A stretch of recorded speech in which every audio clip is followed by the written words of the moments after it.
Happy Thursday. I'm the Grace Strega, and I'm here to give you your daily collective read for today. We are going to get started on today's daily collective read in the next few minutes.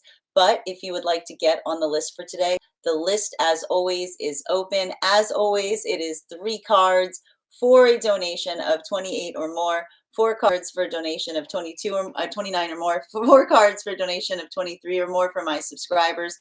Links in my bio. Please keep in mind there are 2 things I do not read for across these apps: pregnancy and medical. Happy to give insight on anything in private readings, and you can book private readings on my site. We are also doing 2 giveaways today. The first giveaway we will be doing is we will be doing a free reading for the highest gifter between now and the conclusion of the daily collective read. The other giveaway we are doing today is we will be doing a giveaway when we get to 50K likes.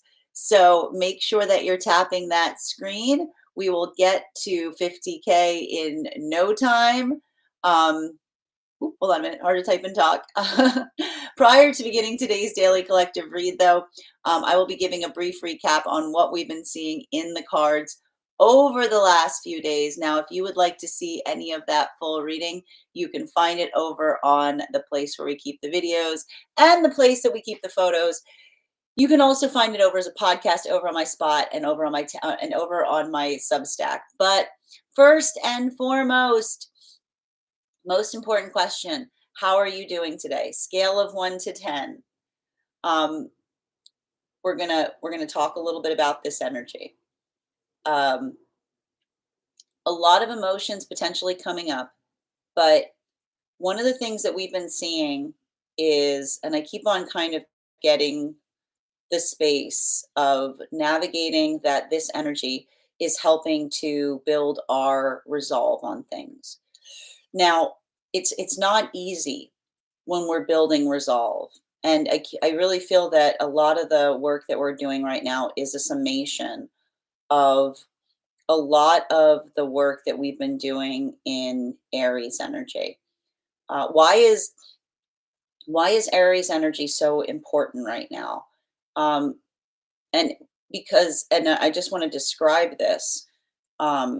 We've had a lot of work that has been happening as it relates to navigating the space of working through frustration and working through emotion. Mars has recently moved into Leo, and this is really important when we think about a lot of the journey that we've seen with Aries energy since the start of the year. Because you'll recall we went through that Mars retrograde that was very difficult, helping us navigate the difference between confidence and courage. And at the almost exact moment that Mars came out of retrograde, we started having a lot of planets that were transiting into Aries.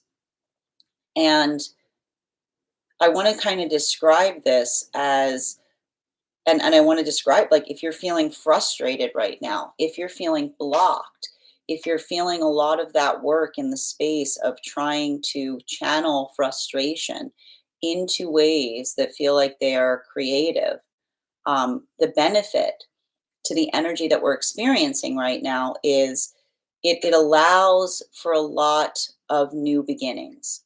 But the thing about it is it's allowing for new beginnings in the space of courage, right? The work, like what it takes to be able to communicate, what it takes to be able to identify what it is that one truly desires or what it is that one truly seeks. And that work, it's not easy. It can be very painful, particularly because, and I keep on describing this, the space we're in, we went through that Mercury and Venus retrograde, and the energy effectively waking up behind Neptune. It's a recognition point or a lesson that talks about the fact that when we honor our emotions, right? When we don't try to push our emotions away, when we don't try to blame ourselves for how we feel, right? When we begin to forgive ourselves effectively for how we feel, It almost allows for this clarity of perception, particularly in the realm and in the space of the past. But that type of optics, like that type of perception, is not easy, right? We talk a lot about the fact that healing is frequently, you can usually tell that it's good healing because it's energetically painful, right? And I want you to think about the space of whenever you have an injury and you're working to heal something, right? You can't go numb in those spaces, right? Often if you're healing and you go numb, it's usually a sign that something is going very far astray, right? The healing that frequently articulates the fact that something is strengthening, something that is coming back into the space of being usable. We have to work through. We have to work through the sensitivity, right? We have to work through the pain of it, and we see this a lot that is articulated. But one of the things that I see that's happening right now is really beautiful is that this type of energy is allowing, and similar again, I want to kind of point out this energy that we're experiencing right now is very similar to that full moon in Leo that we experienced just a couple months ago. I want to say to a certain extent, I feel like that full moon in Leo was a bit of a precursor to what we're experiencing now with the Mars energy in Aries, because it it talks from a place of, and I keep on seeing the ability to let down the ego, right? And this is the gift. Like when we work on healing the space of the ego, it allows us to have the vulnerability to actually heal something, right? And it is having a very different impact on masculine and feminine energy. Bearing in mind this is not based on gender, but what one feels most aligned to. Yesterday, I just have to stress this, we saw an incredible amount of masculine energy that was coming up in yesterday's reading. And it was very funny because I actually brought up, I even commented at one point, I felt like the feminine energy was in hermit energy because of the heaviness of the weight of all of the masculine cards that are appearing. And then, like, and again, you can go over to our Substack if you want to see the spread. Like almost on cue, the final card in yesterday's reading was the High Priestess. So there's a lot of work that I see that's happening right now in relation to, and which is interesting because the High Priestess is effectively the feminine variation of the Hermit card, right? We see a lot of the same similarities there because we see the qualities of introspection, of observation, of internal turning to find like external expansion. Now, for masculine and feminine energy doing this work, I just keep on seeing that this feels like healing, and it feels like healing in the area of the egoic shield. And what do we mean by the egoic shield? So when we think about the ego here, we don't look at the ego as something that needs to be shed entirely. Because when we look at the ego and we identify it as a shield, you think about the fact that a good shield is something that energetically protects you, right? Something that you're proud of, but also something that you can move out of the way, right? It's something that is intentional. And so when we are intentional with our egos, it allows us to have egos that we're energetically proud of, right? And that work, we talk a lot about going through shadow work, which is really just kind of working through the space of aversion, the things that we're avoiding within ourselves to identify and determine something that brings us closer to ourselves versus something that we need to work on. This is why I'm not surprised to see the fact that there's a lot of differentiation that is occurring right now between masculine and feminine energy. Because what I'm basically seeing right now is a lot of the masculine energy in the space of healing is working to lower the egoic shield, right? And that doesn't mean get rid of it entirely. It doesn't mean get rid of it entirely. It's not to say like when we get rid of our shield, we go, I suck. You know what I mean? It's like, but coming into this space of being able to observe what is intentional that we get protective about, but getting protective because we're able to articulate the importance of something we're being energetically protective about, right? That allows for that channel of clean communication to flow. That's not easy. And that's why I'm not surprised to see a lot of the masculine energy, like potentially even reaching out to other masculine energy and doing that work, because it's almost saying to me that masculine is really searching for safe spaces right now where they can feel like they can be in their authenticity. or cultivating that in the energetic frequency. Feminine, moving much more into potentially pathwork of solitude, right? Working in the context of the self. So this is actually the feminine that's working to build up the egoic shield.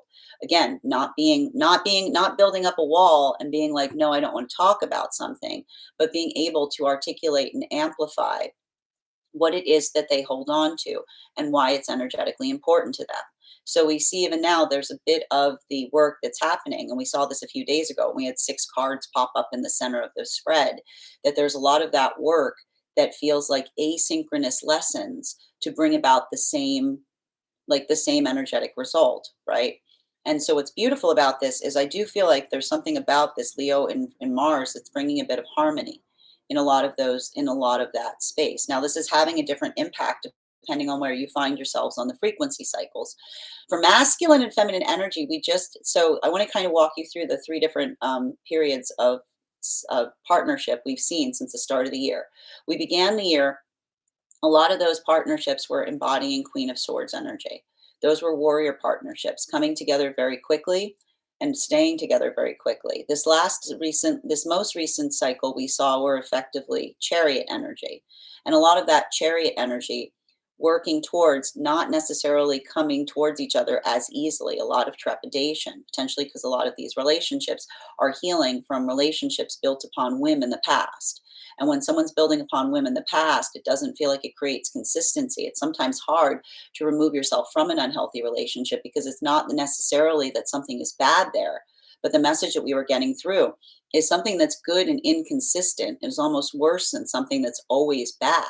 Because at least in the variation point of having something that's always bad, you're able to build into expectation.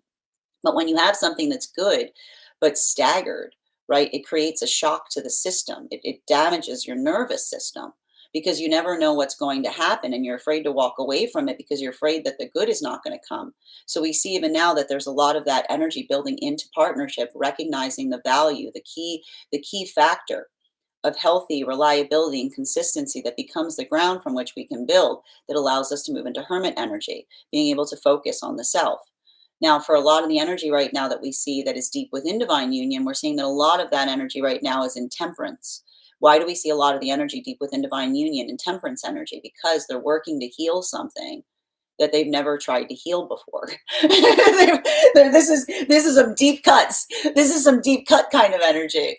This is like the deep cut because again, when we do that, it requires that moment of kind of our dipping our toe into things, right? And why do we dip our toe into things? To take the temperature, because we recognize that when we're trying to heal something, that intentionality is required. It's not just about the self, it's about noticing the environment by which recognizes that even if our intentions are good, if someone doesn't aspire and desire that, it doesn't come through the same context. This is why we talk about the fact that intention is key in healing something, because even if your intentions are good and another person doesn't want to heal, that will become toxic. So we see even now that there's a lot of the energy deep within divine union, applying temperance, checking the heat, the ego, working in the space of counterpart to recognize and identify like a lot of that slow and steady energy, to almost identify and say, is there something about circumstances or situations that one is not noticing? Or is there something outside the self that can be modified and adjusted? Because there's a lot of deep conversations about the beauty of building into a healthy relationship, where again, the reason that we work on our communication spaces is because when we are adaptable, when we allow the ability of another to be able to communicate to us, even if it's not easy for us to heal, then that is how we can effectively continue to grow. Because when we build into relationships where our ego's too big, right? Where our ego can't take something being told to us that might shatter it. There's a lot of the energy right now deep within divine union that's working through the pathwork of kind instead of nice, right? So being able to have those hard conversations that feel like they're fortifying, right? Because when we're not in a space that we allow for that adaptability to grow, we often create this force field around us where we feel like we're right all the time, but we're not actually right. It's just the energy around us is too afraid to kind of bring that level or degree of truth to us. So this is why I see that this is almost like a lot of the energy deep within divine union, stretching those muscles, because in that moment of recognizing and feeling like you're healing something, It allows for the adaptability of change in the context of the self, but not change that feels like it's required in partnership, but the change that helps you move closer to what it is that you aspire to be. That is where we find all of the energy prior to beginning today's daily collective read. Now, if you would like to catch that full reading, you can find it over on the place where you keep the videos. You can find it over on the place where you keep the photos. We can also find it over on the as a podcast over on my spot at Tarot Church and over on my Substack. That said, we are going to get started on today's daily collective read in the next few minutes. But if you would like to get on the list for today, you will be the second person read for. It is 3 cards for a donation of 28, 29 or more, 4 cards for a donation of 23 or more for my subscribers, links in my bio. Please keep in mind there are 2 things I do not read for across these apps. Those are pregnancy and medical. Happy to give insight on anything in private readings, and you can book private readings on my site. I'm going to take a few minutes to read over some of the comments that came through as I was reading, but if you'd like to get on the list for today, the list is open. Also, we're doing 2 giveaways right now. The first giveaway is I'll be gifting a reading back to the collective when we get to 50K likes. Friends, we've already got to 4.9K. Thank you so much for tapping that screen. Make sure that you keep tapping. It also encourages, not only does it get to 50K, but it also encourages the app to push this out to those who have not received these messages before. Also, if you're joining us across any of the other sites and would like to get on the list, you can do so as well via my tree that has links in it in my bio. Hi there, Maurice. Hi there, Johnny. Welcome, Adam. Hey there, Loki. How are you doing today? Hi there. Thank you for those likes, Adam. I hope you're having a beautiful day. What's up, Lee? Grand Rising, Haley. Hope you're having a beautiful start to your day. So good to see you as well. Ebony, thank you for those likes. About a 7. A 7 is not bad. We can take a 7. Solid number there. Stress to the max. I want you practicing grounding right now, Rebecca. I want to say about something about this energy right now, some things just to be wary of depending on where your sign placements are. I'm going to tell you right now, Pisces energy, potentially working through abandonment wounds. You got a lot of energy coming in and out of your house. Aries, potentially working through intimacy wounds. You got energy coming into your house. You're probably like, stay out. For those, my Taurus, the thing about this season is this might be a rough season right now because I just keep on seeing with all these planets moving into Aries during Taurus season, working on not building into the context of feeling like there's red flags everywhere. Okay, because sometimes when Taurus sees too much Aries energy, it's like, And thank you so much, Kay Megan. So good to see you today. I hardly slept and won't be here long. It's okay. If you need to get rest, you get rest, dear. I hope you have a lovely day as well. And Bella, your subscription's ending soon if you'd like to renew. Grand Rising, Ms. Millie, I hope you're having a beautiful day. And Tita, thank you for the follow. I know, I was absolutely living for that High Priestess card that came. It was amazing, It was one of those like you rang kind of things. It really was. It was just like, but it was very High Priestess of the card to show up like that. It was like, and thank you, Barry, for the follow. Thank you, Carissa, for the follow as well. And good to see you today, Christina. Skylin, I'm happy to read for you on that. If you would like to get on the list is open. Also, just a reminder to anyone who'd like to get on the list of readings we do here, you can find the full list of readings when you go over to my tree that has links in it in my bio. We do dream interpretation, past life reading, highest priority messages from spirit, angelic guidance, mediumship, pet readings, spirit guide animal readings, love readings.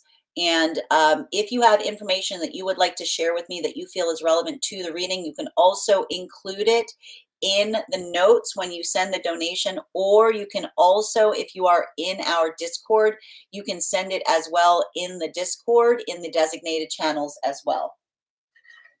And thank you so much, Catherine, for those gifts. Welcome. Good to see you. Grand Rising, Leslie. And thank you as well, Hippie, for those roses. Holly, your subscription's ending soon if you'd like to renew. Grand Rising, Hippie, and Grand Rising, Leslie. As I mentioned, friends, we are going to get started on today's daily collective read in the next few minutes. But a couple of updates before we do. Adina, so good to see you, dear. I'm going to pin you. Guys, make sure you give Adina a follow. Had an absolutely lovely podcast with her earlier this year. You can find it over on her website. You can also find it over on my Substack. Thank you for sharing the live solutions.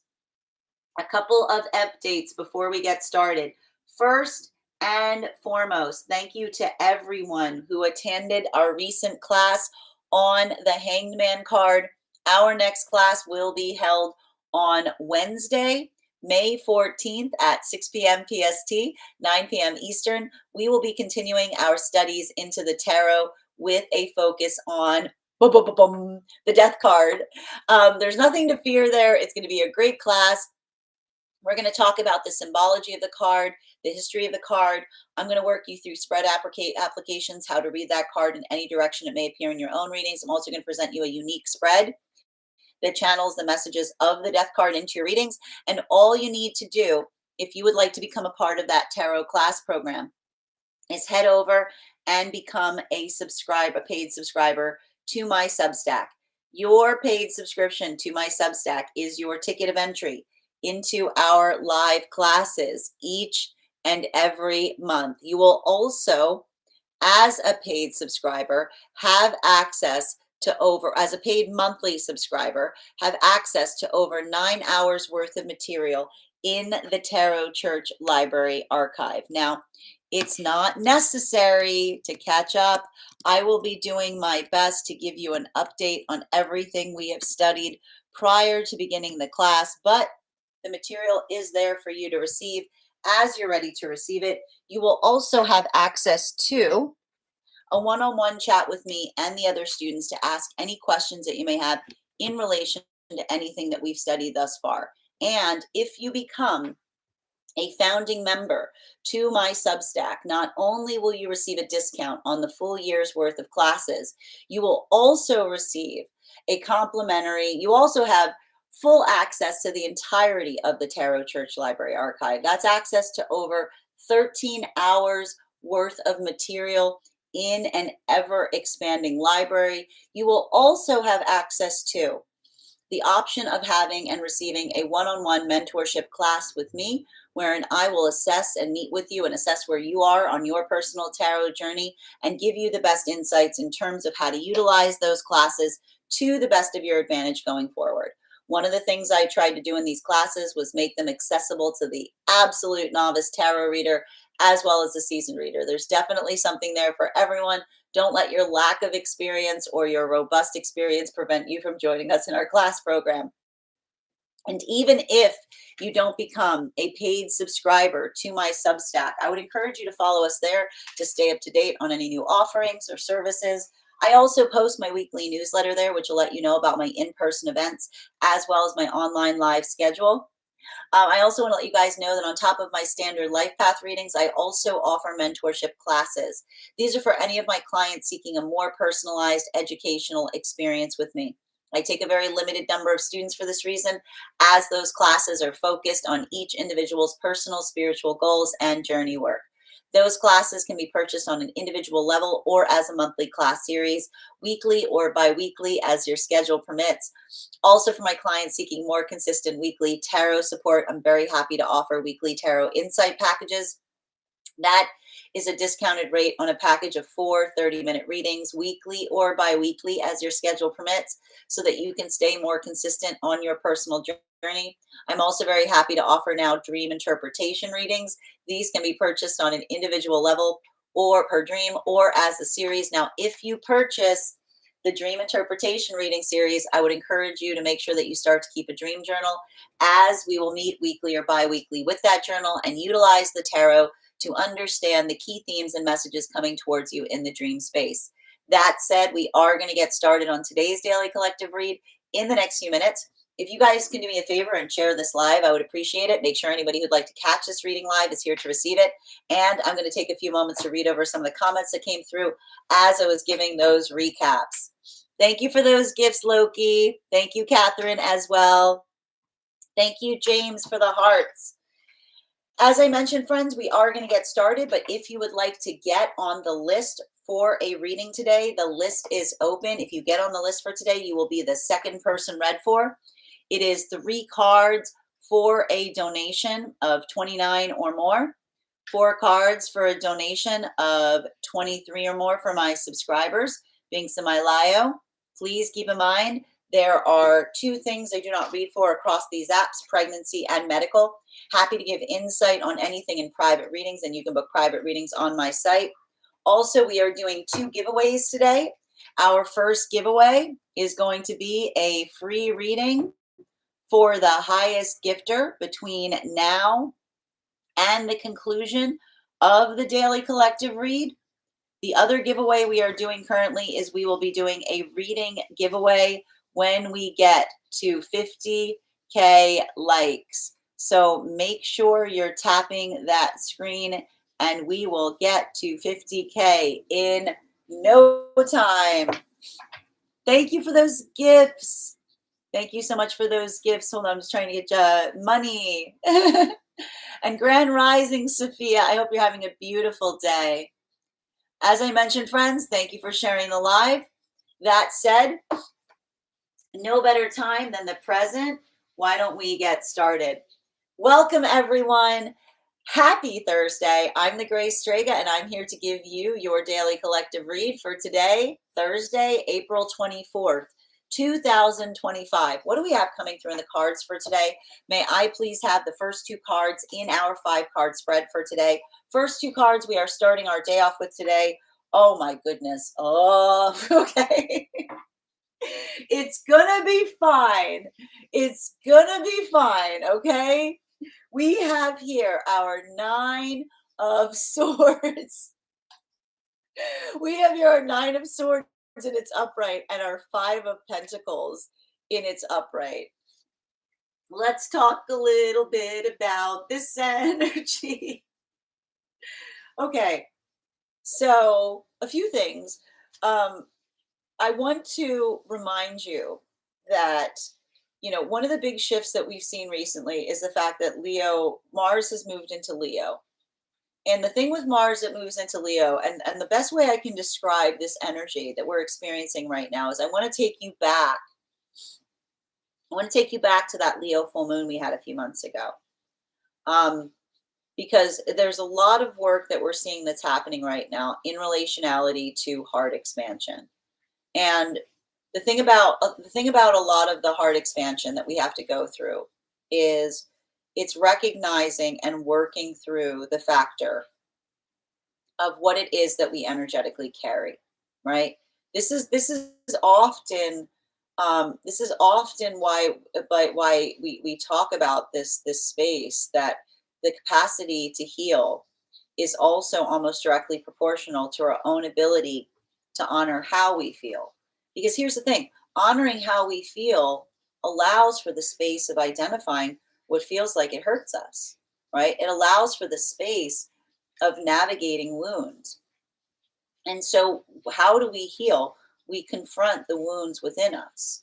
And the thing about it is when we confront the wounds within us, we utilize and we recognize through the pathwork of discernment what it is that feels like it is something that we need to work on the inside, right? And we talked a lot about this. This is why I see a lot of this energy doing that work and like navigating the ego right now. We recognize something that we need to work on the inside. We take the internal note, or we set the energetic boundary on the outside, right? This is a lot. I keep on hearing there's a lot of shield work that's happening right now. And what's important when we do shield work is understanding the valuation point between and I keep on seeing this, and it's hard. It's a lot of work in terms of navigating points of discernment between like what feels like one must be protective about, right? Versus what one is trying to adapt from within. And so I keep on hearing it's a lot of that inside outside type of work that's happening right now. And I keep on seeing that the nice thing about it is, and I keep on hearing, it's like no disassociating. It's like no disassociating, because it's not disassociating, because when we when we are disassociating, we just try to avoid things, right? We just try to circumvent something. But when we're working in and this is why we talk about the fact that a good healthy spiritual journey isn't necessarily um, all sunshine and rainbows, because the ability to navigate through something, right, the ability to recognize and not shy away, I keep on saying, like, not shy away from difficult conversations, right, being able to effectively articulate and speak about what is effectively bothering us. I keep on seeing that this is the type of energy that like it's expansive, right? And I know it's hard when you're doing it, because this is what we talk about with hard work, right? Because it's communicating how you feel in ways that feel like they allow for the capacity of healing. But I keep on hearing it's heavy bridge building, right? Like, that's almost how you have to see it. You have to see it as like heavy bridge building, because when you're building a heavy bridge, you're not doing so because it's easier not to. You recognize and identify as it relates to what it is that you're trying to, like. And I keep on hearing the bridge within or the bridge without, right? The bridge within the self that we work on to try to overcome a difficulty or overcome a hurdle, something that we see in ourselves that we're trying to work through, right? Versus trying to heal something on the outside. This is really important for a lot of the energy in separation right now, because I keep on hearing that a lot of the energy building into partnership right now is in magician energy. But what's beautiful about the energy being a magician is I keep on seeing the reason that it's magician energy right now is because everything's on the table. Everything's on the table. It's a lot of that space of being able to identify and recognize what it is that one is working on. Because this is the energy that says, as long as I identify what I'm trying to rectify, I'm able to see with clarity who is in alignment to me, right? A lot of the energy right now in separation is coming into deep levels of authenticity. Why do we see a lot of the energy in separation right now coming into deep levels of authenticity? Because we see that for a lot of that energy, these are energies and relationships healing from circumstances or situations. I keep on hearing that these are relationships that are healing from whim relationships. And what are whim relationships? Relationships that are only able to be propelled when one feels inspired, like when the wind blows. And energy, often the articulation point of energy that's in whim relationships, you don't go anywhere. It just feels like you go in circles. Because if it's not, and this is why we saw this was a lot of the lesson for the energy coming into divine union right now, that's translating through to the energy in separation. The greatest gift that we can give each other in partnership is reliability. This is why we work on the reliability of the self, because when we are even keel, that becomes the ground by which we can build. So this is a lot of the energy that if these are relationships or situations where it felt like, again, that message that often something that is good but sporadic, something that is good but inconsistent is almost worse than something that is just energetically bad all the time, right? This is a lot of the energy that's moving into that space of authenticity. Because if these were relationships where every time a grievance was aired or a frustration, another person went away, right? That is the energy that's working on healing from those situations and circumstances, because this is the energy that says that the ability to work on something, right? Like, this is the energy that almost says, like, often when we come into those spaces where it feels like another person being frustrated or bored drives them away from us, it almost makes us feel like we're performative in our relationships, right? It almost makes it feel like we're coming into that space of having to entertain another instead of actually being able to build with one another. And so this is why I see a lot of this energy right now. I see a lot of this energy right now in separation, feeling like they're going to their villain era. But like, it's not them going into their villain era, because it's like, if being your authentic self, right, isn't like, it isn't a negative, because this is the energy that says, as long as I'm good with myself, right? As long as I know, like, as long as one knows the work that one is doing, right? And one knows how you're trying to improve, you're proud of that work, right? It's a lot of that energy that's saying to another person, I'm not going to change in ways I'm not going to change in ways to try to generate or bring your attention to me, right? This is the energy that says that the relationship, that the force of attraction should not be conditional on trying to, I keep on seeing, on trying to inspire someone. But I keep on hearing, when you're trying to keep a spark alight, you keep on, I keep on hearing that this is energy that understands that you tend the fire of partnership, right? You don't just come back whenever you feel the spark. While for masculine and feminine energy, right, that is coming into divine union, this is a lot of that energy going into an internal journey. This is a lot of the energy that recognizes that some like, and this is why I keep on seeing that there's some energy right now coming into divine union. This is a chariot partnership, finally able to unpack something energetically painful, because the message that came through yesterday is you can't heal things when you're on the battlefield, right? You can't bandage something when you're in the middle of a battlefield, which is often why sometimes when we finally reach into the stability of a healthy relationship, we start hurting more because it's like we finally have the ability to go inward and heal the trauma that we've been holding within our souls.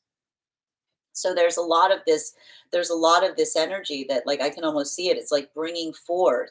It's a lot of like bringing forth that pain, or looking at it, because you're feeling the safety of partnership that allows you to see something in a different context. While for masculine and feminine energy that is deep within divine union, this is why I keep on seeing that this energy is in temperance energy. It's very it's very Cancer is what I'm getting. It's very like, it's very dipping the toe in. It's very like testing the energetic waters of things. Why is the energy testing the waters of things?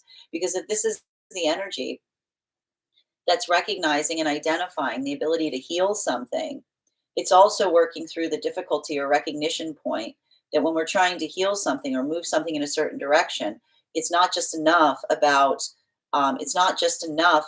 being in our own intention, right? It takes healing. Healing is requires mutual ability to want to move something in the same direction. This is what we talk about with alignment. So I just keep on seeing that for a lot of energy in that space, it's being courteous. It's the courtesy of effectively bringing something forward in such a way that almost gives the inclination of where you aspire it to be, but not in a way that feels like it's overly pushing, right? Or overly, like, it's not, I keep on hearing it's not leaning, right? It's like, I keep on hearing it's not leaning, it's escorting, right? It's like, it's a lot of that after you. The center card in our 5 card spread for today, bam, we've got here the World card in its reversal. It's not ideal, right? It's not ideal, but I keep on hearing, you know, the only way out is through. The only way out is through. Why do we say the only way out is through? Because, and we talk a lot about this, working in the context of the self. It's not just the fact that and we had a lot of messages coming through last week in relationality to aversion, right? And so we talked a lot about the fact that when we're in the space of navigating, it's not just enough to feel averse to something, right? Because when we feel an energetic aversion to something, either one of two things is happening at every moment. When we feel energetically averse to something, either one, we have a situation or circumstance where we feel that higher call, right? The higher self says, I'm not okay with this, right? And the higher self always is able to articulate and give voice to the energetic reasons, right? That's the like, keep on hearing, that is the infinite conversation. We can always go back within ourselves and be able to articulate and amplify what's effectively bothering us. But often we can recognize that there's an aversion that's coming from the ego, because the ego is effectively our defense mechanism, right? The ego wants to protect us. The thing is, like, the ego is like like an overly protective friend, right?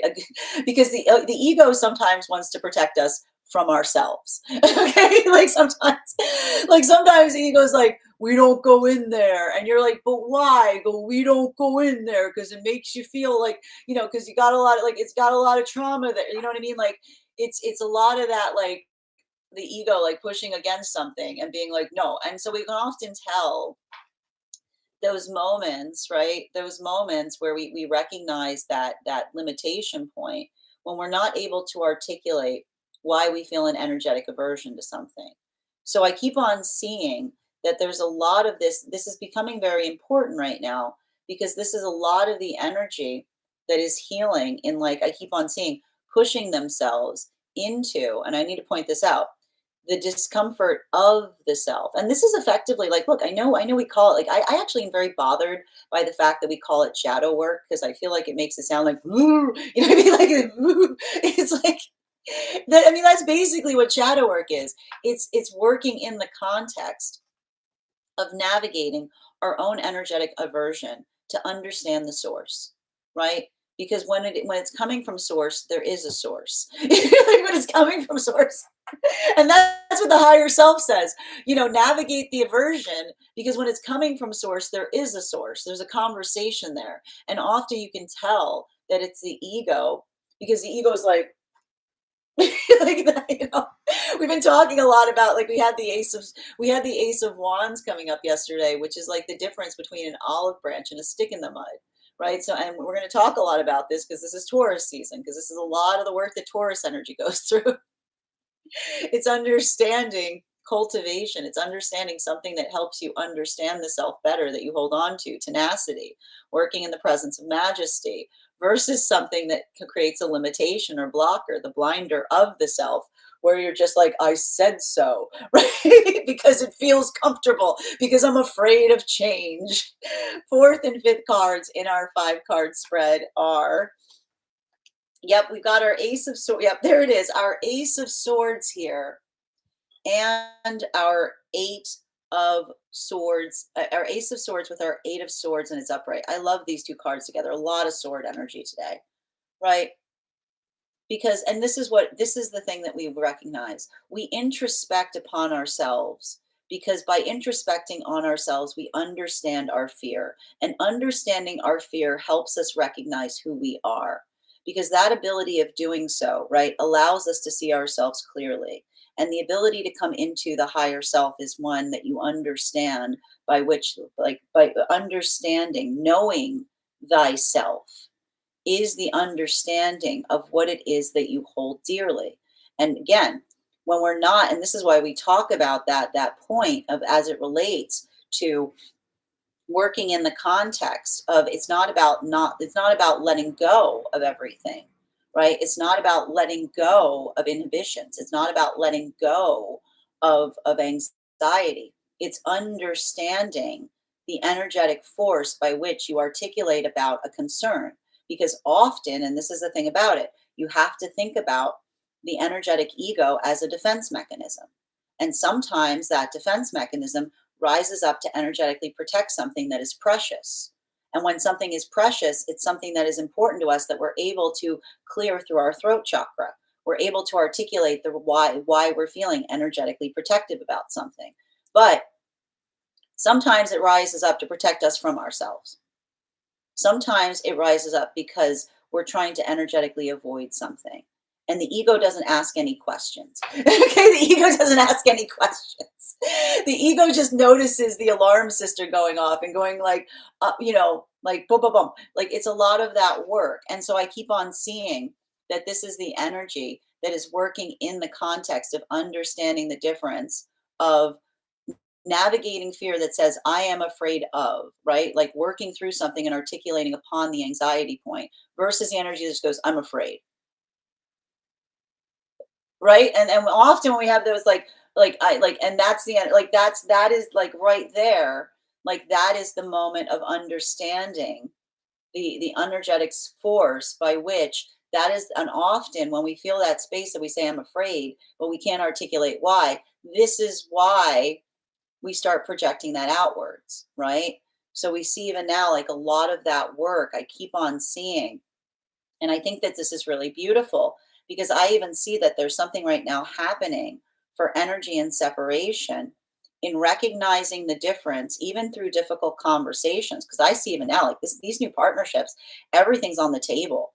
There's like a lot of this hashing out, but it's the difference between, and if there is a resistance point, right? If there's something here that's hard to talk about, everything that is noticed or recognized in the difference between I don't want to talk about it versus I'm not ready to talk about it. Because often I'm seeing that when we carry trauma to things, sometimes we have to disassociate from something in order to move away from the energetic trauma. So everything is being recognized in the difference between someone saying, I won't talk about it, saying, I've got a blind spot in the self. You can't go there. This is a no trespassing territory. You can't, like the healthy relationship does not have the no trespassing territory. Like versus the energy that says, I'm not ready to talk about it. It's still too tender. This is something I'm actively healing from. I'm working in the context of trying to come into the space that I can articulate it, right? For energy coming into the divine union, this is why I see it's important, because this is the energy that's finally going inward. And what are they saying when they go inward? Ow, right? Because in that moment that they build into the context of stability, in that moment that they're finally in a healthy relationship that allows the security and safety to recall the energy inward, to recognize and identify what you're carrying. Often the first thing you recognize that you're carrying is a lot of energetic pain, because you have to kind of put it in a shelf. You have to put it somewhere safe so that you can unpack it when you're energetically ready. This is what we talk about. I did not create this. When we talk about the idea of the body keeping score, the body holds trauma within because it's trying to energetically protect us, waiting for the moment that we find the sanctuary of healthy partnership, because that's what healthy partnership creates for us.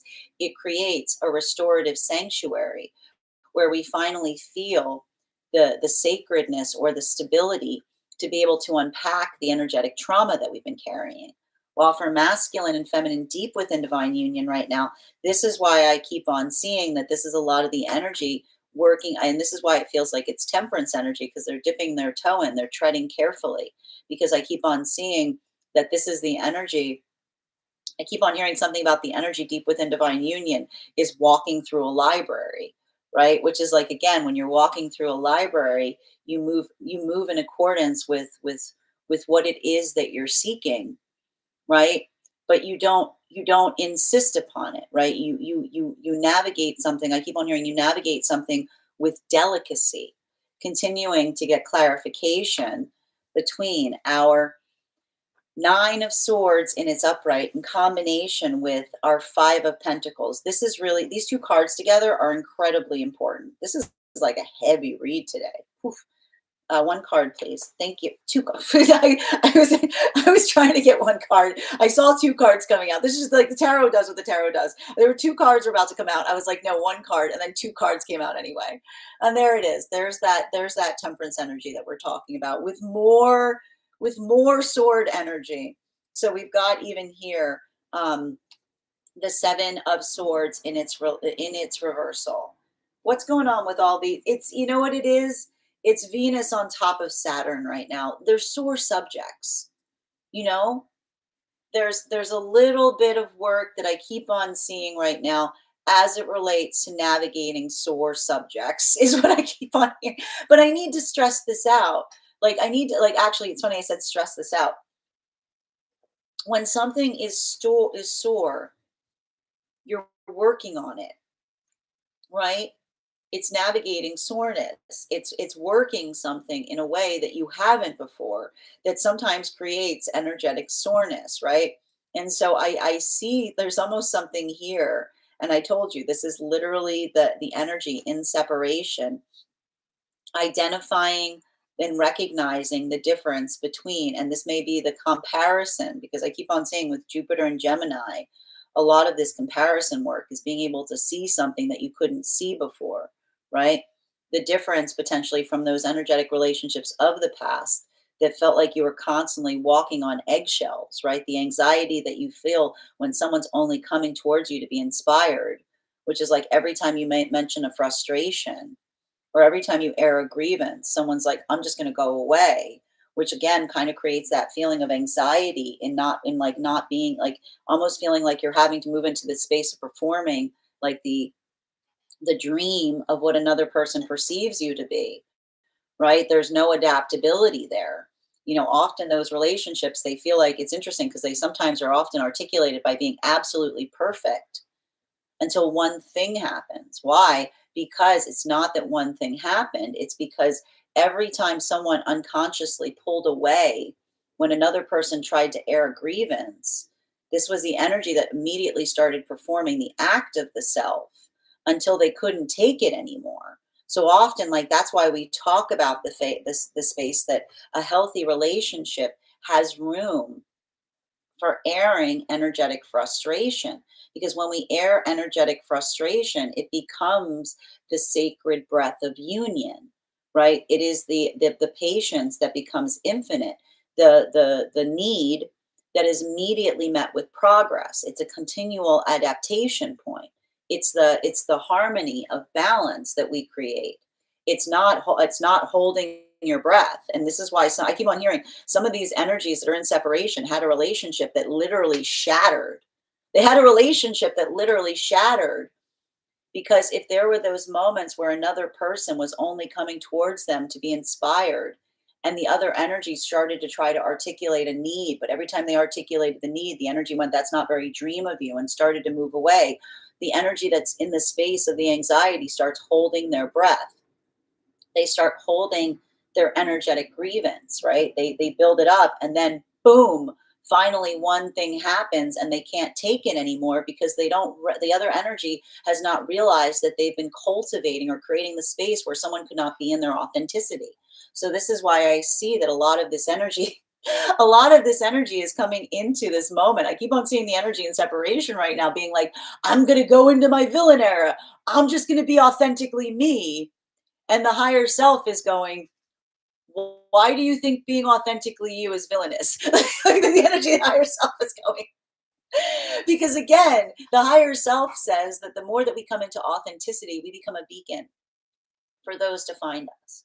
That when we love ourselves, when we recognize that we don't need to be perfect, that we're beautiful messes, that we're works in progress, and it's not about being perfect, but it's about understanding the assignment of the self, right? There's a lot of this energy I keep on hearing in separation right now that is taking ownership of their own messiness in like, and I got to point this out, in ways that become sacred. Because when we start saying I'm a mess, but I'm a work in progress, and I own the mess, right? Often that work of going into perfection, it feels blessed because the higher self sees us and says, there's someone that's not trying to be someone that they're not.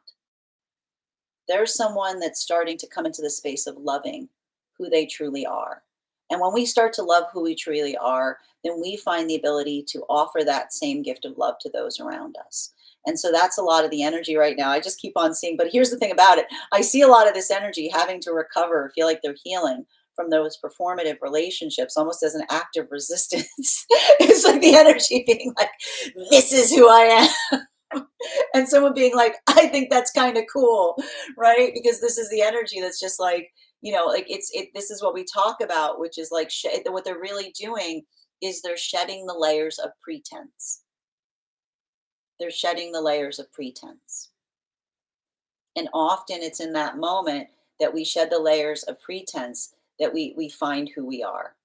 While for masculine and feminine coming into divine union, this is why the energy is sighing, and this is why the energy is almost sobbing, because this is the energy that says, finally, I can stop pretending. When we find those modalities, when we find those partnerships that allow us to be in that space of not being energetically perfect, but being loved in that vibration, right? Because we saw even now, particularly the last few weeks, there was a lot of that opening up, a lot of that deepening of intimacy. This is the energy that's finally being able to go into the sanctuary. The sanctuary of partnership is allowing the ability to move into the sanctuary of self. And when one moves into the sanctuary of self, the first thing you usually encounter is a lot of pain. But again, because we talk about the fact that this is the energy that says, finally, when like, again, finally I can stop being the self. Like, finally I can stop being like finally I can stop being, like, I keep on hearing the self, like the performative self. This is the energy that says, like, the thing they find inside is the pain of having to carry that weight for so much time. Well, and that's the energy that says, like, this is why we understand, like, the healing process has to hurt to heal, right? You have to find that ability of going inside and honoring, welcome to Mars and Leo, honoring the pain we carry, right? Not pretending it's not there, but honoring why something hurts, or what something, or what it is that caused that hurt, whether it be something that we could have done differently or something that we experienced. This is the energy that's finally getting the opportunity to parse through a lot of those layers. While for masculine and feminine energy that is deep within divine union, can I get one card, please? Between One card between our Five of Pentacles in combination with our World card in its reversal is a sore subject. I keep hearing, oh my goodness, why there's so many swords. There are I need to look into what happened last night. There must have been some kind of transit happening, because there is a lot of swords here. um there's something that need I mean, like, but here's the thing about it. I need to stress, again, the ability of navigating an energetic sore subject. You know what I mean? Like, it's working on, there's deep wounds of intimacy that are being healed right now, deep within divine union, right? It's a lot of that. It's a lot of that work in terms of like, I need to figure out where all this tenderness is coming from. I think a lot of this tenderness right now is coming through with Venus, like, right on top of Saturn. We've got another alignment happening to a certain extent. There's a lot of this, like, there's a lot of this energy here. And I feel like a lot of it is recognizing or navigating the fact, oh, that's why. Um, yeah, because Venus and Saturn are about to transit into Aries.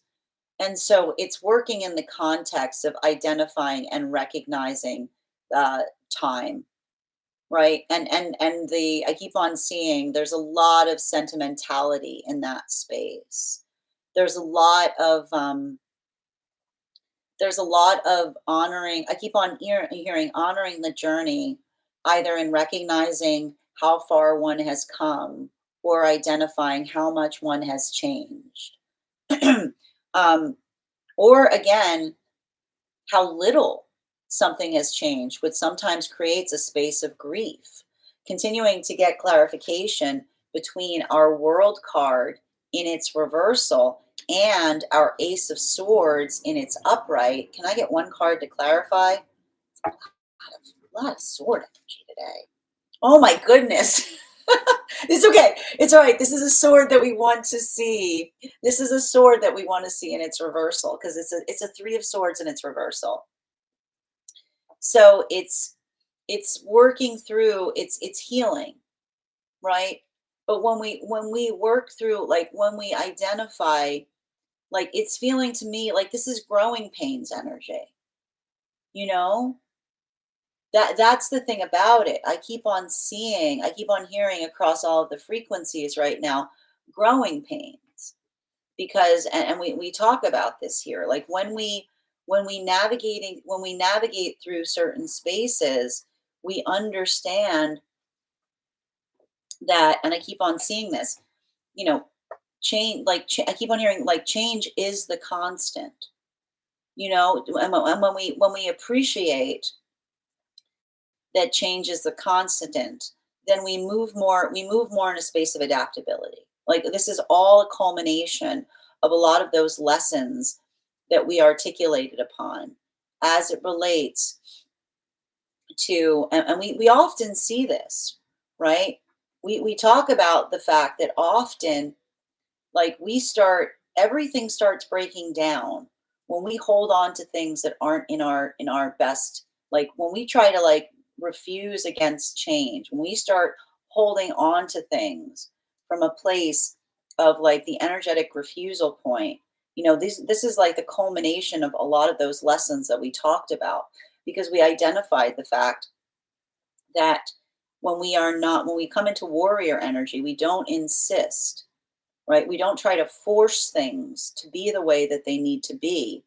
We recognize and we identify, and I keep on seeing this. We navigate this space of the things that we know to be true, right? And we know that they're, and I keep on hearing, like, and this is what we talk about with exquisite insistence. When there are things that permeate across things, like this is the universalized aspect of the things that we hold dear. We talk about this a lot in the tarot church classes. Those aspects of things that we know intrinsically are important, that bring us closer to the higher self, the infinite conversation, if you will. When we start, that is not like, that is a lot of that work that we move in accordance to that. But when we start insisting, right, when we start wanting our way on things, when we start holding on to things too tightly, right, we often come into those moments, and this is a lot of that, like these are a lot of Taurus lessons that are coming through, right? We often like I keep on hearing, we often crush the thing that we're trying to grow, right? Like, I keep on hearing, it's almost like it's working through the space of understanding, like, what that path work is. And so, and the reason I bring up the Taurus energy right now is because we see this a lot with those on Taurus journeys, because those with Taurus journeys, for Taurus, comfortability is like the highest standard. To be able to, Taurus have a very refined sense of taste, because often those with Taurus placements, they don't they want to find the groove. Like Taurus love, like there's nothing better than a Taurus likes than finding a groove. But the irony of finding a groove, and this is where Mercury, we always have this during Mercury retrogrades. Sometimes we don't know the grooves that we don't know how good a groove can be. Okay. We don't know how good a groove can be unless we're willing to step out of our groove now and then, right? Because sometimes there's a better groove. Sometimes there's a better, like sometimes there's something even better beyond what we felt energetically comfortable to. And this is why often we see that for a lot of those with Taurus placements, working through the difference of, again, a rut and a groove becomes very important, because often when the Taurus starts feeling stagnated, they start they start getting into that blah space, and they make it everybody else's. It becomes like a big issue because it feels like the monotony of things. But when the Taurus is in a good space, they've pushed their own comfort zone. They've had to push through their own sense of comfortability to find a groove that becomes energetically enlightening, right? It is like finding the groove of all grooves. You know what I mean? Like, but that's the difficulty part with Taurus, because it's like the irony that the only way you can find the groove of all grooves is if you're willing to endure a little bit of pain, to step out of your groove a little bit, right? So this is often why we see that, and so this is a lot. I feel like this is where we're getting a lot of this, like, we sometimes get this feeling of like the anchor that drops when we enter into Taurus season, because it's working through the presence of majesty. It's a majestic energy. That's why it's all in the shoulders, because that's why when we bow to like majesty, we show our shoulders, because majesty, like the Taurus energy, is held in the shoulders. um, Continuing to get clarification between our Ace of Swords in combination with our Eight of Swords and its upright. Can I get one card to clarify? Clarification, man. Coming through with this like Five of Cups in its upright. So I feel like the thing about it is there's something about this energy right now. It's slow, it's sluggish. I'm gonna tell you right now, it feels a little cranky. I'm gonna just be honest. It feels a little cranky. It feels like a little bit of sensitivity that we're seeing here.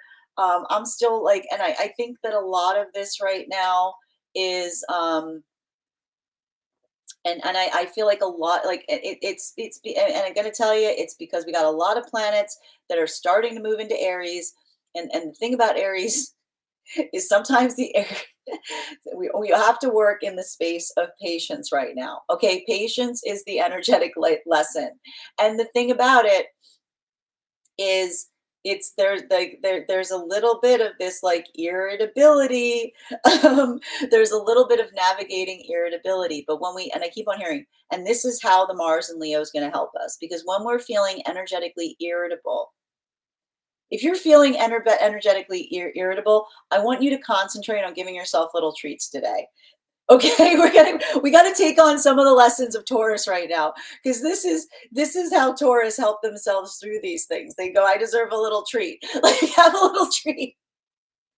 Have little treats you give yourself right now to help you through a little bit of this like heaviness, a little bit of this sluggishness. It's moving back and forth, man, on this meridian between like Pisces and Aries. It's doing a number on all of us. It's exhausting. Continuing to get clarification here between our Seven of Swords in its reversal in combination with our Temperance and our Six of Swords in its upright. It's like the drag. Oh no, the drag. It's drag energy. Yeah, it's a drag. Just because it's a drag doesn't mean you have to be a drag. There's a bit of drag energy today. And so I'm going to say that just because it is a drag doesn't mean you have to be a drag. So again, embody the Mars and Leo energy, right?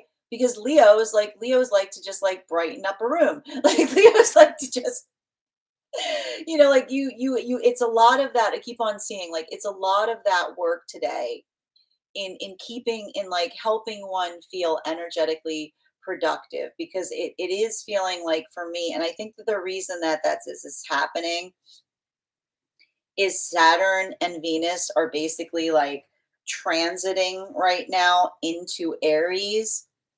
And so it's working in the concept of feeling like things, the only, like it's giving me a lot of this, like the only concept is change. And I want you to remember, change is beautiful. Okay. Like change is beautiful. But some days, like I keep on seeing, some days kind of having to step out of your comfort zone can feel like a bit of a drag. And I keep on getting that there's something about this energy today that feels like it feels a little drag. It feels like it's working in the context of feeling some of that. And that's happening across all of the frequencies. Continuing to get clarification between our Six of Swords in combination with our Three of Swords in its reversal. Yep. Listen, when everything, and this is where we can also start to embody some of the lessons of Aries today. When irritability is at an all-time high, compassion becomes a precious commodity. So I want you to kind of think about that, because if you're feeling this today, if you're feeling energetically irritable, if you're feeling a little bit like exhausted, I want you to prioritize what it is that feels like it's restorative to the self.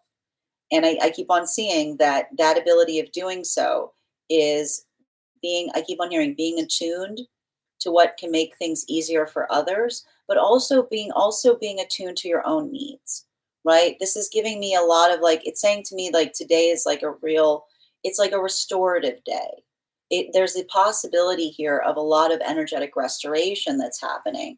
But like a lot of that restoration is coming through the Mars and Leo work, which is like, again, like when someone's feeling irritable and another person is kind, like that's often the greatest gift that we give each other, right? Because it's not coming into the space of taking another person's irritability personally, but being able to be energetically conditional in terms of helping each other through things. So I see that like there's a lot of that here. Now this is having a different impact on and this is having, I'm going to tell you, this is having a profound effect right now for energy and separation. Why is it having a profound effect right now for energy and separation? Because this is the energy that's seeing irritability in counterpart, and potentially new counterpart that's not projecting it outwards. They're self-diagnosing their irritability. That's why you hear the energy going, I think I need a little treat. Because I think that's the energy that sees like someone self-regulating, right? Like when you see someone going through that, like hitting that cranky moment and then immediately being able to recognize what they need instead of projecting it out, the energy goes, hallelujah, right? Because that's the energy that goes, it's not the energy that says, I don't feel good, I'm going to make it everybody else's problem, right? This is the energy that says that's like, I keep on seeing, like, is working to navigate their own energetic vibe in terms of being observant and not projecting it outwards, right? And while for the energy right now that's coming into divine union, this is this is this is a lot of that. This is what happens. It's like when we open our heart, sometimes the first thing that comes tumbling out is a lot of pain, is what I keep on hearing. When we finally get into the sanctum of the safety of the self and we finally can open it up, the first thing that comes flying out of the heart opening is all the pain that we've been experiencing, right? Whoosh, it's like the first wave of pain. So I see to a certain extent that there's a lot of this like energetic processing that's occurring here. And I would not be surprised if like energy coming into divine union right now is feeling very emotional, being energy being like, I can't believe I'm crying over something that happened years ago. But this is the energy that's been like, you've been holding, and I can hear the energy of the counterpart saying, you've been holding on to that for a very long time, haven't you? Right? Again, sometimes when I keep on hearing tears, tears sit in the heart and wait for the moment that it is safe to be released. And that's why I keep on hearing that if this is energy right now coming into divine union and it's emotional, I can see the energy saying they're happy tears because this is the energy that says it's finally safe to express them, right? While for masculine and feminine energy that is deep within divine union, I just keep on hearing this energy deep within divine union. I just keep on hearing the energy deep within divine union keep on saying the only way out is through. The only way out is through. But it talks about the space, and you have to understand this. It's working in the space of ideal, right? The only way to bring something into a space of ideal is you have to be able, like the irony, and welcome to Saturn and Venus. Like this is why, yeah, Saturn and Venus are transiting. The irony of change. The only way, like when you want change and you're not willing to navigate discomfort for the sake of change, that's delusion. You're not going to change anything if you're not willing to like get your hands dirty. The only way you can navigate the space of change, right? The only way you can bring an ideal into being is being able to navigate through less than ideal circumstances, right?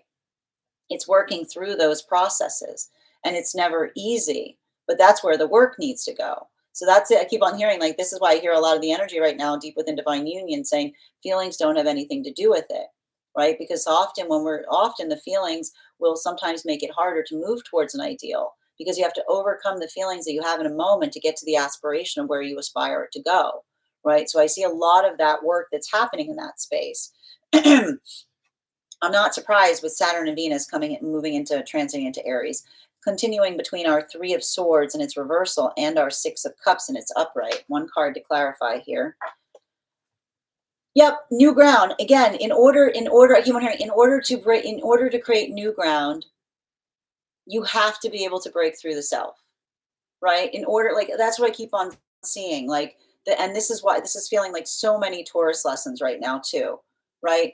The ability to find the perseverance to navigate through energetic discomfort is what leads us to new ground, right? You have to push out of one's own comfort zone. You have to push out of one's own rut. You have to move through and again, because that's the difference between moving, again, energetic healing that feels like it's avoidant versus energetic healing that feels like it's attentional. And then they keep on saying, like, don't mistake avoidance for healing. Because if you're trouncing, or like if you're moving through life and being like, yeah, I'm on a healing journey, I don't bother doing anything that makes me feel sad. That's not healing. That's not healing. That's not healing. That is avoiding, right? You can't be like, I am on a healing journey. I don't do anything that makes me feel sad. There's awful, like that doesn't allow you to fix anything awful. That's not healing. That's self-indulgence, okay? So we work through the context, remembering what's healing is feels good is good. And sometimes we have to push through, right? Sometimes we have to push through and this is why I keep on hearing the energies using discernment to recognize the difference between the uncomfortability of the self versus something that they're like, and again, this doesn't require one to, I keep on hearing, it doesn't require one to endure something that isn't in alignment to you, right? But it does talk about the fact that sometimes the way that we identify what can be healed is being able to navigate through discomfort to see the energy that feels like it allows for something to be healed or woven. And that's why I keep on hearing that there's a lot of that energy, like dipping their toe into things, because this is the energy trying to take the temperature of a circumstance or situation to notice if there's the ability to make it better, or if it's kind of still in the same space that they energetically found it. Masculine and feminine energy coming into divine union. And this is why I heal the counterparts that are like, I keep on hearing they're checking each other, because when we're in healthy partnership, right? And this is the difference. This is why we never want to build into a context of partnership where our counterpart is afraid to tell us something because they're worried about our wrath. Because often when we're in unhealthy relationships, we create the context of another person that feels like they are untouchable or feel like they're energetically perfect. But what's really happening is the energy around them is just too afraid to tell them that they're moving out of alignment, right? So we see even now that this is why I see a lot of those, like I hear a lot of the energy deep within divine union that's almost saying to each other from a place of reassuring, if I'm seeing something wrong here, you tell me, right? Because this is the, I keep on hearing, this is the pledge that we have in healthy partnership that says, I promise to always be kind, even if it's not nice. Like that ability of being able to help someone, like keep on being the clear mirror. The gift that we give each other in being a clear mirror is not one that we say to each other, you look perfect all the time. It's the ability to say to another, you might want to check this, right? This might be something that you need to work on, right? It's working through that pathwork of trusting the energetic mirror to be able to articulate to you something that, again, like it's that the gift that I keep on hearing, and this is why the high priestess came out. No greater gift is there in partnership than the partnership that where again you've built the relationship that the energy will always help you try to perfect into the higher self, even showing you things that you could not see. Continuing to get clarification between our Nine of Wands in its reversal in combination with our Eight of Pentacles in its upright. One card to clarify. Clarification coming through right now with the King of Wands and its reversal. This is having a different impact on masculine and feminine energy. Bearing in mind, this is not based on gender, but what it feels most aligned to. It's a lot of shield work right now. It's a lot of shield work. And I keep on seeing that. And I think that, again, the nice thing about Leo in Mars, I'm not surprised to see shield work that's happening right now, because we talk a lot here about the fact that it's not about shield, it's not about shedding the ego entirely. A healthy path is having an ego that one is proud of, right? And when we're able to recognize and identify why we're feeling energetically triggered by something, like that is the space of being able to have an ego that we're proud of, because it's like it's allowing oneself the context of being able to articulate and talk about something. So I see even now for masculine, this is more difficult right now. This could be a little bit more difficult for masculine energy, because I see a lot of that energy intentionally working in the concept of trying to lower their egoic shield. And the thing about it, and again, it's not about, it's like utilizing, it's like one of the big things that we see that often happens in that context that may be difficult for masculine is understanding and working in the concept of remembering that rejection is an illusion. There's no rejection. Rejection is protection. If we're in the space of being in our authenticity and another person is averse to what they find there, that is a good thing. That is a good thing. That is a good thing, because that helps you identify someone that's in alignment to you. If you are good with yourself, like if you're energetically good with yourself and you're working on being energetically authentic, and someone says you're not my cup of tea, that's because you're a specialty. There's a lot of the masculine energy working in like that is the energy of the masculine that's learning to love themselves via the space of not taking another person's aversion as a blow. Because the healthy energy of, again, when we love ourselves and another person says, meh, like you're like, who cares? You know what I mean? It's okay. You don't have to be for everybody, And so I keep on seeing that there's a lot of the masculine energy healing, like almost healing their egoic shield by saying, my egoic shield is like a special tea.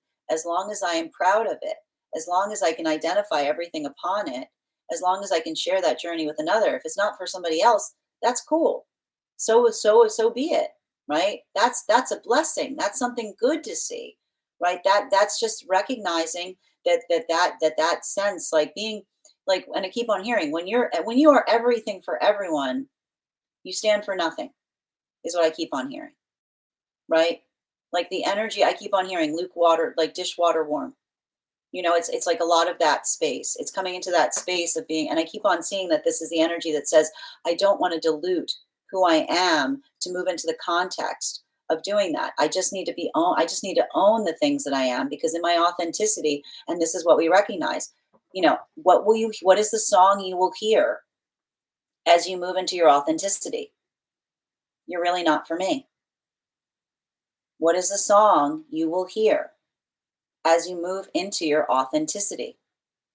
You're really not for me, because you're not. You're for yourself. And the energy that appreciates us will honor us on those journeys, but won't necessarily be conditional for everyone, right? This is what we talk about the exquisite vibration. While we move towards, again, continuing into divine union for feminine energy right now, this is a lot of the feminine energy going through the same space, but this is a lot of the feminine energy that says, I do not need to be perfect. That the ability to find perfect is being a work in progress, which isn't the feeling of having to feel like you're energetically perfect, but taking ownership on what it is that you work on, right? This is a lot of I feel like a lot of the energy of the feminine going to high priestess says, I am an avid student of the lesson of me, right? This is a lot of the feminine energy that's saying, I am an avid student of the lesson that is me, which is the energy of the feminine. And again, this is a lot of that Leo Mars energy that says, I am very conscientious about who that energy is and what it is that I'm trying to cultivate within myself. And being able to the energy of the saying, I am an avid student of the lesson that is me. This is the feminine energy that says, I move towards myself to explore myself even further, and recognizing that others often project things onto me isn't something that I need to embody. It's interesting, isn't it? It's interesting when someone calls you out on something that is not yours, because they're putting something towards you because they feel it within. And this is why I see a lot of the feminine energy saying, when I am an avid student of the lesson that is me, the feminine recognizes that they act as a mirror for others' projections, right? And so the ability to be observant, not to be reactive, if someone makes some kind of claim upon you that isn't yours, but being like, that's interesting that you would say that. Would you like to go on further about that? Because often energy will tell on themselves in relationality to what they see, as opposed to what it is you're saying. So I keep on seeing that this is both of these energies right now working in the space of being a student on working towards the egoic shield by recognizing and identifying and not overly internalizing another person's feelings, but being observant about them, right? Because when we stop absorbing, right, when we recognize which notes we take, right, and it's not to say that sometimes we don't get a good note. You might tell me something that I completely can't see about myself, right? If I got something between my teeth, like, I'm glad that you tell me that. But then if you're telling me something that you're just creating out of thin air, we can often identify that we sometimes act as the vehicle for others' projections. But that's why we're very conscientious, because this is the energy that understands that as we move towards healing, we stop projecting as much. We stop. That's the ideal. We stop projecting because we just recognize what our assignments are, right? We don't try to avoid. And the best way you can see someone avoiding an assignment is when they're projecting it onto someone else. Continuing to get clarification, right? That sounds like a you problem, right? It's like that's what it like that's the song of projection, right? That sounds like a you problem, right? I'm the worst. Sounds like it's a you problem. They're the worst. Sounds like it's a you problem. It's always the same. Nobody wants to work anymore. Continuing to get clarification between our no, but it's working on the self, right? Continuing to get clarification between our Eight of Pentacles in combination with our Three of Pentacles in its reversal. I'm glad. Do you notice? Do you notice? I want you to go look at the spread. I want you to go look at the spread. Okay? If you're having a rough morning, okay, we're starting out in swords. Are you noticing a trend here? We're moving into pentacles and wands. Okay? Pay attention. Next card. There she is. There she is. I live for this right now. The high priestess has been showing up the last 2 days. Yesterday, she was our final card. Today, she's resting nice and easy next to our King of Wands. It's rough work right now, but this is literally a continuation of what we're seeing that's happening right now between masculine and feminine energy. Bearing in mind, this is not based on gender, but what one feels most aligned to. Now, now again, this is a continuation of what we talked about. This is masculine and like welcome to Mars and Leo. Everybody's working on their egoic shields. And that's not about like getting rid of the ego entirely. It's being able to have the energetic ego that one is proud of, right? Understanding. And again, we talk about, again, when we feel that anxiety point, when we feel that bell from within, when we're feeling triggered, we don't get reactive to it. We explore and we understand where the call is coming from, right? Because often when we feel triggered, it's one of two things. It's either something that we need to work on within, right? Something that we're trying to energetically avoid, that we're feeling triggered by. We articulate through it. We don't react to it. Or it's something that we're experiencing without that is not called for, right? Another person's projections. So I keep on seeing that and this is what I think is beautiful. Remember, I told you that the energy in separation right now is in magician energy, right? This is the energy that's hashing it out. This is the energy, like this is what it looks like. And you'll remember I told you, and we talked about this in my magician class. What do we see? What do we see in the card of the magician? The dual forces, right? The arm position of the magician. What is the magician doing? Reaching for the higher self, holding the ego at bay. This is the work that we do when we try to find ourselves, right? We find that position where, and again, we understand what it is we're trying to improve upon the self, and we recognize what it is that we need to work on. And this is the energy that moves into the space of their authenticity, because this is the energy that says what you see is not coincidental. It's absolutely intentional, right? When we are intentional in our journeys, we are proud to be in our authenticity, because it's the energy that says what you're experiencing is not accidental, right? This is the energy that says, I know my assignment. Like, this is what we do. This is who I am. And this is the energy that has that modality, that when we understand when we understand our energetic assignments, we're very eager to share our work with others. We're very eager to talk about that. So I keep on hearing, like, this is why it's magician energy, because these are a lot of energies that are very eager to hash out their lessons, right? They're talking about their energetic journeys. They're talking about what they've experienced. They've talked like, and they're like, and I keep on hearing everything's on the table, right? It's like the energy that's like everything's on the table, because this is the energy that is not in a space. And even if there is something that's sensitive here, it's the difference between someone saying, I'm not ready to talk about it. It's too tender, versus someone saying, I never talk about it, right? How dare you? You know what I mean? Well, for masculine and feminine energy that is coming into divine union, this is the energy that keeps on saying to one another, thank you. Thank you. Thank you. And why is the energy saying thank you? I can see this energy saying to one another, we talked about this, not doing anything. And the energy is going, I know. Exactly. Because when we build that balance point within, I told you, this is a chariot energy moving into divine union. So if these are the chariot partnerships moving into divine union, what is the greatest gift that they're finding in one another? Solid ground, right? We talked about the difficulty point of the chariot is how long it takes to get started. But this is the energy that says when we create solid ground, when we find that stability, it allows us to recall our energy, because we don't have to spend every single solitary moment worrying and agonizing over the condition of partnership. It allows us to begin that journey inward. And this is the energy that says finding partnership is not the end of the story. It is the very beginning of it, right? Because that's the energy that says I began my exploration of self from that point of stabilization. Well, for masculine and feminine energy that is deep within divine union, a lot of this energy that's deep within divine union right now, this is, I told you, this is all of this energy and temperance, right? And I told you, what is the thing with the temperance energy? Dipping the toe in and checking, right? And so this is what the counterparts are doing. They're working through the aspect of the changes of the self, and at the same time utilizing the trust that they have on themselves. Because when we build into healthy partnerships where communication is a priority, we can always trust that if we're moving out of alignment, we've got that energy there to say, hey, check your tie, right? Like, check, check, you got something here, right? It's that beautiful, I keep on hearing it's it's the loving it keeps on saying to me, it's almost like the I keep on hearing it's like the grooming behavior of energy that cares about each other, where you're always checking and checking one another because of the care that you have, right? In making sure that someone like is in their space of being able to effectively shine, right? It's a lot of that.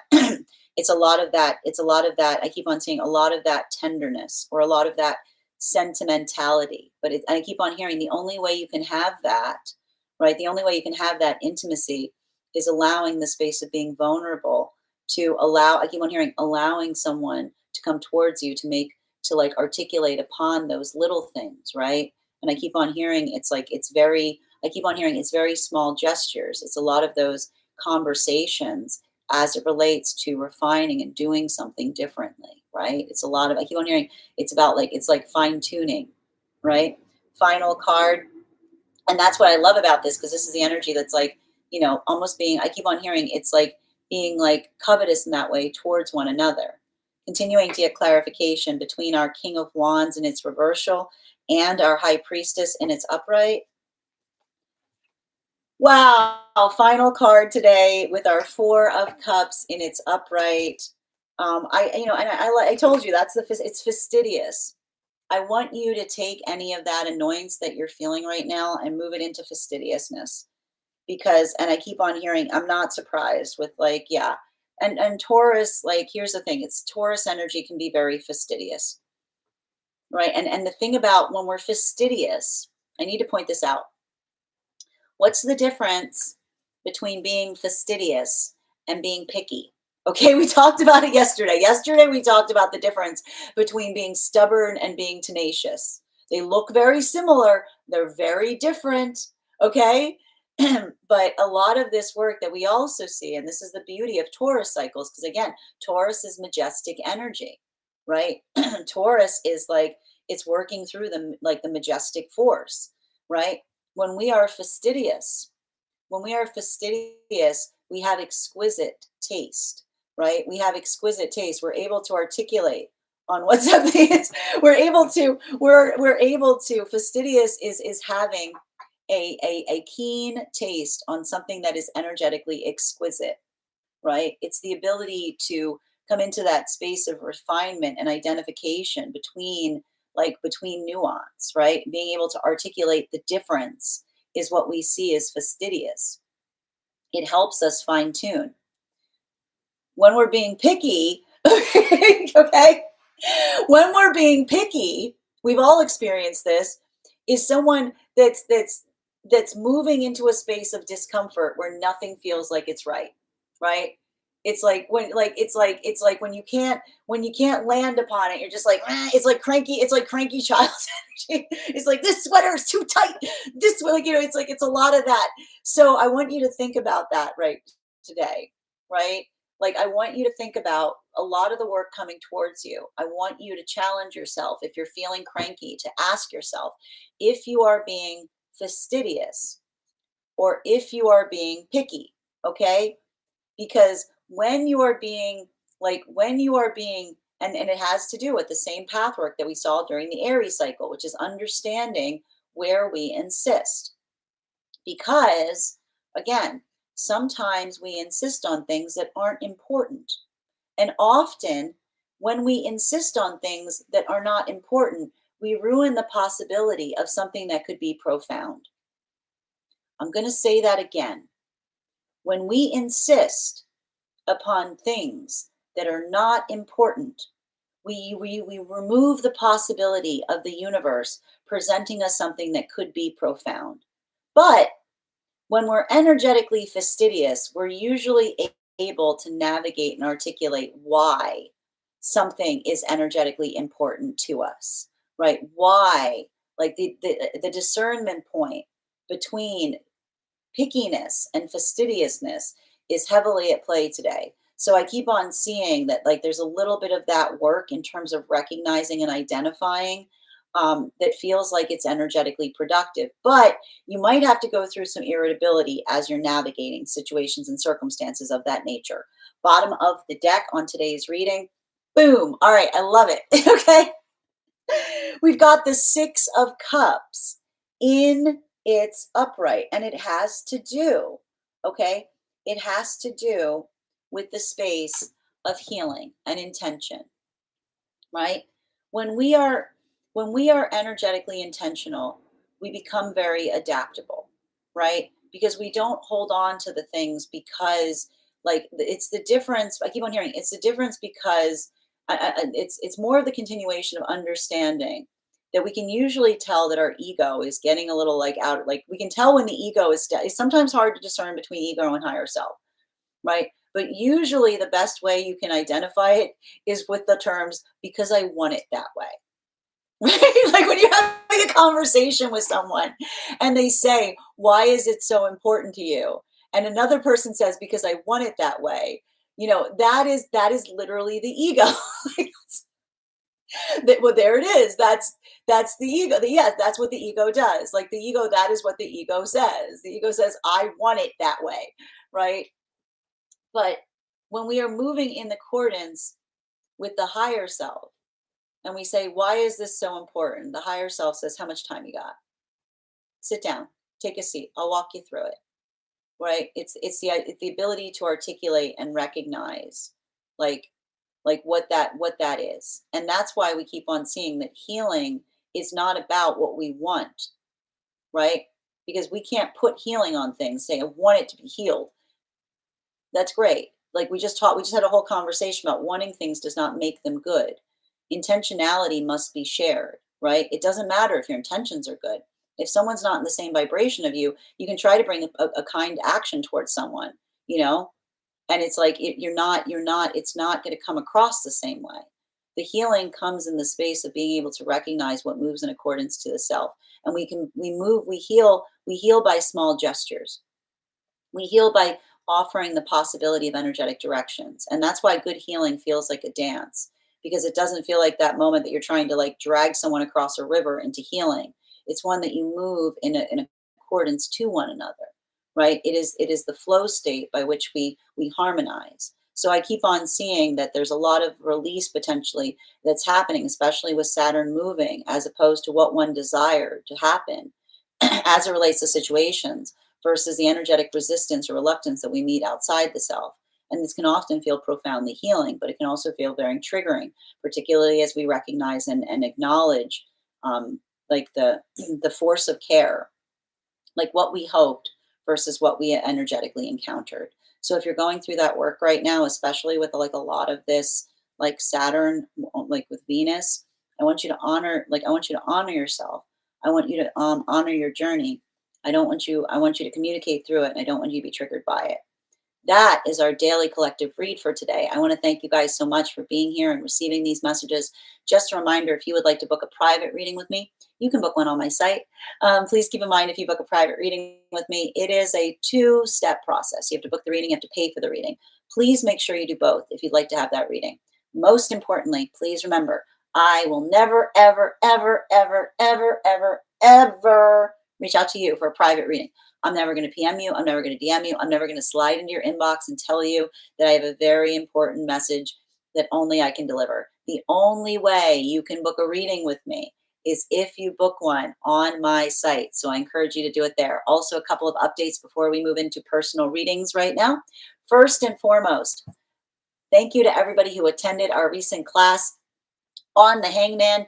Our next class will be held on Wednesday, May 14th at 6 p.m. PST, 9 p.m. Eastern. We are going to be continuing our studies into the tarot with a focus on the death card. It's not that scary, I promise. If you'd like to become a part of that tarot class program, all you need to do is mosey on over to my Substack and become a paid subscriber. Your paid subscription to my Substack is your ticket of entry into our live classes each and every month. You will also, as a monthly subscriber, have access to over 9 hours worth of material in the Tarot Church Library archive.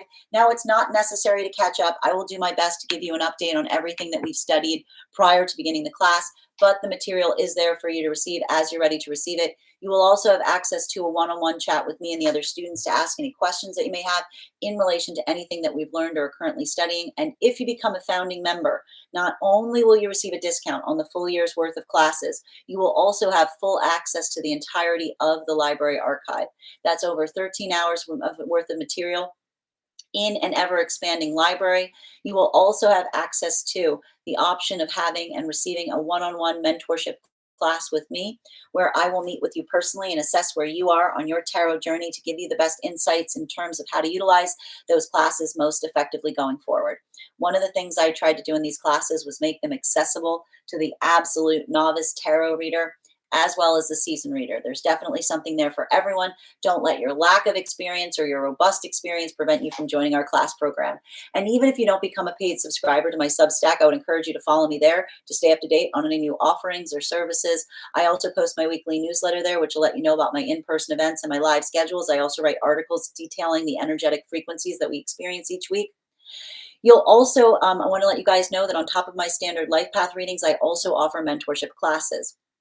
These are for any of my students that are seeking a more personalized educational experience with me. I take a very limited number of students for this reason, as those classes are focused on each individual's personal spiritual goals and journey work. Those classes can be purchased on an individual level or as a monthly class series, weekly or bi-weekly as your schedule permits. Also, for my clients seeking more consistent weekly tarot support, I'm very happy to offer weekly tarot insight packages. That is a package of 4 30-minute readings, again, weekly or bi-weekly as your schedule permits, so that you can stay more consistent on your personal journey. I'm also very happy to offer dream interpretation readings. You can purchase those on an individual level or as a series. I would encourage you, if you purchase a series, that you make sure to start to keep a dream journal, because we will utilize the journal to go over and utilize the tarot to understand the key themes and messages coming through for you on the dream space. I want to thank you guys so much for being here today and sharing in these messages. And we will do this again on Saturday. That is our daily collective read. I want to thank you guys so much for being here and receiving it. Congratulations to Ruby. You got our highest gifter, dear, and thank you so much. My Sweet Lemons, you came in second, so you will also have an additional card pulled. If anyone else would like to get on the list for today, you will be the third person read for. 3 cards for a donation of $29 or more. 4 cards for a donation of $23 or more for my subscribers, being Semi-Lio. Please keep in mind there are 2 things I do not read for across these apps. Those are pregnancy and medical. Happy to give insight on anything in private readings, and you can book private readings on my site. I'm going to take a minute to read over some of the comments that came through as I was reading. If you'd like to get on the list today, you can do so. Also, when we get to 50K, I will be doing a giveaway and gifting a reading back to the collective. We do here dream interpretation readings, past life readings, pet readings, mediumship readings, spirit animal guide readings, angelic messages, highest priority messages from spirit, love readings. And if you want to see the full list, if you go over to my tree that has Binks in it, you'll see the full list of readings we offer. Also, if you have information that is relevant to the reading that you're having with me, you can send it in either the notes when you send the donation, or if you are a subscriber, you can include it in our group Discord, and I will read to it in the designated channels, and I will refer to it during your reading. Thank you so much, Morgan, for getting on the list. You will be the 3rd person read for. And if anyone else wants to get on the list right now, you'll be the 4th person read for. I'm going to take a few moments to read over some of the comments that came through as I was reading. You're so welcome, Haley. Could my mother issues be the thing that's really impacting my relationship? We can work through that. We go through all of those things, right? When we do love readings, we can absolutely talk about the karmic connections that you're experiencing right now and how they're impacting your relationship. It can be a base, but not the full reason. Beautifully said, Solutions. We can never put full accountability on someone or something else. It won't help us heal. Beautifully said. I'm going to pin that, Solutions, because it's so beautifully articulated. I adore that. It's a beautiful way of taking accountability in that way. I'm wondering if my trauma, I mean, listen, I think, Haley, our trauma makes it difficult to grow in every context. Right. And that's why, and again, the difficulty is it's not about releasing trauma. I always think it's very ironic when someone says you just have to let go of trauma. Trauma is sticky pain. If it's like you can't, like, if you could let go of it, it would not be trauma. It's a pain that sticks. So our inability to understand and appreciate what we carry helps us move into partnership, and it doesn't require us to let go of it entirely. It requires us to understand how we carry it forward with us. I deeply appreciate that. I do too. What a beautiful way of stating that. And Little Vamp, thank you for those gifts. Squirrel. Solutions in my safety and comfort. It's not authenticity. It's a safety issue. Beautifully said. Tap to claim. Thank you for the compliment, Sage. Hope you're having a beautiful day. For me, the authenticity of the outside thing is what's causing the problem because I cannot. The disrespect is constant and my safety threatened. Well, again, we point this out, Solutions, right? And I think you've hit the nail on the head. If something is not moving in the directionality of being healing, it's okay to move away from it, right? It does not require one to have to endure something that isn't healthy for the self. Again, active consent in the realms of healing requires mutual accountability and working towards shared manifestation goals. Sending you support on that journey. Grand Rising Joy, and thank you for confirmation, Solutions. Haley, he and I have finally been meeting each other with grace and respect. I adore that. I'm so happy to hear that. I'm sending you continual success on that journey. Thank you for confirmation, Solutions. Haley, I'm so proud of how far myself and my partner have come in our relationship. Tap to claim, Haley. For their comfort, putting my safety at risk. No, absolutely not. And I keep on pointing out, we don't create environments where we require us to be saved by our counterparts. We save ourselves for our counterparts. Solutions, a concern being articulated clearly and multiple times. Beautifully said. Sending you support on that journey. Good morning, Grand Rising K. Little Vamp. Yes, pulled the world in reverse myself this morning. Yeah, it's the vibe, right? It's the vibe. Thank you, Pop. So good to see you. Christina, your subscription's ending soon if you'd like to renew. The little changes causing grief. I know. And again, it's a little bit of like this Uranus and Taurus energy. It's a lot, like I'm telling you, like little things that feel like they're overwhelming right now. And thank you, Bella, for those hearts. Grieving people that are alive is something else. It truly is Solution. Sending you support on that journey. Oh, I know this all too well. It's almost worse. Sending you support, Haley. Hi there, Melatonin. Grand Rising. Melatonin. There's a bunch of people who are having sleep issues. They need you right now. Bella, my Venus is in Taurus, first house. Yep. This resonates so much. Change in love can be so uncomfortable. I love, here's the thing. Venus in Taurus is so beautiful, right? Because I think like Venus is it's exalted in Taurus. But and I think that's the ability, like working in the context of understanding things don't like perfect is not made, it's found, right? Like working in the space of improvement, working on the space of like progress. It's not conditional. It's I keep on hearing it's not conditional, it's aspirational. I just looked into my Saturn and Venus and oh man, I'm a Cancer, he's a Taurus, and the Saturn Venus energies. Yeah, Cancer and Taurus, when they're healed, is absolutely beautiful. When they fight, like when they fight, because they're very similar. They're very similar. I'm not cut out for this. I rather love from afar. Sending you support, Solutions. I learned my lessons. I cannot be a pushover or doormat. You shouldn't have to be. A healthy relationship should not make you feel like you're being a pushover or doormat. Yeah, I've been a little too quick to anger. It's good. Look, we're all going to get quick to anger right now. There's all this energy transiting into Aries during Taurus season. So everyone's going to have like little patience and short temper. That's why I feel like to a certain extent, like Mars and Leo is going to kind of is going to help with a bit of this right now. Embrace compassion, compassion. Yes. My Aries moon. I mean, Aries moon is great though. Do you tend to articulate or identify your emotions yet? That's a beautiful question. No, we just finished the free reading for today. We're moving into personals, dear. Anger protects you, filter it and use it to strengthen you. Or I think, better than that, understand what the fear is that the anger is bringing about, right? Because again, often when we feel anger, it's because of the fear. So being able to recognize what the anger is trying to protect will sometimes help find a solution through it. I struggle with that because of my issues with my mom. I appreciate that as well. Sending you so much support on that journey, Haley. And thank you guys for supporting each other in the live. You said a lot of things that are ringing in my ears. Definitely meant to hear it. Thank you guys for, I love when you guys are having these really robust conversations as I'm doing the reading. It's beautiful to me to be able to catch up on them.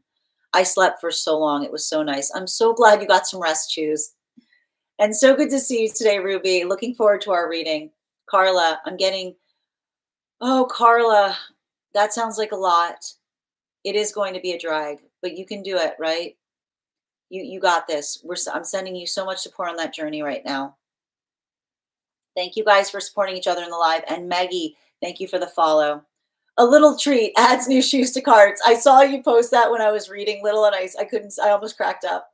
I just bought myself a couple of new outfits and some fishnets as a little gift to myself. We love it, Haley. I did that alone with the divine. It's beautiful. Divine union with the divine. Tap to claim solutions. I love that. I'm scrolling through some dresses as we speak. This is definitely like little treat energy. I need to vamp up my wardrobe. Go for it. Yes, calling me out. Welcome, Erica. Nope, I keep giving too many chances. I do it and sad, afraid, and disrespected. Well, again, remember, we don't want to we work when we a true apology is rectification, so that you only have to apologize for something once, right? It's identifying the adaptability and recognizing what that is. Team Sana, welcome. I always say it comes up to come out. Beautifully said, Pops. I adore that. So good to see you today.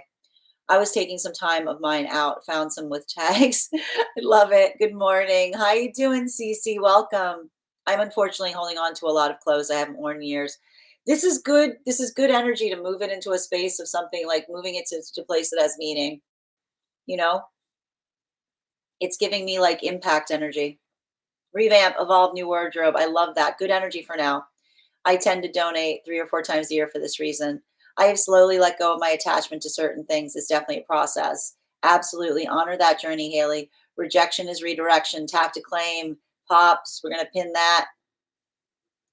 All right.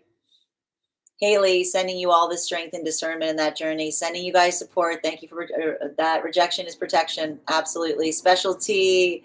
Yes, that's right, Sana. Welcome.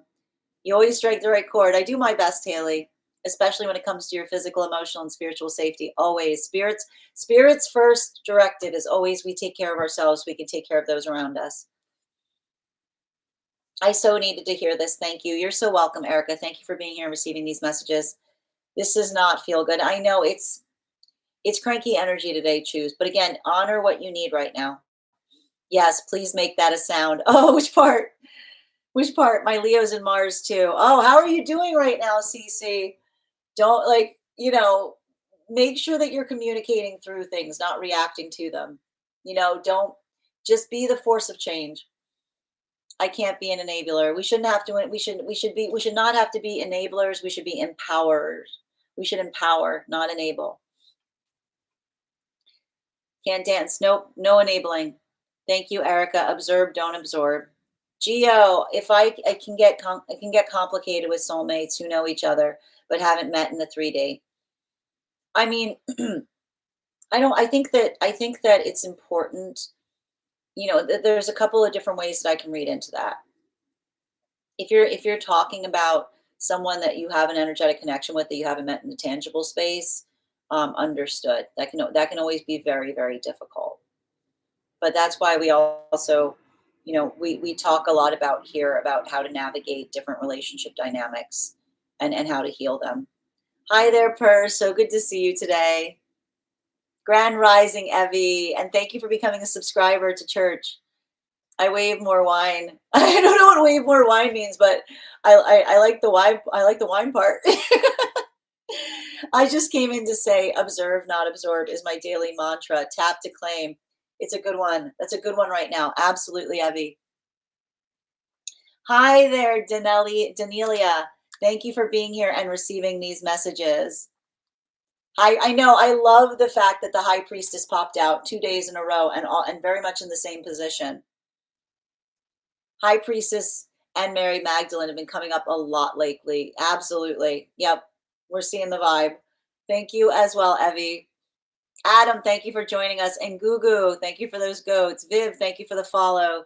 Solutions, everything's on the table, but not everyone can be at my table. Wow. I love that. Oh, adore that. You're so welcome. Thank you, Evie. You like hearing my voice. Oh, thank you, Ember. It's hypnotic. Thank you. I know everyone tells me, everyone's like, I'm sorry I fell asleep. And I'm always like, it's really nice that you fell asleep. I always think it's wild when people get upset that people fall asleep. It's when you fall asleep, it means you feel safe, you know? Checking that we're at our best. Always tap to claim, Erica. I did too much talking, but you look, look, if you're observing on something you can do better in the future, like working through the notes, Hi there, Jacob. Hope you're having a beautiful day. This is like cosmic therapy. Thank you, Evie. I'm so glad it helps. Yes, sorry, Taurus. No, it's like here's the like. Listen, a healed Taurus going through these lessons. This is why, like when Taurus comes into the space of navigating through their own frustration, they find majesty. It's literally like whenever I read for Taurus, it is the energetic frequency of majesty. I love being a Taurus. Yep. It's beautiful. It's like it's been there. Absolutely, Erica. Yeah, but using it to poke at someone isn't that positive in polarity. Fastidious in Spanish isn't. Interesting. I'd be curious as to what it is in Spanish. And Antigua. And that's the thing about, like, I need to point this out. Fastidious is being able to recognize and identify why one is holding something importantly. And thank you for the follow, Tiga. Things that no longer serve our higher good. Tap to claim. Yes, that's the positive. Discernment. Yes, release your choice is never wrong as long as you're true to you and evolving. Tap to claim. Drop the ego and surrender, surrender, surrender. Not entire. I feel like it's not about dropping the ego entirely. It's recognizing the ego, understanding what the ego is trying to protect. They want people around them that make them feel unsafe. You can keep. Oh, I'm sending you so much support solutions. You deserve to be in situations that make you feel safe, seen, and supported. Yes. It's not really dropping the ego, it's lowering the egoic shield, right? It's like it's not dropping it entirely. Drop the shield. It's like it's lowering it. And Mumu, thank you for the follow. Sending you so much support on that journey solutions. It's the ripple effects. Yeah, well, that's why we talk about this here, Earth, when the messages come back and forth up and down the frequencies. You're so welcome, Solutions. Chat was amazing. It is a beautiful collective we have here. I am always honored to be a part of it. You're welcome, Haley. I appreciate you too. And thank you, Lauren. And guys, please thank our moderator, Ruby, for their help today. Thanks for pinning your Substack because I had a hard time finding you. No, it's okay. That's why I do it, Evie. And Lauren, thank you for the follow. All right. That said, as I mentioned, we are going to get started. Oh, thank you, Haley. I deeply appreciate you. And Claire, thank you for subscribing, dear. You're so welcome, Gio. Happy to read for you on that, Cherry. If you'd like to get on the list, list is open. I've missed the Daily Collective, but it sounds like it was great. I had to start a little earlier today, but if you want to catch it, if you missed the Daily Collective, it'll be up on the place where we keep the videos and the photos. It'll also be up on as a podcast over on Spot and over on Substack. Venus in Capricorn is great because like Venus in Capricorn is like, it's like whatever you need. It's like handyman energy, it's like I changed your oil for you. It's like it's a lot of that. Like I love it. I love a Venus in Capricorn. It's like, I saw you needed this, so I just took care of it. You gotta love it.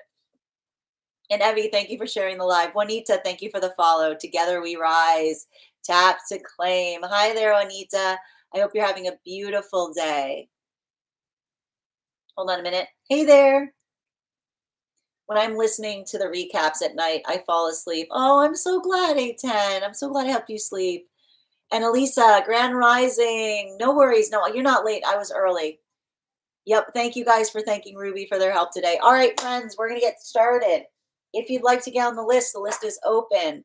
3 cards for a donation of 29 or more. 4 cards for a donation of 23 or more for my subscribers, Binks and Malayo. Please keep in mind there are 2 things I do not read for across these apps. Those are pregnancy and medical. Happy to give insight on anything in private readings, and you can book private readings on my site. Also, if there is relevant information you would like to share with me for your reading, for instance, if you have a dream that you would like interpreted or a past life you would like more information on, you can send the information in the notes when you send the donation, or you can put it in, or you can send, if you are a subscriber, you can put it in our Discord in the designated channels. Hi there, Leah. All right, first person we're reading for today is Bridget. Bridget, thank you so much, dear. And you've got additional cards coming. Thank you for being patient with your reading. Can you let me know if we're doing a general reading or if you have a specific question you'd like me to answer? And if anyone else would like to get on the list for today, you will be the 4th person read for. Also, friends, we are at 32.3K likes. When we get to 50K, I will be gifting a reading back to the collective, so make sure you're tapping the screen and we'll get that 50K in no time. I'm not sure if Bridget's here yet. All right, if Bridget is not here, we're going to continue. The next person on the list for today is, I've got Morgan. Morgan, if you're here, I haven't seen her either. She'll show up. Next person on the list for today is Morgan. Morgan, if you're here, can you let me know if you'd like a general reading or if you have a specific question you'd like me to answer? And if anybody else would like to get on the list for today, you will be the 3rd person read for. How are you doing, Morg? So good to see you, and thank you for being a subscriber. You'll get 4 cards. Can you let me know if we're doing a general reading or if you have a specific question you'd like me to answer? General for Morgs. We've got it. 4 cards for Morgs, please.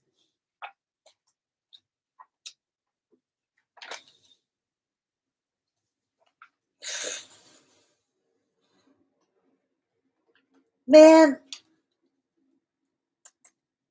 this is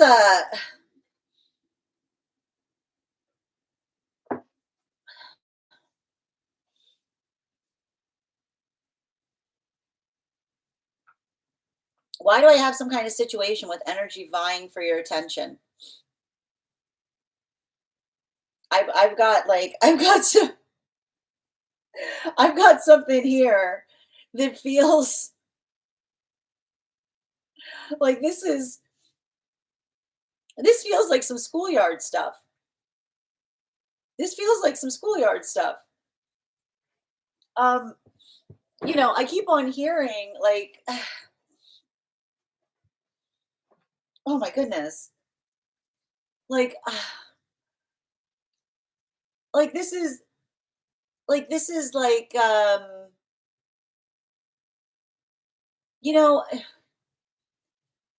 I got it, like this is giving me like the type of energy of someone like, when someone's worried about other people, it's giving me like self-fulfilling prophecy stuff, because like I got to put it out, like I'm seeing some kind of circumstance or situation where like someone overly reads into things and suddenly you're like arguing about something that doesn't even exist, like it's giving me one of those situations. Like I keep on hearing there's nothing more absurd than having an argument with someone about something that's not happening, is everything I keep hearing. There's nothing more absurd than having an argument about something that's not happening. And the thing about it is often I keep on seeing, this is what we talk about, energy tells on themselves, right?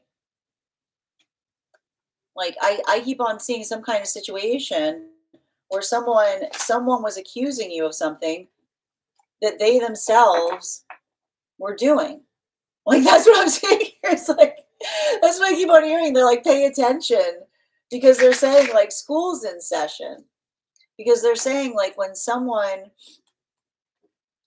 accuses you of something that's not happening, you get a very fast pass into where their mind is. You know? You get a very fast education on where their mind rests. And so, I feel like there's something really important about this because it feels like someone who's like locked themselves out of your life. You know, it's like you can't do anything with energy like this. You can't do anything with energy that creates problems where problems exist, or don't exist. But often I keep on hearing a guide say it's distracting, isn't it? Right? Like I keep on seeing some kind of situation of someone like trying to be in some like, and I feel like this is like they're saying to me, like it's feeling to me like almost like some kind of like revelation energy, because I just keep on seeing that someone's not making any sense. It's like they're trying to create distractions. It's convenient, isn't it, when they choose to argue with you? It's interesting. It's interesting, isn't it? It's interesting how someone creates problems where problems don't exist. You've got a guide that's saying it's very convenient, isn't it? Check the timing. Check what they want to do, right? Because I just keep on seeing it almost feels like someone who like try doesn't want to leave your life entirely, but tries to fabricate arguments so that you'll have these like spotty moments that allow them to not have to check up on you or not have to have some kind of energetic responsibility. Um, this is this is giving me like a little bit of this like I keep on hearing there's something here that goes there's nothing there's nothing there's something they're saying look into time, like I keep on seeing check the timeline. There's nothing I keep on hearing there's nothing accidental about an argument, especially if the argument is about nothing, is what I keep on hearing, right? I keep on hearing if someone was trying to create arguments where arguments don't exist, being like that's not you. I keep on hearing that's not the energy of someone being overly sensitive. I keep on hearing that that's the energy of someone who's, you know, recognizing or identifying. I keep on hearing, oh, I don't like this. I keep on hearing someone say like a well placed argument is a get out of jail free card as it relates to responsibility. Hate that. I hate hearing that. That's awful. That's like, so I just want you to kind of be mindful of that, because if this is some kind of energy, and I keep on hearing if this is energy that keeps like feeling like they're creating arguments that don't exist, and then they're coming back to you on bended knee saying, I'm not angry anymore, see who was around. See what they were doing that they didn't want you in around them, because I keep on hearing like especially if there's some kind of pattern here. Bottom of the deck. Yeah, a well-placed argument is a don't see me. We weren't talking. Well, why weren't we talking? Because I created a fight where a fight did not exist. Well, you can't be mad at me. We were fighting. Yeah, but why were we fighting? Because I created a problem. I created a fight where a fight did not exist. They're saying make sure that you're like make sure make sure that you're recognizing pattern recognition, especially if someone is acting erratically. If it feels like if someone is continually becoming ridiculously hypersensitive about something, and then again changes on a dime and suddenly says, I'm sorry, I was out of line, right? Remember, I keep on hearing that's someone potentially trying to build gaps in the timeline. So don't like they're saying don't it's not again, sorry is a plan, and healthy relationship is not one where we create, like, especially if someone starts arguing with you and then stops talking, right? Like, I keep on hearing an argument is not a get out of jail free card for responsibility. And if someone's treating it like that, then they're saying turn away from them, walk away, and don't stop walking, because they will look for reasons to fight with you, to then articulate and say, well, I'm not responsible for what we were doing because we weren't we were fighting, right? It's like it's saying to me, this is heavy. Like, and you've got a guide that's saying, like, don't, like, if they're trying to come back to you and they've done this a few times, like, it's not going to change. It's just like it's what it's like I keep on hearing, if you can set a watch to it, you've seen everything you need to see. Thank you so much, Morix, for having that reading with me. I keep on hearing you have to, like, they have to be able to explain themselves, and I keep on hearing sorry. Like, sorry is not, sorry is not enough. Like, there's something about locationality or something about travel is what I'm seeing here. You know, like, I keep on hearing it's it's almost like someone who's intentionally creating timeouts, right? And I keep on hearing a healthy relationship doesn't have timeouts, even when you're fighting. A healthy relationship does not have timeouts. Thank you. And the bright side of this is I feel like you do have something coming towards you right now that's going to help you. Like, I feel like the further you get from something, the more you're going to see something. So just be mindful of that. And if like there's something here that, like, I just keep on seeing, like, I see someone like trying to like slam doors in your face and then knocking and asking to be let back in. So just be conscientious of that. Thank you so much for having that. And I keep on hearing an argument does not create a stop in conversation. You don't go silent because you're arguing. You go silent when you want to be left alone. Thank you so much for having that reading with me, Morgan. And if this message connected to you as well, it's very common for those who need these messages to be here to experience them. It feels like funny business. There is, if you'd like to be on the list is open. 3 cards for a donation of 29 or more, 4 cards for a donation of 23 or more for my subscribers. Binks in my Lio. Please keep in mind there are 2 things I do not read for across these apps: pregnancy and medical. Happy to give insight on anything in private readings, and you can book private readings on my site.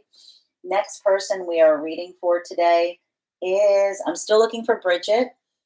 If Bridget isn't here, the next person on the list for today is Ruby. Ruby, if you're here, can you respond in all caps? Let me know if you'd like a general reading or if you have a specific question you'd like me to answer. And I'm going to take a moment to read over some of the comments that came through as I was reading. Leah, we do 1 cards once we finish the personal readings, dear, but we will be doing them today. And also, friends, just a reminder, when we get to 50K, I will be gifting a reading back to the collective. So make sure that you're tapping that screen. And again, I apologize for those. Just a reminder, if anyone asks you to message them for a reading, they're not a legitimate reader. Legitimate readers never ask you to message them for a reading. Also, please remember, this is my only site. I will never reach out to you for a reading either. All right. Thank you. I know, I haven't seen her yet either. And Backwoods, thank you for the follow. Love your hair up. Oh, thank you, Alexandra. He broke up with me, but keeps coming back and messaging and video calling me. Like, he knows that I'm so down for commitment, but he can't make up his mind. He won't explain why. No, I mean, this is saying to me, I keep on hearing the gaps in my resume is timeout energy. You know?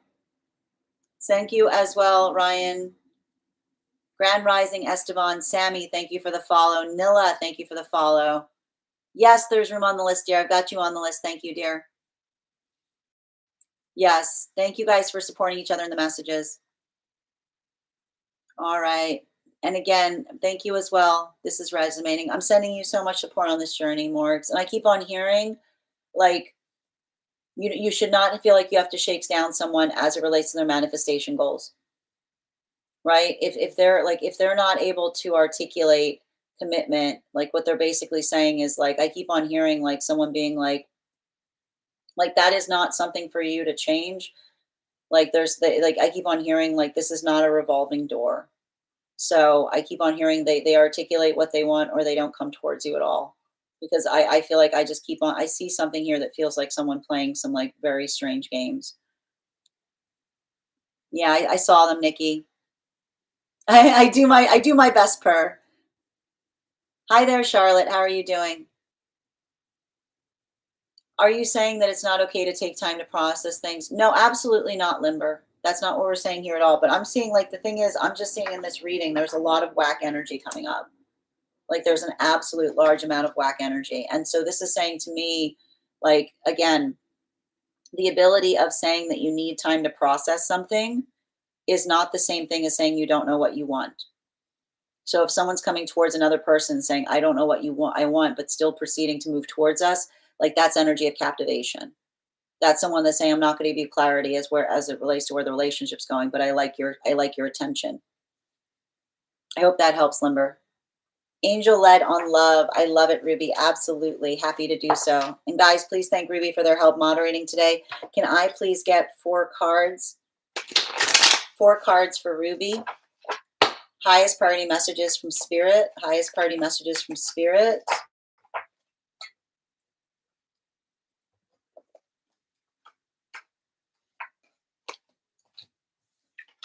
Wow. Wow. This is some like intense. This is an intense reading. Um, don't settle for things right now. Don't settle. I keep on hearing, don't settle for things um that just feel energetically okay. And I keep on hearing the energetic connection for you is going to be adaptable. They're gonna make adjustments. They're gonna build into a sense of accommodation. They're gonna articulate and say, what do you need? Um, and I keep on seeing that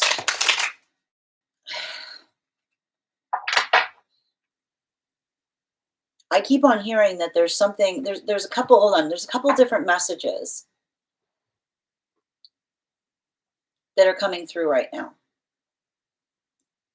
I see one circumstance or situation. Um,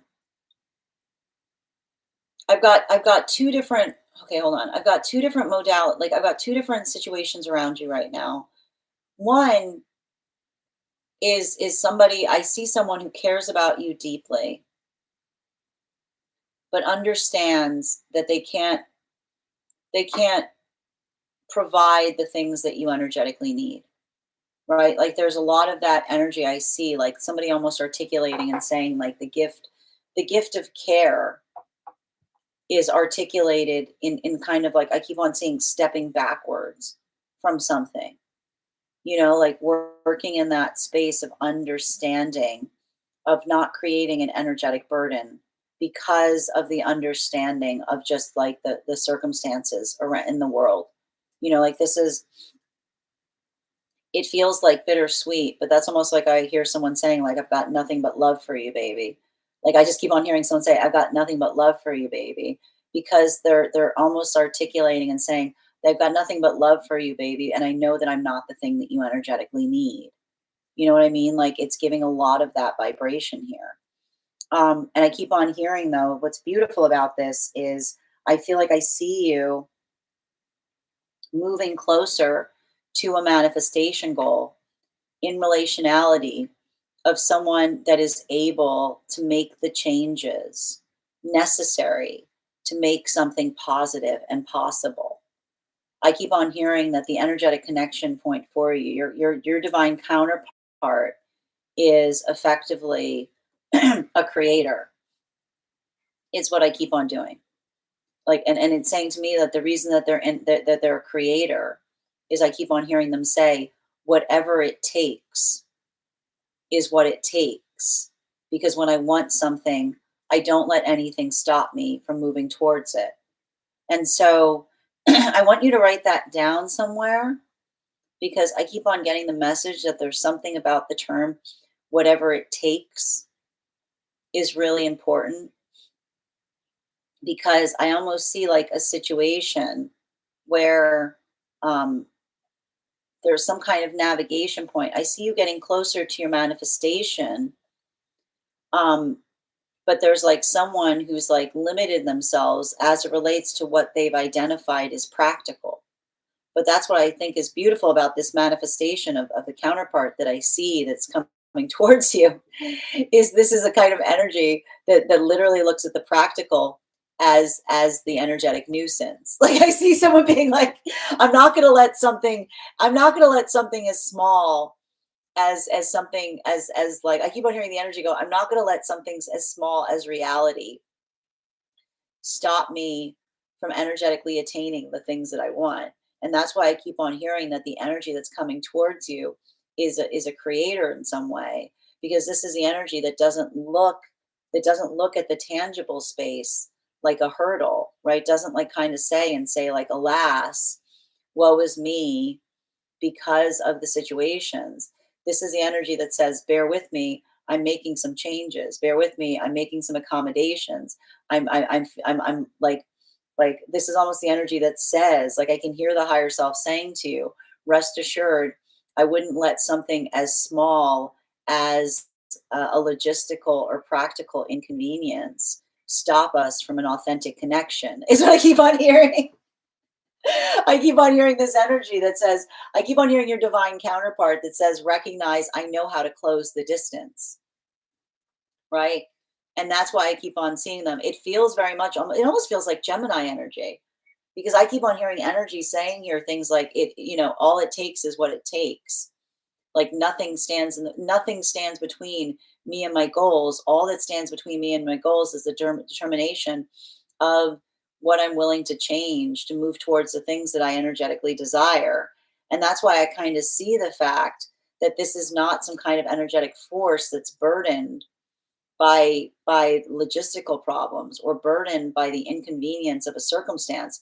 This is the energy that's almost saying circumstances can be changed. I keep on hearing them say, I have the means.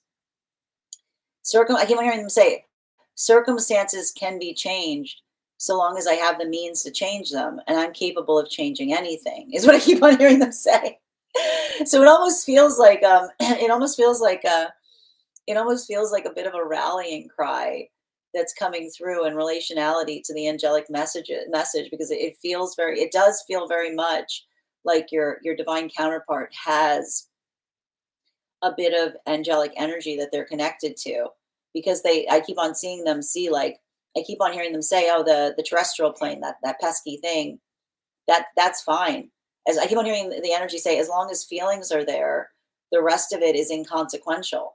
Like, I hear the energy keep on saying, they're like, and it's saying to me, it's like the opposite of something that you're experiencing here, which is someone saying, I have a lot of feelings, but alas, this is the energy saying, like, if the feelings are there, then everything else can be swept aside, because that's the thing that's energetically important. Bottom of the deck on this reading. Yeah, it has to do. Oh, it's interesting. I keep on hearing your like the divine counterpart that's in alignment to you isn't feeling a need to prove themselves to others, yourself included, is what I keep on hearing. Because I keep on seeing that there's some kind of energy that's around you that's in this like high honor space, but it's that honor that's preventing an energetic connection, right? That often when we're in a space of honor, we feel like we need to prove something before we can do something. And this is the energy that says, like, I can hear the energy saying, I will be humble when I come to you, which is why they're saying, like, I'm not gonna let my honor stand in the way of coming into connection for you. Like, this is the energy that almost says, like, I keep on hearing them say, I am going to humbly come to your door, because this is the energy that says, like, I'm willing to, like, if you're the priority, then everything else is adaptable. Everything else is changeable. That's what I meant. It's like everything. I keep on hearing them say, if I desire you, everything else is paperwork. They're going, if I'm building a connection with you and we want the same thing, then everything else is adaptable because you're the priority. So it's interesting because it almost feels like they're trying to give you like a little bit of a pep talk in relationality to what you're experiencing, to help them identify the vibration of what that type of relationship feels like. I keep on hearing them say, I'm not going to put my honor before you. Thank you so much for having that reading with me, Ruby. And if this message connected to you as well, it's very common for those who need these messages to be here to experience them. We are doing personal readings right now. If you would like to get on the list is open. It is 3 cards for a donation of 29 or more, 4 cards for a donation of 23 or more for my subscribers, Binks and my Leo. Please keep in mind there are 2 things that do not read across these apps: pregnancy and medical. Happy to give insight on anything in private readings, and you can book private readings on my site. Next person we're reading for today is, I'm looking for Lisa. I'm also still looking for Bridget. Lisa or Bridget, and if anyone else wants to get on the list for today, we've got 4 spots left on today before the list will be closed. 4 spots left. I'm going to take a minute to read over some of the comments that came through as I was reading. Yep, I got you on the list, Lisa. You're next. Elfie, thank you for the follow. Just reading over some of the comments. Hi there, Charlotte. Absolutely. Thank you as well, Estevan. Thank you as well, Lisa. I got you on the list, Estevan and Lisa. Hi there, Mags. Thank you for the follow. Hi there, Backwoods. Marsha, I'm happy to read for you on that. If you'd like to get on the list is open. I just realized I don't think I dreamt it all last night. Yeah, you probably dreamt, you just don't remember it. We dream every night. It's just a question of what we recall. I can also point out, if you want dream readings, if you have snippets of dreams and you need to get more of them, we can often use the tarot to try to pull out the rest of the dream. We've done that here as well. You're welcome, Limber. And Elfie, thank you for the follow. I've never felt more stuck financially, but of course my relationship issues are surfacing too. Sending you support, Katie. Thank you. I got it last year at the eclipse. Thank you. And thank you, Katie, for the hearts. Thank you, Shamar, for the follow. Did I miss the world's most efficient collective? I came in at a 9. Hi there, Nikki. I missed it as well. I'm sorry. I know. I'm sorry. I had to start early today. I posted it. I posted the fact that I'd be on earlier today in the Discord. And I also posted it on the place where I keep the photos. I try to keep you guys up to date. I'm sorry. No, I had to. I had to. I've got a wedding. I got a wedding I got to get to. Hi there, Per. That's a powerful energy. No, it is. Like, this energy. This energy is like kind of like a throwing down the door kind of thing. You know, it's weird because it's always so healing when Hayden comes around. He always heals things I didn't know were hurting. No, and that's what I'm seeing here. Like, I'm seeing, like, that's why I've got 2 different energetic frequencies around you. You know, that's why I kept on hearing someone say, I've got nothing but love for you. Right. But they're saying to me, like, I keep on hearing like someone that's like really like, they're like, I've got nothing for love for you, but I've got to like honor. I keep on hearing, I've got to honor my obligations. And I keep on hearing like the divine counterpart that's saying, you're my obligation. Like, that's the energy that's going, like the divine counterpart's going, you're my obligation. I know, I see this. No, I see them hurting. Like, this is what I keep on seeing around this. No problem, Esteban. You know, I'm not going to read without you here. I'm not going to be here tomorrow, Esteban, but if you're not here for the reading, we'll be back on Saturday. Hi there, Bridget. Oh, I know migraines right now are awful. It's all of the planets moving back into Aries. It's helm energy, right? It can be annoying. Ryan, I've got you, dear. Thank you for getting on the list. Hold on a minute. Just reading over for Ruby. But sorry. But always, I wonder about. Well, I keep on like. This is what I'm seeing as it relates to like reading through the energy. Like I hear someone I hear someone who every time I read for you, I hear that like Robert Frost poem. You know, I've got promises to keep. I've got miles to go before I sleep. Miles to go before I sleep. You know, like that's the thing about it. Always, yep. Hi there. Oh, Bridget, you're back. Yes. Per. Thank you. Can you please, Per, can you please let me know where you sent the donation? Just put the initial where you sent it and I'll confirm your place on the list. And thank you for supporting each other in the live. Oops, we're very observant, clearly. Yes, exactly. I had to. Yep. Hold on a minute. I feel like I'm healing from someone who's handcrafted by the universe for me. I understand. But again, like I feel like there was something about the fact that you met that energy that was very important to your healing process. You know? Like every time like I keep on seeing that you guys were healing each other. I know it's the air it's everybody it's going to be like it's the Aries energy. Hydrate. Make sure you're hydrating. Have a good night, Jacob. Hi there, Heather. Good afternoon. And Alexandra, thank you for the lightning bolts. All right. I'm just going to confirm. Can you just send the initial of where you sent the donation, dear? Hold on a minute. Boop, boop, boop. There we go. All right. And just a reminder, friends, we are at 38.4K likes. When we get to 50K, I will be gifting a reading back to that. Thank you. I appreciate that. When we get to 50K, I will be gifting a reading back to the collective. So make sure you're tapping that screen. All right. All right. One moment. Hold on a sec. And just a reminder for those who'd like to get on the list for today, we do dream interpretation, highest priority messages from spirit, past life. We do pet readings. So pet spirit, and we also do spirit guide, pet animal spirit guide readings. We do love readings.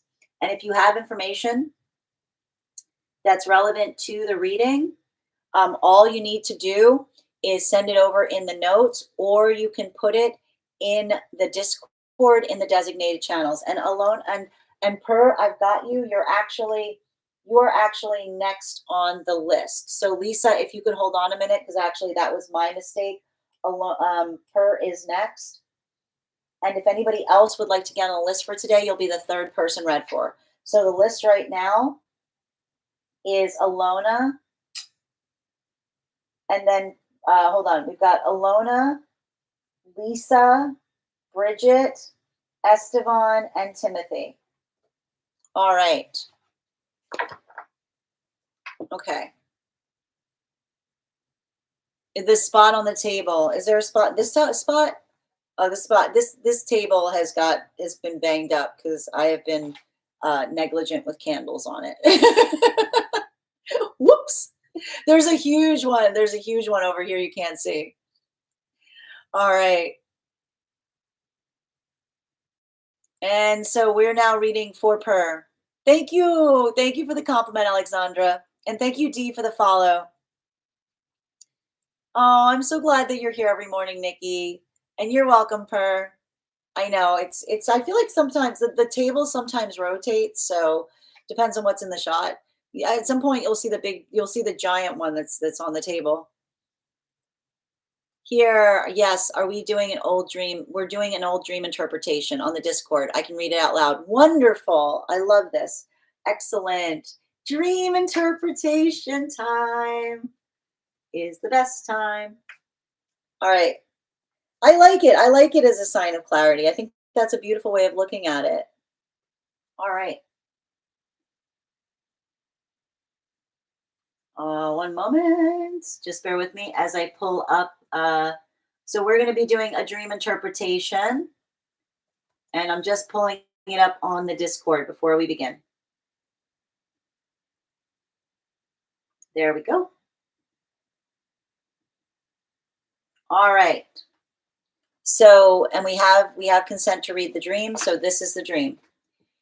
In my special dream space for past people is my bedroom, always reserved for loved ones and messages from guides. Other areas in the house can be occasionally be entered by other energy.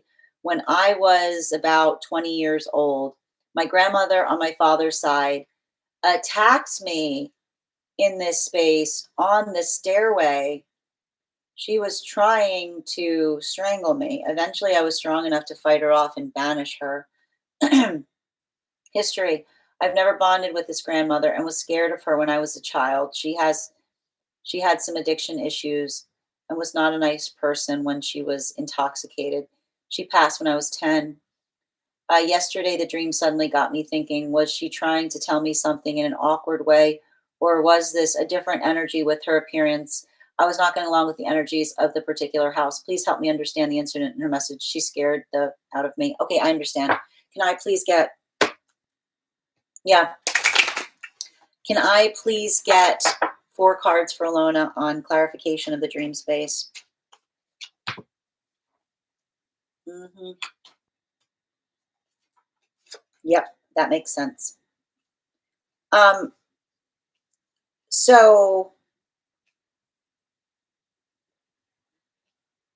I'm going to give you a little bit of information in relationality to what I'm seeing here. And they're saying that the most important thing about this dream is the fact that it occurred on the stairs. Okay. Stairs are a vehicle. Stairs are a vehicle of transportation. Okay. So the message was actually, it was a message that was coming through to you from your guides as it relates to the energy of the individual. Now we have to talk about this because the thing about it, and one of the things that we recognize is the fact that um, when we are when we are very empathetic, um, we have to be very mindful about what we imbibe or what we take into ourselves because and especially uh, when we build unhealthy connections for us, it allows for um and this is why they're showing me the stairs, because they're saying that you have to remember that stairs are a conveyor belt. And so the interesting thing is that they were basically showing me that the reason that you had that vision of that individual attacking you on the stairs is they were actually saying to me that the individual themselves was the stairs, that there was an energetic um like they were burdened, they were energetically burdened by something negative and heavy that potentially attached itself to them via their connection to their overuse or overindulgence in in that alcoholic vice, that effectively it made them susceptible, right? It made them susceptible to carry unhealthy energy. This is why you did not see that individual, as you mentioned, because and this is why, this is what we do when I do dream work. When I do dream work for a client, we start to work on the architecture of what we're identifying in dreams. And you've already done a lot of that, because one of the things that you've identified in this dream is that you have recognized that there is a space that you enter in dreams that is strictly reserved for those who have crossed over into spirit. Now, the important thing about this dream is the fact that you saw this energy, but they were not in the sanctified space for spirit, even though they crossed over. they were on the stairs, which is the vehicle of transportation. So it's a message from the guides that says if we're not mindful of our energy and if we fall too easily into vice, the difficulty with vice is it often allows an entry point for unhealthy energy to override us, right? To use us or utilize us as an energetic vehicle.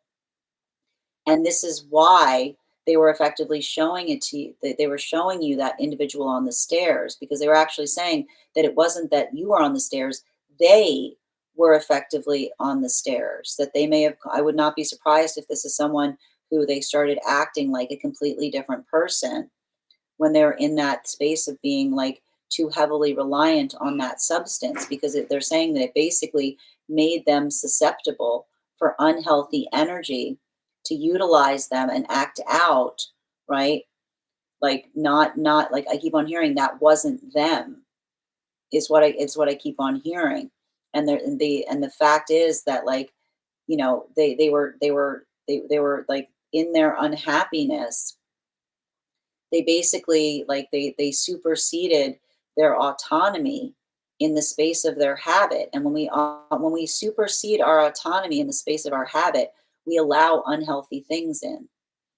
So that's why I keep on seeing, and especially again, that wasn't them, right? And I would not be surprised if like there were moments or something about this energy that others articulated and said like, you know, like something else, like this would probably give me the energy of someone who like were two completely different people, but when they were in like a non intoxicated space versus a space where they were like I keep on hearing like relinquishing their energetic autonomy.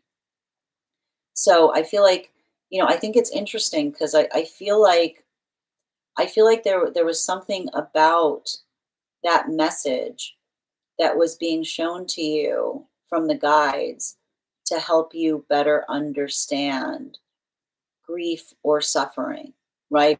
Because they're saying that, like, and this is what's difficult. This is why we try to work in the space of being able to, like, this is why we don't allow the space of drowning out our fear or our pain, because often when we try to escape our fear and our pain, like through an energetic substance, it allows something else in, right? It's like that's basically what they were trying to communicate in the space of the dream. So I feel like it's interesting because I feel like there was something about the space of the dream that was trying to give you some indications, both upon the ancestral history of the pain that someone was experiencing, but also like the energetic force um, that can sometimes like I keep on seeing like like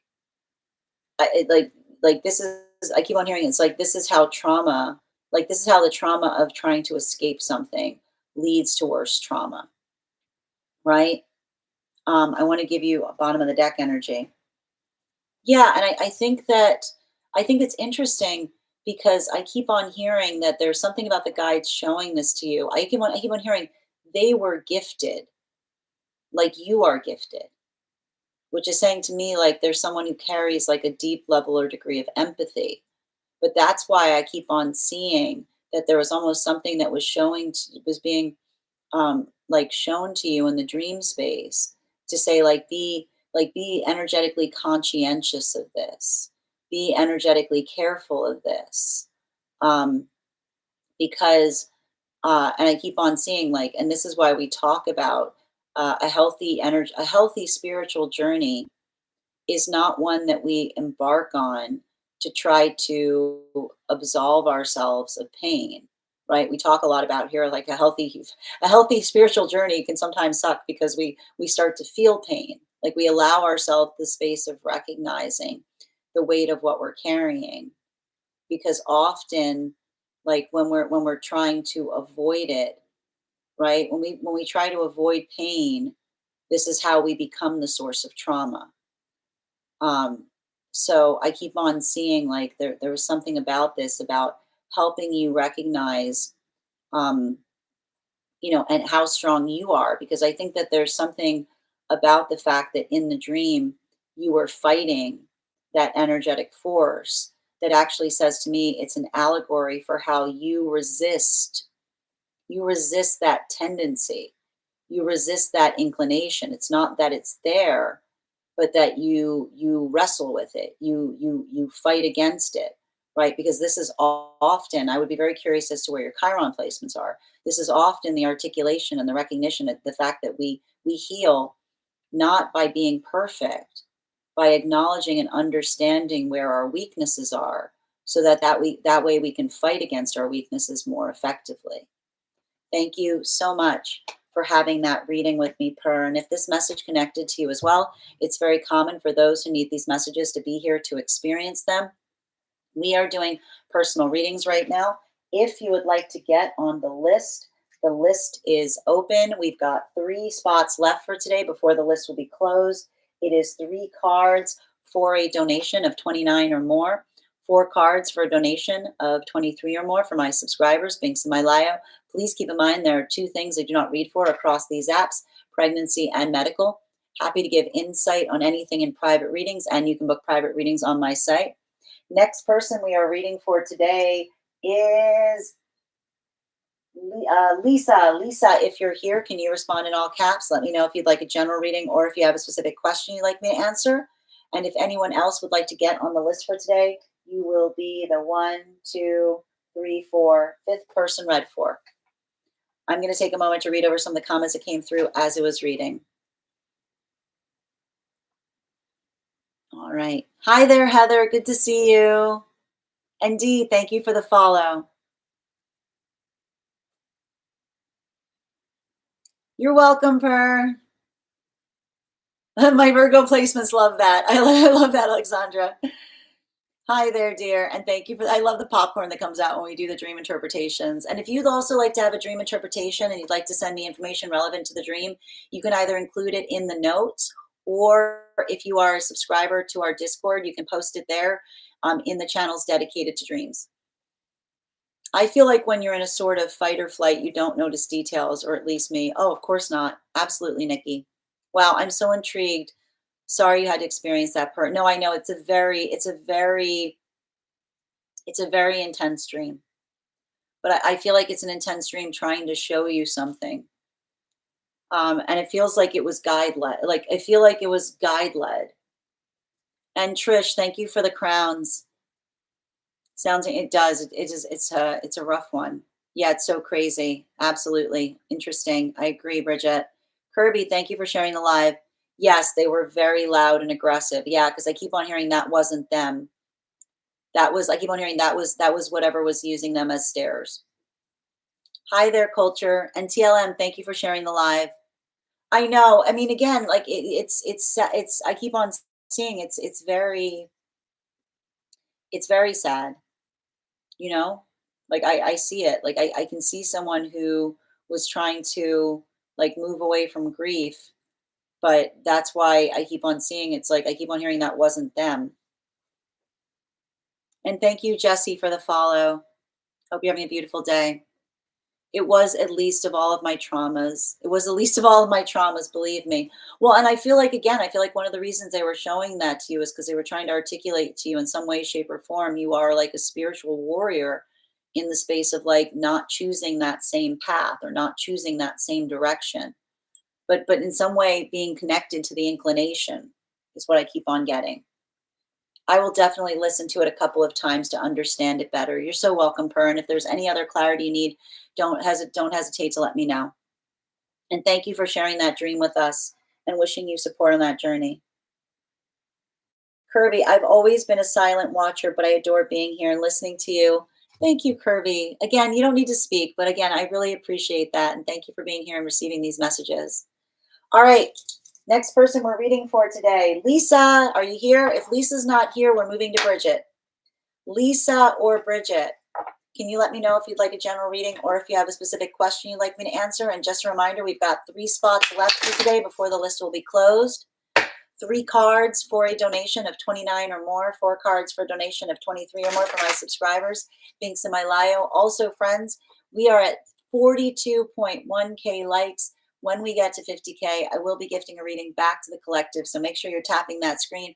Also, when you tap the screen, you encourage the app to push this out to more individuals who have not seen these readings before. Yeah, absolutely, Bridget. No, I don't want you getting a reading when you're driving. Never, ever, ever. No, no, no. All right. If Bridget and Lisa aren't in the room, the next person we're reading for right now is Esther. Oh, Lisa's back. Lisa, welcome. Can you let me know if you'd like a general reading or if you have a specific question you'd like me to answer? And if anyone else would like to get on the list right now, as I mentioned, you will be the 1, 2, 3. You'll be the 4th person read for. Right on time. Absolutely. Yep. Perfect. And also, just a reminder, if anyone would like to get on the list and you have information that's relevant to your reading, you can include it in the notes, or you can put it in the Discord in the designated channels. Have a great day, Leah. Okay. Hi. So these last couple of weeks have revealed a lot in my relationship, and I would love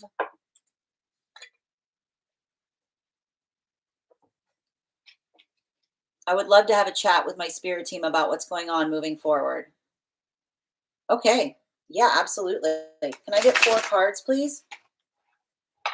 Highest priority messages from spirit.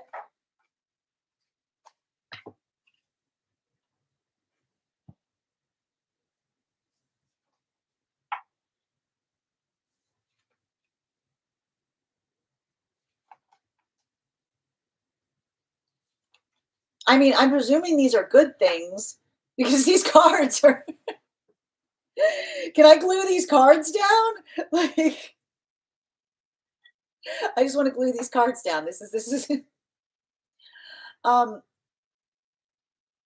I mean, here's the thing about this. Like the guy. I mean, I feel like you're going through like this little chicken or egg moment, and they're basically saying, like, I feel like your guides are saying, see, this is what happens when you choose yourself. But I keep on hearing like them saying, they're like, you're not like you're not choosing yourself in a selfish way, you know? You're not choosing yourself in a selfish way, but I keep on hearing like there's a heavy uh I keep on hearing the message that's coming through in the recognition that generosity can't be cultivated. It just needs to be identified, right? Which is like it's saying to me that and I feel like there's something about this that's very important. Like um there's a couple different messages coming through. And this is what we talk about, which is like um the energy that we teach about generosity is like I keep on hearing generosity is an infantile lesson is what's coming through, right? Like the reciprocity to a certain extent is one that is nurtured, right? And I feel like the only disparity that happened for you to a certain extent was that um it feels like you were spending a lot of the time of past path work like trying to explain to someone the energetic benefits of being generous.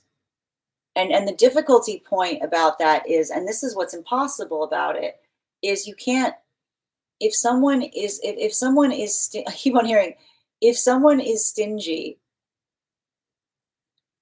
and you try to say, oh, they're being stingy, let me show them, like let me show them how good it can be by being generous. And if someone isn't in the space of reciprocity, all that it teaches them is, oh, if I'm stingier, they'll just give more, right? It's like the difference between having to navigate relationships where someone understands the power of putting energetic, like the empowering energy of giving forth versus the energy that's constantly demanding or seeing how little they can give in order to energetically get something. And I can kind of see, I feel like Like, I would not be surprised right now if something is happening. I keep on hearing it's freeing, but first it will frustrate you. Like first it will frustrate you, but then you'll be energetically free, because that modality of recognizing and identifying, I keep on hearing like there's something about that that's helping you recognize that if somebody started pulling back when you were giving them something, that's not something that you could fix. That's the condition by which someone sees like how much they can get, you know?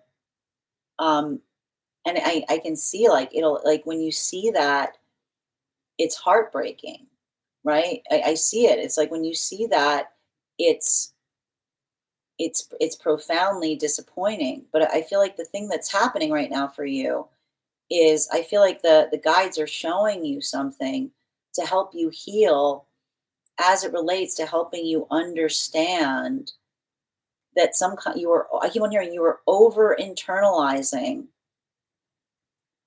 the blockage that you are experiencing in another by trying to take on the burden of responsibility within the self. Um, and so I keep on seeing that there's something really important about that. I keep on hearing, particularly in relationality to um, like identifying, like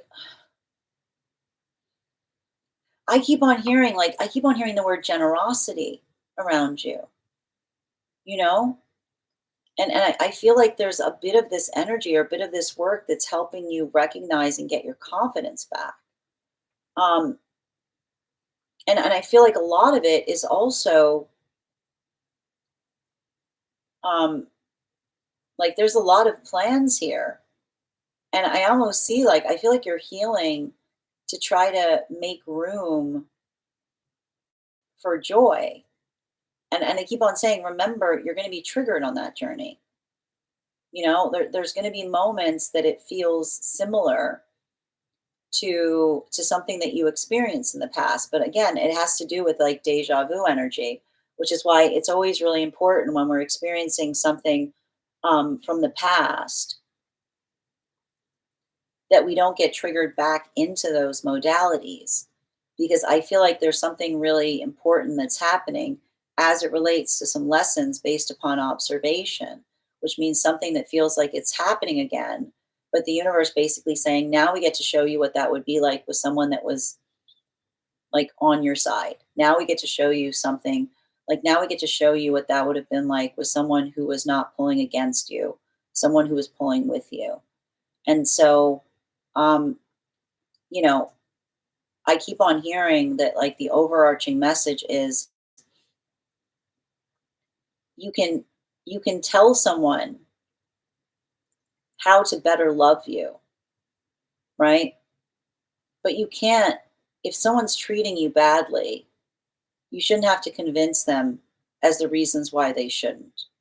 Because when we're in a healthy space, you know, I keep on hearing we create minor adjustment points in terms of what we're getting, in terms of making something even better. Like it's interesting because it has a lot to do with that pathwork of refinement, you know, like how to make something sweet even even sweeter. But often we get trapped in these modalities where someone is treating us awfully, and we just think that, oh, maybe if I just change something, maybe if I just and become more accommodating, maybe if I just tell them in the right way. And I feel like the profound thing that's happening is you're just recognizing, I keep on hearing, you can't you can't turn a sting into honey, right? Like if someone is constantly stinging you and you're trying to turn the sting into honey, then you know it's like you're trying, like the question is, why are they energetically trying to hurt you in the first place? So I feel like there's something really, I feel like there's a lot of wounds of intimacy that are being healed now. But I think that it's almost requiring you to kind of take some time to trust again, because I think that it's hard because often when we start to feel safe it can be triggering to remember like just how bad it was in those moments that we felt like we were trying to like take something that we were receiving that was wrong and trying to move it into a space of making it right. And sometimes we blame ourselves for what we're experiencing and saying, I must not be doing something right, instead of what the guides ask us to do, which is saying, why are we staying in a vibration in a place of something that is hurting us? Right? When something, I keep on hearing, our compassion requires us to turn the other cheek. It doesn't require us to continue to stay in a place where we're getting slapped. Bottom of the deck on this reading, yeah, and that's the thing about it.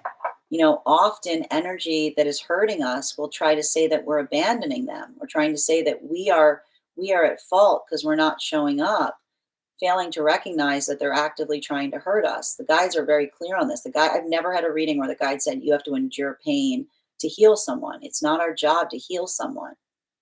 We heal each other for the sake of one another.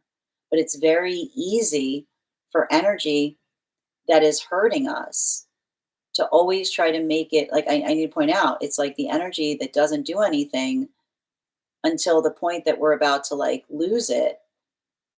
And then the energy looks at us and goes, you've got some anger issues. It's really hard to navigate this. You should really get some help with that, right? The sacred breath of partnership is the frustration that is met with progress. But often energy that doesn't want to do anything will move into a space of latency until we literally are about to lose our minds and we finally blow up.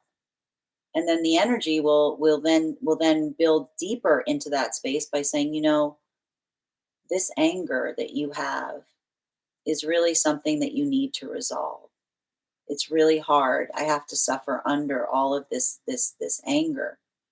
Failing to recognize all of those quiet moments that we ask, like the neglect. I keep on hearing the neglect that leads to anger, that then the energy that was neglecting will then try to say that you are being negligent for expressing the pain of the anger, right? That immediately puts them in the space of having to endure. So I keep on seeing that this is like, I feel like there's something about your optics that are changing, because once you enter that energetic space of reciprocity, it helps you see the convenience of another energy being negligent and then faulting you when you reach that frustration point where you simply can't take it anymore. So I feel like they're saying like, allow yourself some time to heal, right? Allow yourself some time to appreciate it. Cause I feel like, and this is what we talk about the difficulty of healing. Sometimes we can't sometimes we can't see something until we finally come into a space of healing that makes us really identify what was energetically wrong in the first place. So I want you to be patient with yourself as you navigate some of those journeys. I want you to recognize it. I want you to I want you to be informed by it. And I feel like the guides are saying, become better, not bitter. Don't let it change you. Um, because I almost see a space of, when someone's in that vibration, um, it's, it often can create a moment of, I keep on seeing like someone, I just keep on hearing like the story, I keep on hearing like the storyteller energy that is always trying to convince, like I keep on hearing that is always trying to convince others that everything that's happening in their life is not their fault. And I keep on seeing that there's something important that you're recognizing in terms of the energy that says, listen, there's always some things that are outside of our control, but we don't like that, like that's almost the level of accountability that comes in the space of being able to take the accountability that motivates us to act, to create change, instead of kind of trying to like move into the path of least resistance, right? Like that's what I keep on seeing here that's so difficult. It's like being conscientious of the energy that continually always tries to move into the path of least resistance by almost like telling others that they're being like that they're being hurt when another person gets frustrated by their negligence. Thank you so much for having that reading with me, Lisa. And if this message connected to you as well, it's very common for those who need these messages to be here to experience them. We are doing personal readings right now. If you would like to get on the list is open. We've got 3 spots left for today. And then the list will be closed. It is 3 cards for a donation of 29 or more, 4 cards for a donation of 23 or more for my subscribers, Binks and Malio. Please keep in mind there are 2 things I do not read for across these apps, pregnancy and medical. Happy to give insight on anything in private readings, and you can book private readings on my site. Next person we're reading for today is we are reading for Bridget. Are you in a space that's safe to have a reading yet? And I'm going to take a minute to read over some of the comments that came through as it was reading. Also, friends, we are at 48.7K likes. When we get to 50K, I will be gifting a reading back to the collective. So make sure you're tapping that screen. We'll get to 50K in no time. I got you, Bridget. And just a reminder, if you'd like to get on the list, we've got 3 more spots available today. I'm going to take a minute to read over some of the comments that came through as it was reading. All right.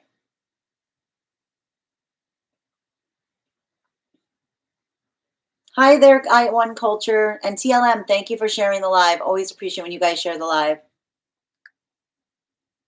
All right, hold on a minute. And Arana, thank you for those roses.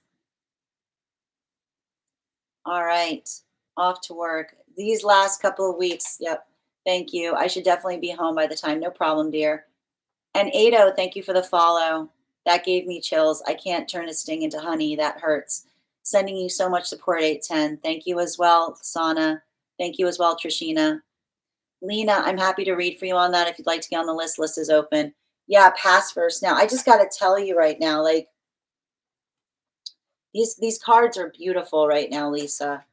So remember, just continue. I can see that, like, I feel like there's a lot of this like volatility rising up. I want you to like, I keep on hearing you like here saying like, I am safe in my body. Like I am safe in my body to experience joy. Like that is your mantra right now. I am safe in my body to experience joy.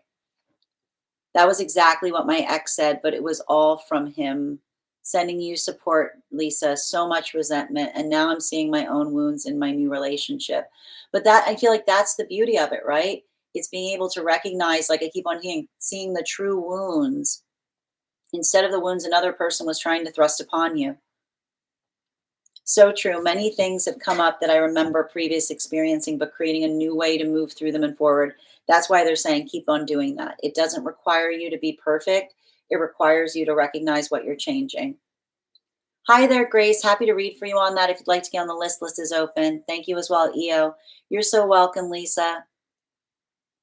Know that feels. Oh, and thank you guys for supporting each other in the comments.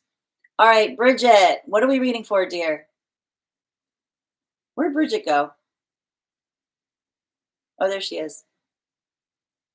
All right. Okay, Bridget, I'm just waiting. What are we doing? I haven't seen your question come through. Oh, it's on the Discord. Thank you. Awesome. All right. So we are doing another dream interpretation for Bridget.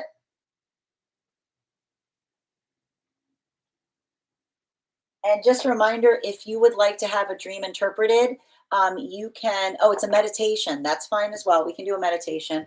If you have a meditation or dream that you would like interpreted, and you have relevant information for a reading, such as a past life, you can include it in the notes when you send the donation, or you can include it if you are a subscriber, you can include it in our subscriber only Discord in the channels.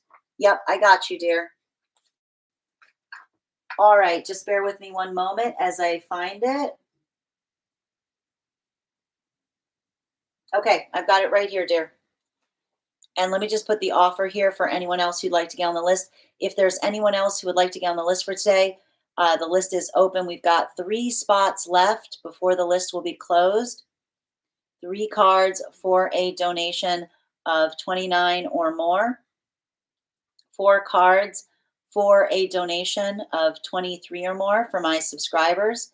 Links in my bio. Please keep in mind there are two things I do not read for across these apps: pregnancy and medical. Happy to give insight on anything in private readings, and you can book private readings on my site.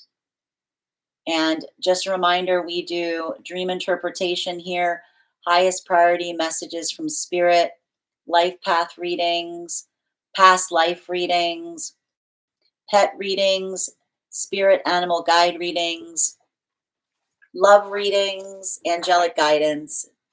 You can find the full list when you send a donation via my tree that is Binks in my bio. And if you're joining us across the other apps and would like to get on the list, you can do so as well. All right, we are now interpreting a meditation. The meditation is this. While in meditation, I felt like I was traveling fast, like a bullet train, moving through different places and spaces. I saw family, friends, and even people I didn't recognize. I could physically see their vibrations as a kind of blurry energy surrounding them. But more than that, I could feel whether or not I resonated with them. In that space, I understood why certain people are no longer part of my life. And that realization brought a sense of peace.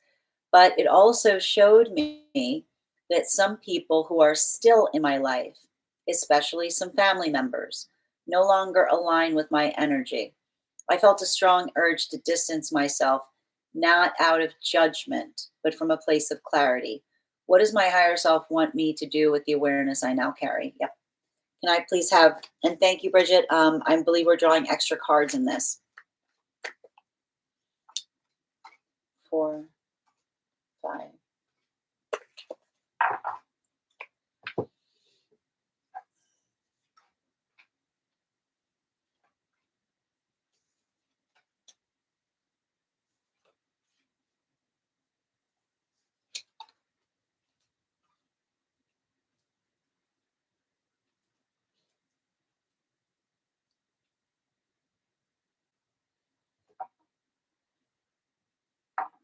The message is coming through from your higher self is remembering that raising vibrations is intentional and consensual. What does that mean?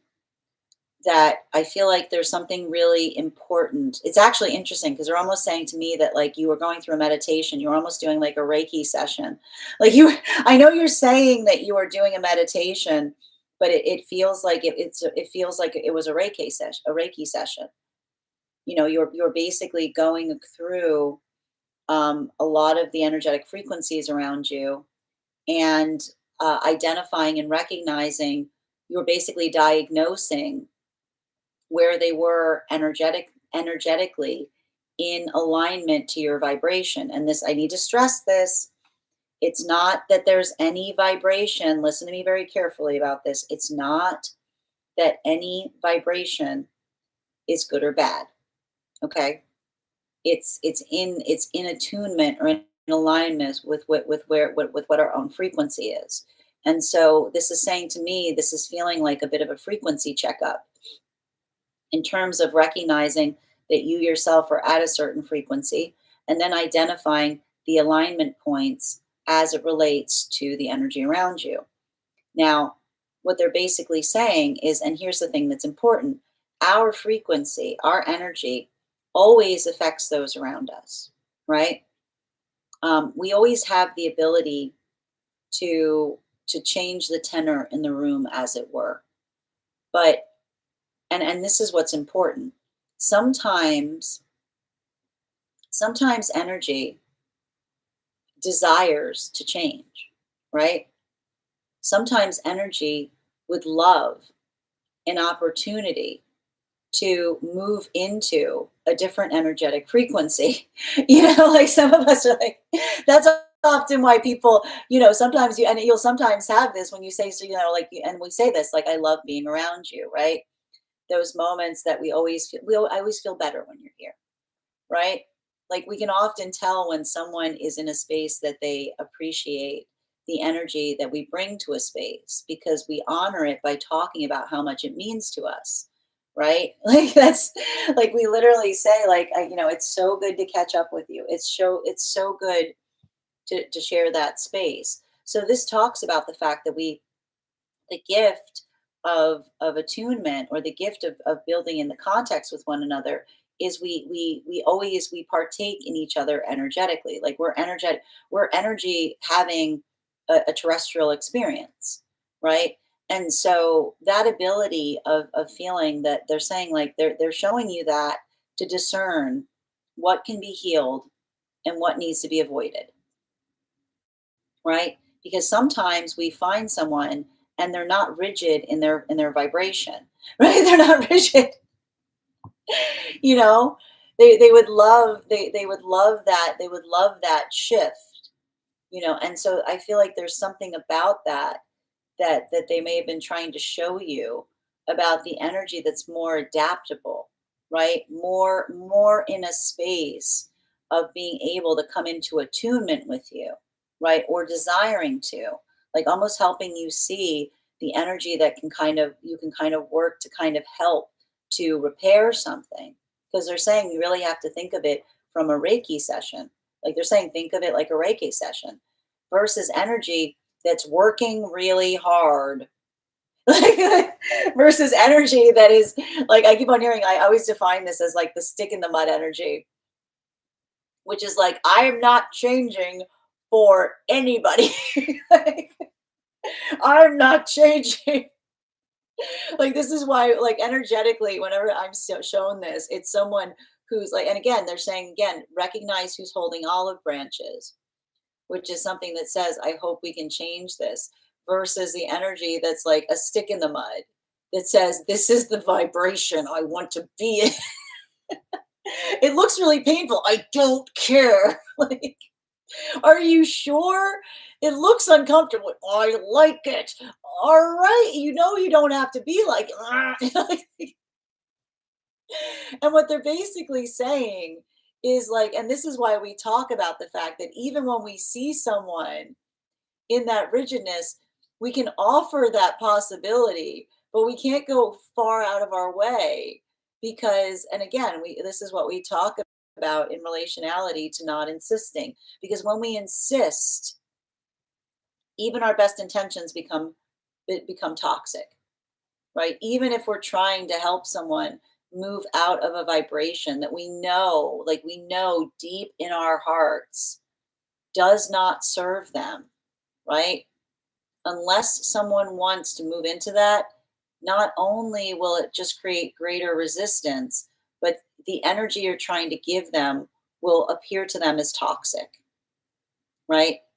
And so and that's why they're saying your energy should be unconditional, but also discerning. And what does unconditional mean? It means you don't change your energetic frequency for anybody, right? But you don't stick around if your energy isn't being appreciated. Right? Like you don't have to stick around if you feel like your energy isn't being exactly kind, not nice, right? Which is condition like unconditional but discerning. I keep on hearing unconditional and discerning allows for the context of um, like possible and possible and consensual. Just remember, I keep on hearing that coming through. Unconditional and but discerning allows for the context of um, possible and consensual, which means, and again, it's like my door is always open so long as you take your shoes off, and if you don't take your shoes off, I don't have to let you in, right? It's like that ability of recognizing that change is possible, but only if someone is also working on themselves in the same way. So, bottom of the deck on this reading, because I literally see here, because I see that some of that energy, like looking at these cards, some of this energy, and I don't know if you saw this, I would be pay attention to the meditation. It's saying some of that energy did not want to be in the vibration that you found it in. And some of that energy was clinging to that vibration for dear life.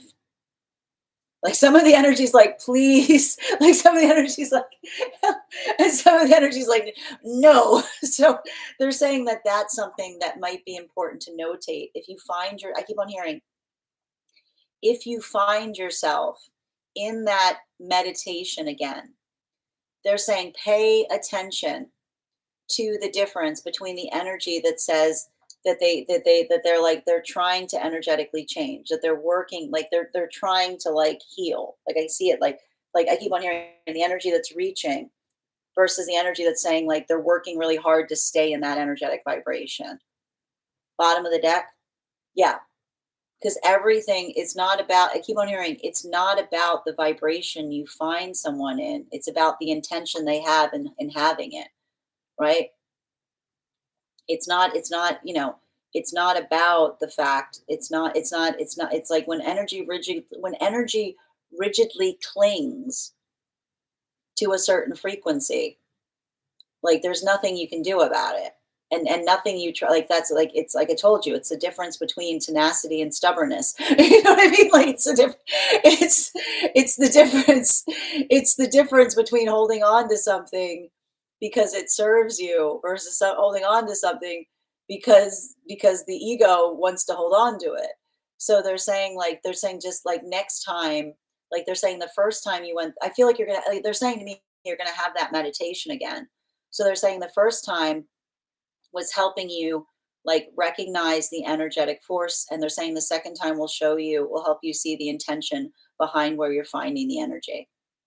Thank you so much for having that reading with me, Bridget. And if this message connected to you as well, it's very common for those who need these messages to be here to experience them. We are doing personal readings right now. If you would like to get on the list is open. I have 2 spots left for today before the list will be closed. Oh, we also got to 50K. So we'll be doing our 50K giveaway. Thank you guys so much for helping us reach our milestone. Thank you for that gift, Bridget.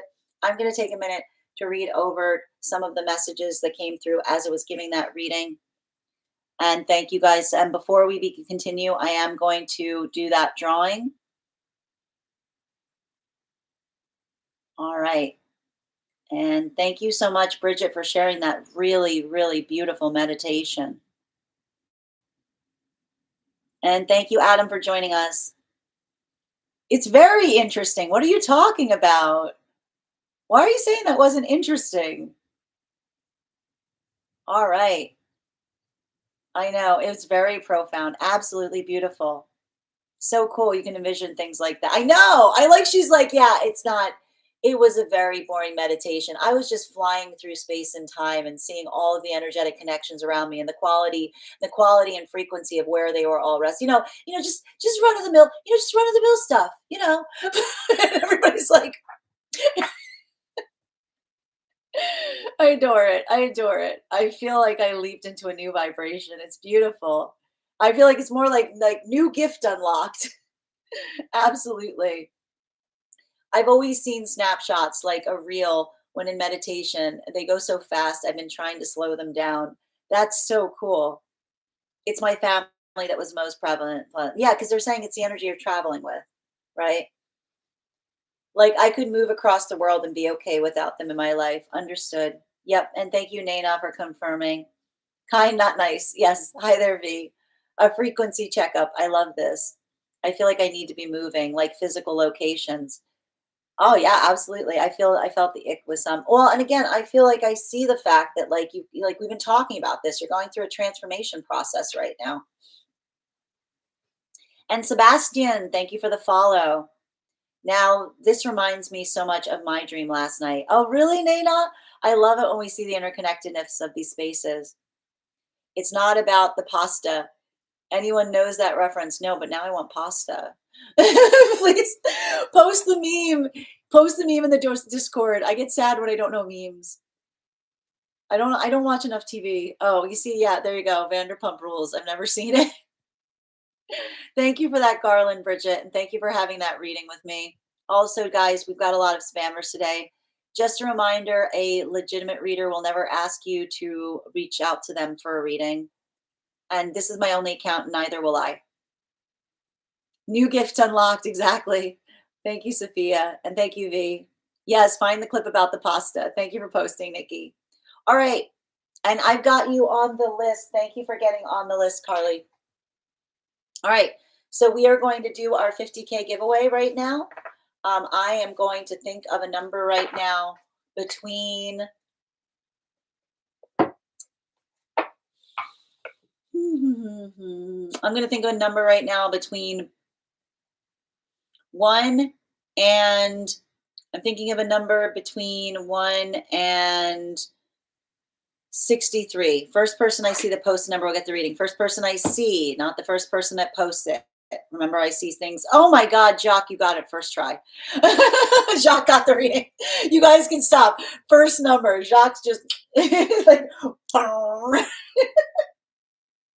congratulations, Jacques. We will do that again. I was like all proud of myself. I'm like, I'm going to pick a good one. And Jacques like, we're going to do that again. Oh, Jackie. Sorry, I saw that. Jackie, congratulations. We'll do that again when we get to 100K. Thank you guys so much for participating. Congrats, Jackie. All right. Moving forward right now, next person we're reading for today is Esteban. Esteban, if you're here, can you please let me know if you would like a general reading or if you have a specific question you'd like me to answer? Also, if anyone else wants to get on the list for today, I've got 2 spots left for today before the list will be closed. So if you'd like to get on the list, please do so sooner rather than later if you'd like to secure one of those spots. 3 cards for a donation of $29 or more. 4 cards for a donation of $23 or more for my subscribers. And remember, if you have information that is relevant to the reading that you would like to have, just feel free to send it over via the donation method in the notes, or if you are a subscriber to our Discord, you can post it in the channels dedicated to those spaces.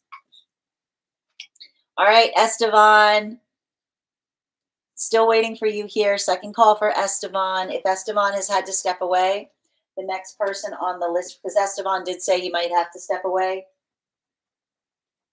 The next person on the list for today is Timothy. Timothy, if you're here, can you respond in all caps? Let me know if you'd like a general reading or if you have a specific question you'd like me to answer.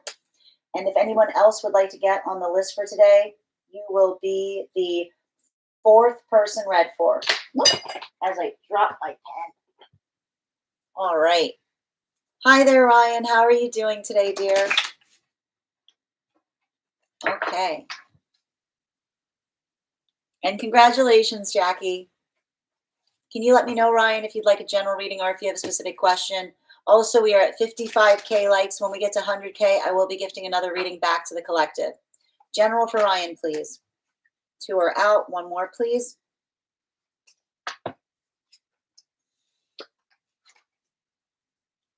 New opportunity time. This is a time. Don't wait on it. Go for it. What are you waiting for? What are you waiting for? I see something here. I mean, I feel like I see you having gone through, like this is saying to me, like I feel like you had to step back and take some time for yourself. You know, I feel like I see some kind of situation, some kind of period of introspection. You know, this is I almost feel like there's like some kind of like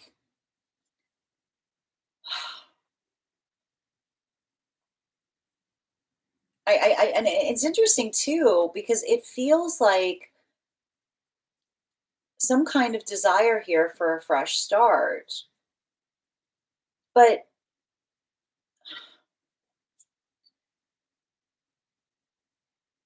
I want to put it this way, and it's interesting too because I've got it happening on the professional space and also the personal space, right? And in the professional space, I'm specifically seeing a desire to collaborate.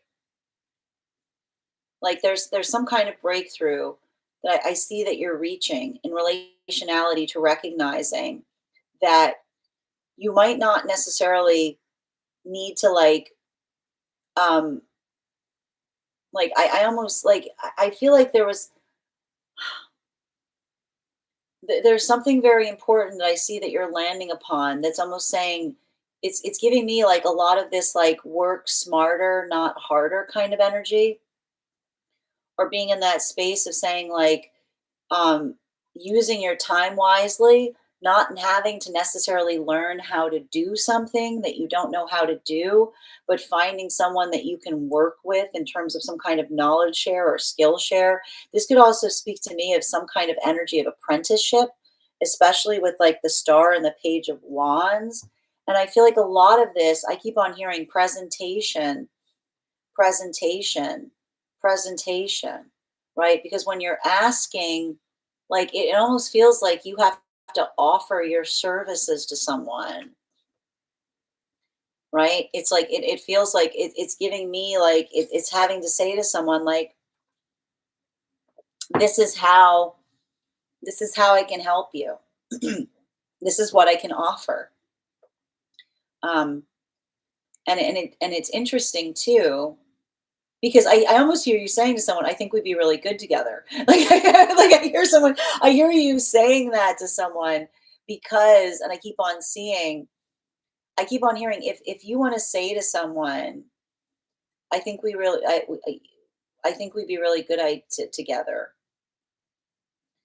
The best thing you can do is show them those ideas, right? They're saying build out the ideas, build out the plan, articulate upon what that looks like, because something like, if you're trying to help someone, and I don't know why I almost hear you saying, I don't know why I'm hearing you say this to someone.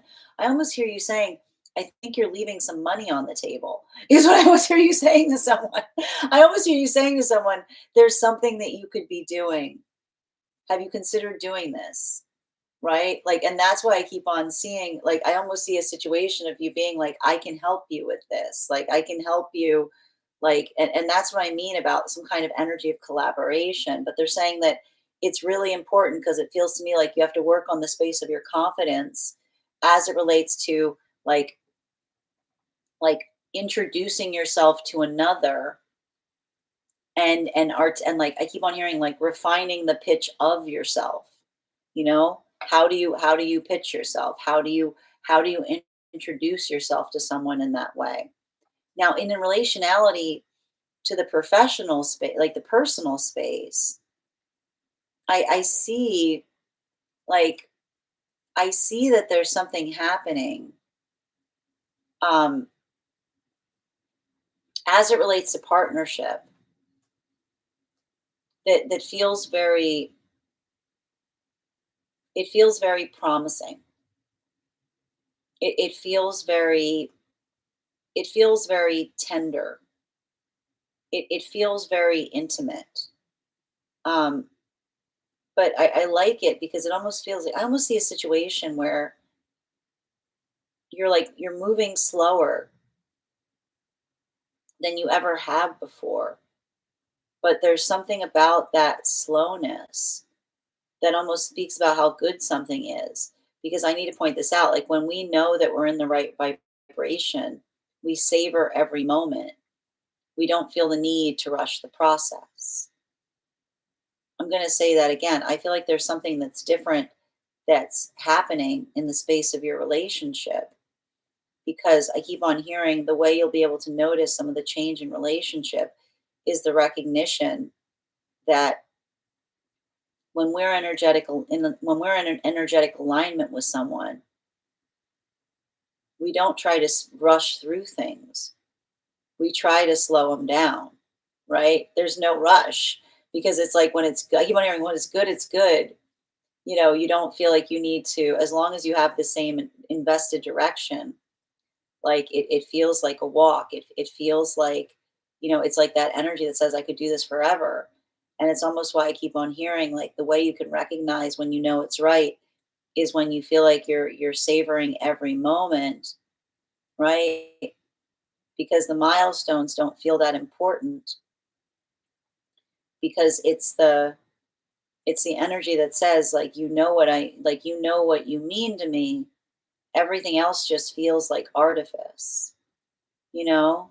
Like there's like something about this here that feels like I see you like fine tuning some parts or aspects of relationship and being able to slow something down that allows like some like it almost feels like an indulgence point because it's allowing for that ability to like take some time back, like enjoying the finer things or enjoying the small things.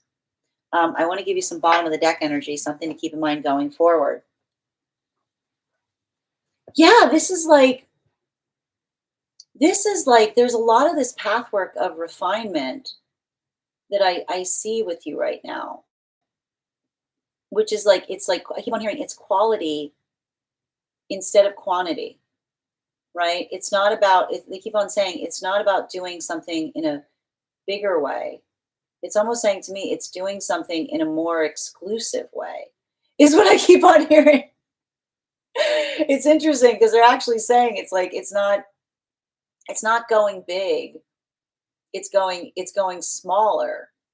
Like they're saying make sure that you're thinking about that sometimes you don't have to go bigger by making something bigger, but you can make something more exclusive that allows you to make something like I keep on seeing something very like refined for an individual or something very refined to a person, right? Like it's almost giving me like it's giving me a little bit of like VIP energy, if that makes sense, right? You don't have to go bigger. You just have to go more exquisite.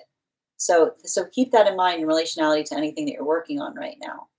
Thank you so much for having that reading with me, Ryan. And if this message connected to you as well, it's very common for those who need these messages to be. And they're saying that finding someone to like work through that exquisite experience with, like I keep on seeing, like I keep on hearing, it's like fine tuning kind of energy. Thank you so much for having that reading with me, Ryan. And if this message connected to you as well, it's very common for those who need these messages to be here to experience them. We are doing personal readings right now. If you would like to get on the list is open. We've got 2 more spots today before the list will be closed. 3 cards for a donation of 29 or more. 4 cards for donation of 23 or more for my subscribers, Binks and Mylio. Please keep in mind there are 2 things I do not read across these apps, pregnancy and medical. Happy to give insight on anything in private readings, and you can book private readings on my site. Next person we are reading for today, I'm still looking for Esteban. If Esteban is still away, Carly, I believe it is the next person on the list. And I'm going to take a minute to read over some of the comments that came through as it was reading. Also, friends, we're at 56K likes. When we get to 100K, I will be gifting a reading back to the collective, so make sure you're tapping that screen. All right. I know. I was really impressed by how quickly Jackie got that too. Absolutely. Good to see you, Teal Malsana. You're so welcome, Jackie. I know there's a lot of wand energy here, which says to me brainstorming, ideas, new opportunities, all very good things. 6 months of rebuilding my career. Thank you for confirmation, Ryan. I did a fashion week 2 weeks ago, and now there's talks of me getting my own team. Yes, thank you for confirmation and congratulations. Nail on the head. Where in Europe am I going? I love it. I left 26 Busha. Oh, sending you so much support, Julie. Continue to move forward in that direction. Education and teaching classes. Again, this I keep on hearing like collaborate and exquisite experiences. Yes. Thank you. I'll be exploring. Absolutely. I work in beauty because in my hands I wished I've always had. I work in beauty because I'm the hands I wish I've always had. That's amazing. I love that.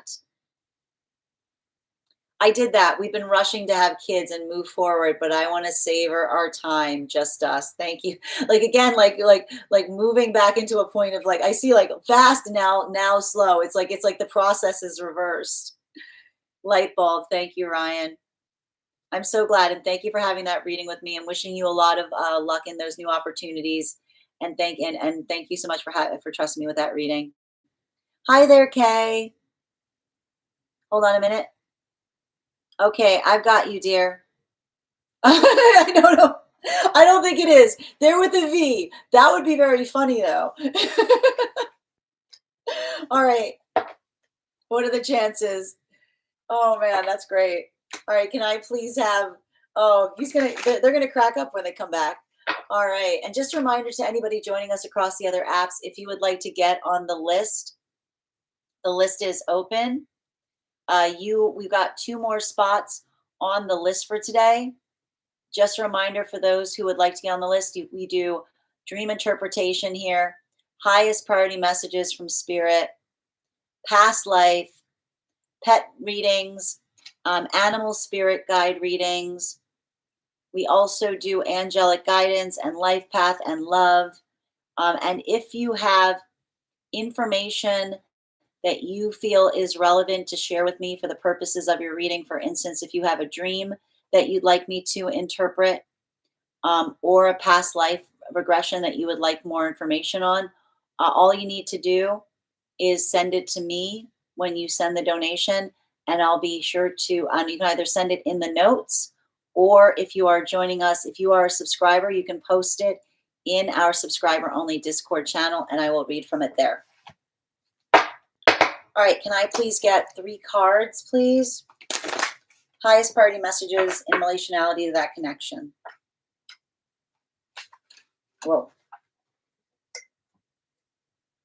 3 cards, please.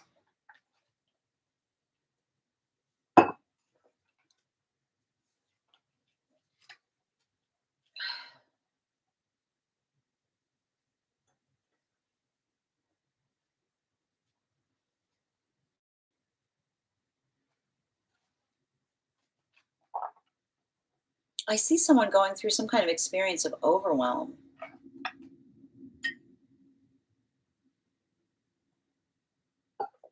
Um,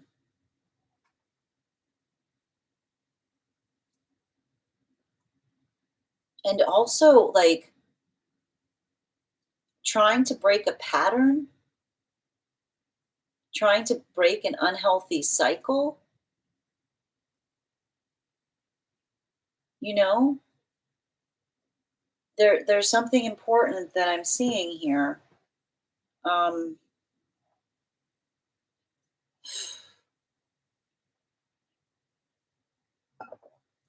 I'm just observing a circumstance or situation like um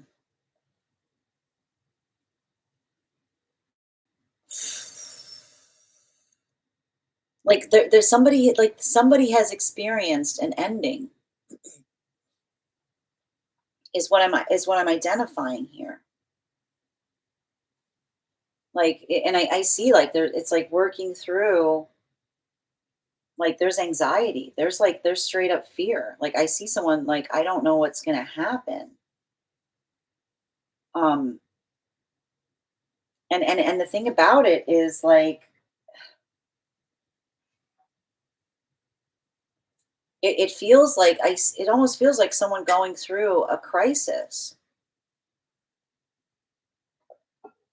but like a crisis, like I keep on hearing a crisis like they've never experienced before, because they're having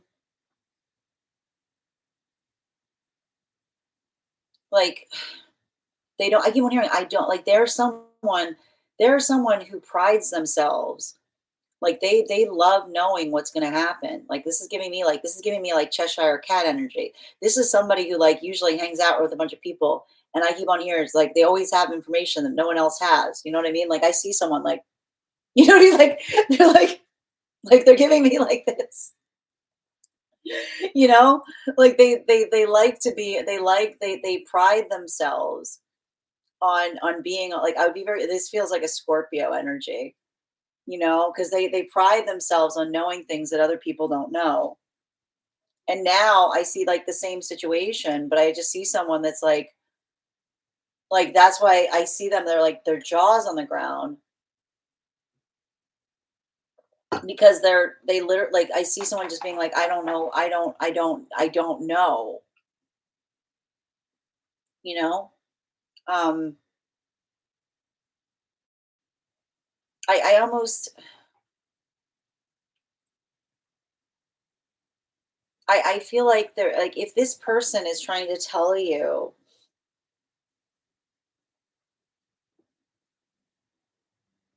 Like when I hear someone saying right now, I don't want you to get hurt, I feel like I see someone saying, I'm saying I don't want you to get hurt because I don't know what's going to happen.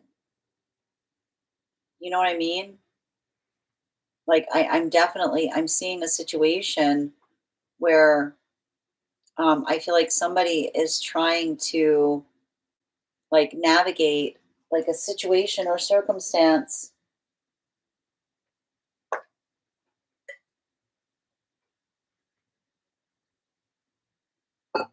And I don't know why I keep on hearing this. This is someone who's like made some kind of commitment to saying to themselves, I'd rather hurt your feelings than break your heart, if that makes sense. I know that sounds wild, right? But I see someone saying, I'd rather hurt your feelings than break your heart because I see like I see a situation of someone who's when I hear someone who says that, it says to me that there's someone who's trying to be very energetically realistic in relationality to what they promise another. And I keep on hearing somebody say, like, I don't want to create a sense of false hope in terms of in terms of what's going to occur. Or what like and that's like, and I feel like if that's occurring in some kind of circumstance or situation, um, like if you're like I don't if someone's saying things like this to you, I feel like they're coming from a very authentic place because I keep on hearing this energy say, I pride myself. Like they're going, I pride myself on always being the only person in the room. I keep on hearing them go, I pride myself on always being the only person in the room that knows what's going on. But then I see them shaking their head and going, I have no idea what's happening. Um, Bottom of the deck on this reading. Yeah, they because here's the thing. This is a very honorable person. Like I see someone that says, I don't make promises I can't keep. I don't make promises. If I make a promise, like this is the energy that says, when I promise something, it's already done. Like this is the energy that says, this is the type of energy that says, when I promise something, I don't promise things, I do them. Like when it's already done. Right. Like they literally say, like when I make promises, like I've already done the thing. Like I make promises. I keep on hearing someone say, I never make promises because when I promise something, I've already done it. I've already done the thing. It's not if, it's just when. Like that's the type of energy that I see here. Like this is someone who prides themselves on um on their energetic commitments. And that's why I keep on seeing someone that says, like, when I hear someone say, like, I'll never lie to you, uh, but there are questions like that's why energy like this. I often see energy that says, "I'll never lie to you, so be careful of things you ask me because you might not like my answers." Right? I hear someone saying, "I'll never lie to you, but be very conscientious of what you ask me because you might not always like my answers." So, I see those situations or circumstances where someone like, you know, like it feels like someone who often, you know, works in the context of those who, um, I feel like this is someone who you have to have like they're not going to ever pad your ego. I keep on hearing very similar, like when we were talking earlier about kind, not nice, right? Like sometimes they're gonna, you ask them a question, they're going to answer honestly, and that's why I keep on hearing like be conscientious of what you ask because I'm not like, and that's why I kept on hearing someone say, I'd rather hurt your feelings than break your heart because that's like I see someone who's had some kind of experience of being lied to, and that's like I see the energy saying I don't lie because there's nothing worse than building the false expectation in another for the sake of their feelings, and then you devastate them when you find out that you know that you were trying to spare their feelings, you know. So thank you so much for having that reading with me, and if this message connected to you as well, it's very common for those who need these messages to be here to experience them. We are doing personal readings right now. If you'd like to get on the list is open. I have one more spot today before the list is closed. 3 cards for a donation of 29 or more. 4 cards for donation of 23 or more for my subscribers being semi-LIO. Please keep in mind there are 2 things I do not read for across these apps, pregnancy and medical. Happy to give information on anything in private readings, and you can book a private reading on my site. I'm going to take a minute to read over some of the comments that came through as I was reading. And also, friends, we're at 60K likes. When we get to 100K, I will gift a reading back to the collective. I think that condemning others is actually the worst form of witchcraft. So I hope you find the healing that you need, user 351. And I hope you find a way to heal from the fear that someone's instilled within you. I wish you blessings as you proceed forward. I'm sorry there's so much pain in your heart. All right, continuing forward. Hi there, dear. All right. Okay, I've got you. Hoping it's not this. It's not. No, one's an Esteban. The other's an Estevan. Those are different. NT, can a relationship end just because I was not available for 5 days? Absolutely. Given the circumstances, did you just disappear for 5 days without clarification? You got to point out relationships can end for any reason. Mostly a relationship will end due to a lack of clarity or a lack of consistency. Oh, thank you, Lydia. I appreciate that. Hi there, Spooky. No, it's okay. I was on early, Creative. You're not super late. I was also on early. He's deploying and doesn't want to go back to his old self. Thank you for confirmation on what I was seeing there, Kay. I see this person, I see someone really working carefully, not trying to set false pretenses. Yep. Thank you guys for sending support, and thank you for that. Please thank them for their service. Yeah, that's what it feels like. Yes, absolutely. Maybe this is the growth opportunity for the person that prides themselves too. Absolutely. I feel like there's a lot of this working through the space of navigating their fear. I see that there's a lot of work that they're doing right now in the pathwork of courage. Yes, he's straightforward. Yep.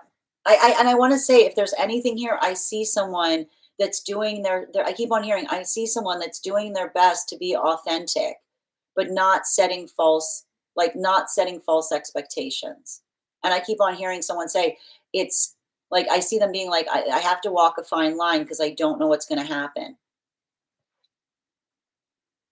Sending you support, Nana, on that journey.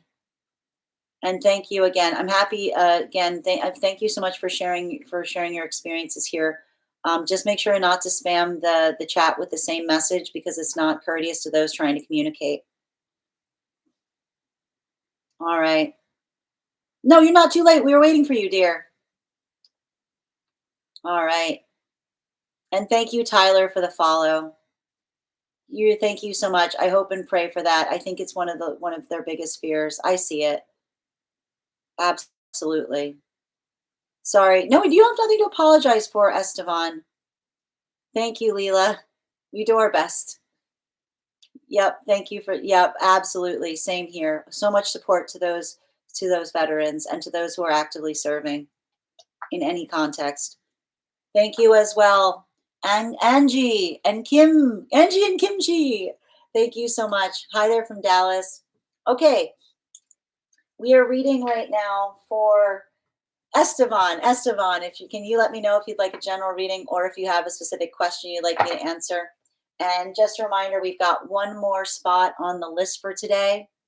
If you would like to claim that spot before we'll close the list. And Estevan, could you let me know if you'd like a general? You're right on time. General, please. Highest self. Highest priority messages from Spirit, please. Highest self. Please. 4 cards, please. Thank you for being a subscriber. Mm-hmm.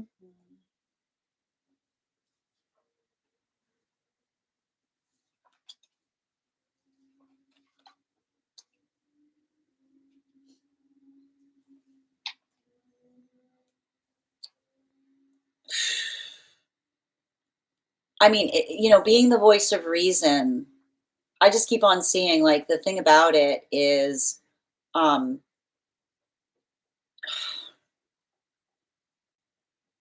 it's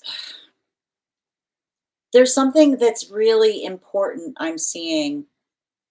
I keep on it's interesting too because this message has been coming through, like, wild, like, so much across a lot of the readings, which is identifying the difference. The way we help others is by being kind, not nice.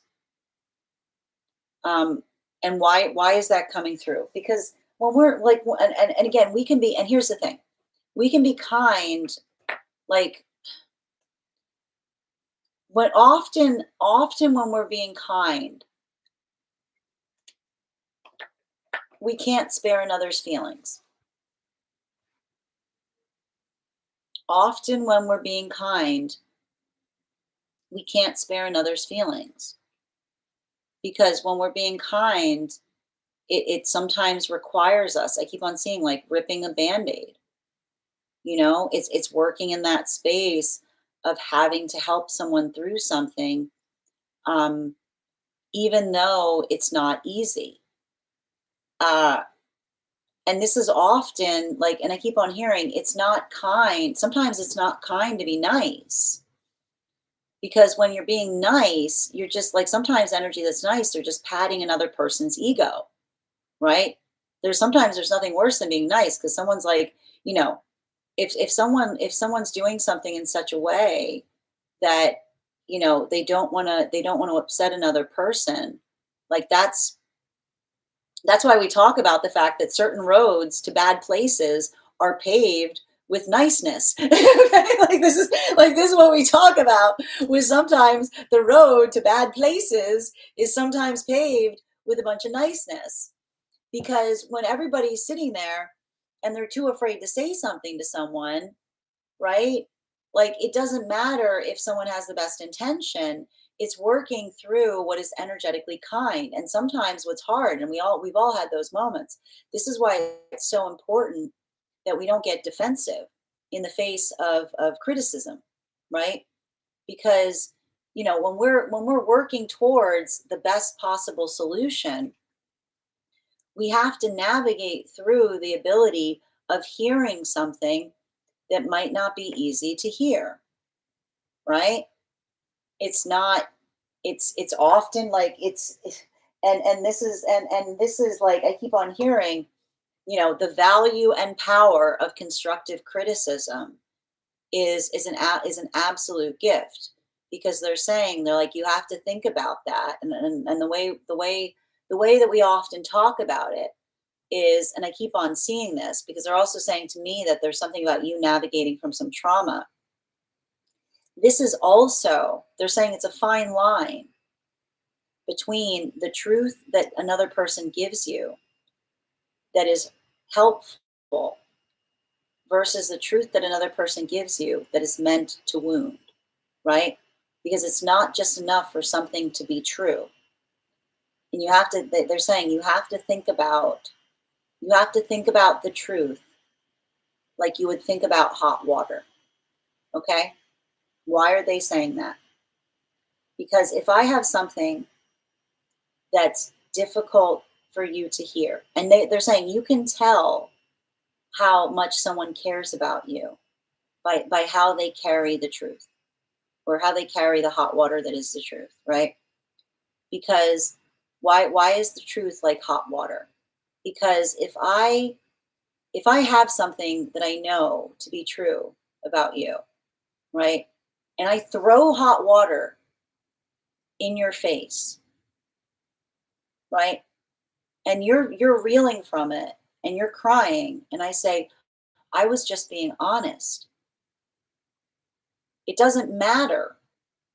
It doesn't matter if it was true. You don't throw the truth. You don't you throw the same temperature, okay? The same temperature that you could throw in someone's face and create a third-degree burn. When we are working towards helping someone, navigate their truth, we guide them into it. We move them into it like a bath, which is, again, we help them step by step. We ease them into it. We work through that delicacy of making sure that they're okay and saying, I am with you every step of the way. So they're saying, make sure that you're being very attentive. They're saying, embody that, both in terms of you trying to deliver information to another that might be difficult to hear, right? That the way that you bring something towards another is important because it expresses the love by which you are able to articulate it. But also be mindful of how others do that to you as well, because that doesn't allow the context of someone hurting you with something and then saying, you can't be upset at me because I was telling you something that was meant to help you. It's not enough. It's not enough for something that is true is not conditionally given to us in a good way just because it is true. The manner by which we offer something to another tells us everything we need to know as to whether someone is trying to help us with the truth or whether they are trying to hurt us with it. Bottom of the deck. And again, and this is why we work on, and this is the thing. When we are too much in our ego, this is why those who are too much in their ego, they've got a force field around them. Nobody wants to say anything because when everything hurts you, right? When anything anyone tries to give you is hurts you, when you're overly sensitive, then everyone just kind of steps back away from you because there's no, like, this is what we meant when we have those some certain energies, we go, there's no talking to you, right? Because there's no talking to you because when someone's always in the space where anything you give them hurts them, then effectively it almost creates that impenetrability point of recognizing and identifying. Like, this is why we talk about those with big egos often feel like they're perfect, but it's not that they're perfect, it's that energy is given, like, the energy of feeling like you're right all the time is often the frequency of a bunch of energy giving up on you because they're just like, they're doing their best to avoid you. So, make sure that you're having those conversations. Make sure that you're navigating that space of productivity because I feel like I see you kind of going through some kind of path work right now that feels, I keep on seeing like a lot of sensitivity rising to the surface. And again, our own ability, it's, again, we honor our emotions not just by being sensitive, but understanding why we're sensitive about things. So, and I mean, that might even be a really good time to be like writing these things down because I just feel like you're in some kind of healing space right now. And so your own ability of understanding what your sensitivities are, it doesn't require you to become less sensitive. Like, we become stronger, not by becoming less sensitive. We become more sensitive, right? We lean into our sensitivity. We understand and when we are willing to explore our sensitivity, we find the confidence of being able to communicate what it is that matters to us. So, and I feel like you've got a lot of empath energy here. And I think like a lot of it is like you kind of working in that space of starting to feel that ability of kind of coming out of your shell and being safe to communicate. And this is hard because sometimes when we're in the trauma space, like we have to, like I keep on hearing, we have to put the things that used to protect us, we have to learn to put aside in order to heal, right? So, and I keep on seeing, the beauty, I keep on hearing the beauty of a weapon is the choice in recognizing whether it is needed, whether it can be picked up or put down. Because the difference between a weapon and a crutch is a weapon is something that we choose to bring forward when it's important to protect something. A crutch is something we lean on because we can't experience anything without it. So they're saying that there's something important about that in terms of navigating one's own reactivity and the intentionality that says it's not about letting go of something, but being intentional in terms of being able to bring forth that energetic protective force within the self.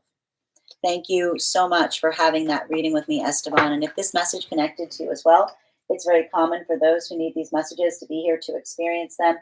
We are doing personal readings right now, and the list is closed. If you would like to book a private reading with me, you can book one on my site, or if you'd like to get on the list for today, you'll be the first person read on Saturday when we'll be back to doing private readings. I mean, personal public readings. The next person on the list for today is Lydia. Lydia, if you're here, can you respond in all caps and let me know if you'd like a general reading or if you have a specific question you'd like me to answer? And if anyone else, as I mentioned, the list is closed, but once we get to the end of the list, I will be doing one card readings for subscribers. So if you would like to become a subscriber, you can hit that bottom of the screen. I'll be pulling a card for you shortly. Lydia, could you let me know if you'd like a general reading or if you have a specific question you'd like me to answer? All right. You're so welcome, Esteban. Just going to take a minute to read over some of the comments that came through as I was reading. To claim a spot, Angie, all you do is send the donation via the tree that has Binks in it in my bio. Being the voice of reason, very hard road to hoe. Yeah, because it implies that reason has become uncommon. No, it's true. And it says to me, like, you know, sometimes being the voice of reason has to be the ability of going oppositional to what everyone else is saying. Thank you, Tay, for the follow. The hot water analogy is one of my faves. Thank you, Nikki. Divine, good day, dear. I hope you're having a beautiful divine day as well.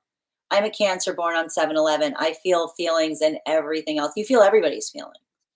You know, that's the thing about it. Like Cancers are like, they're like naturally empathic. So that makes a lot of sense. The message is what I'm working on at the moment, controlling my emotions and how I communicate them. You're doing it. You're actively doing this work. And I know how difficult it is. Continue to do so. Thank you. You're absolutely right. He's been there before and definitely helped him through. Absolutely, Kay. Continue to do that.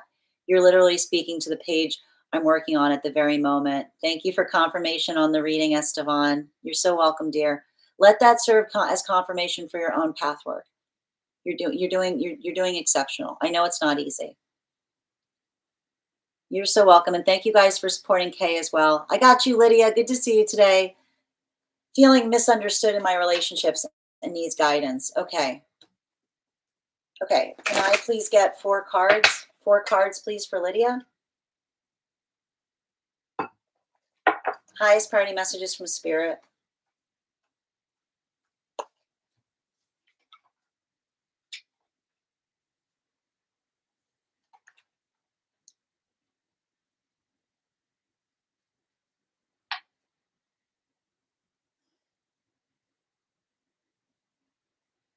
All right. I got a couple things to say about something here. All right.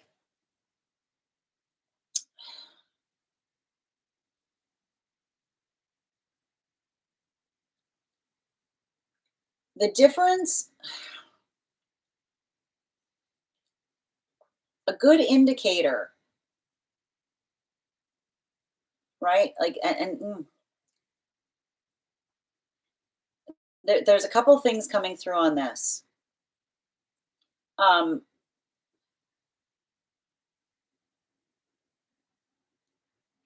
We cannot, the past, the only way you can heal a relationship, there needs to be an agreement between you and another person that the past is a library. It's not an armory. It's a library. It's not an armory. You can, and why do I say that? Because you can go back to the past to reference things. You can go back to the past to look at something and say, this reminds me of something that we've already experienced. You cannot look to the past to constantly defend not showing up in the present.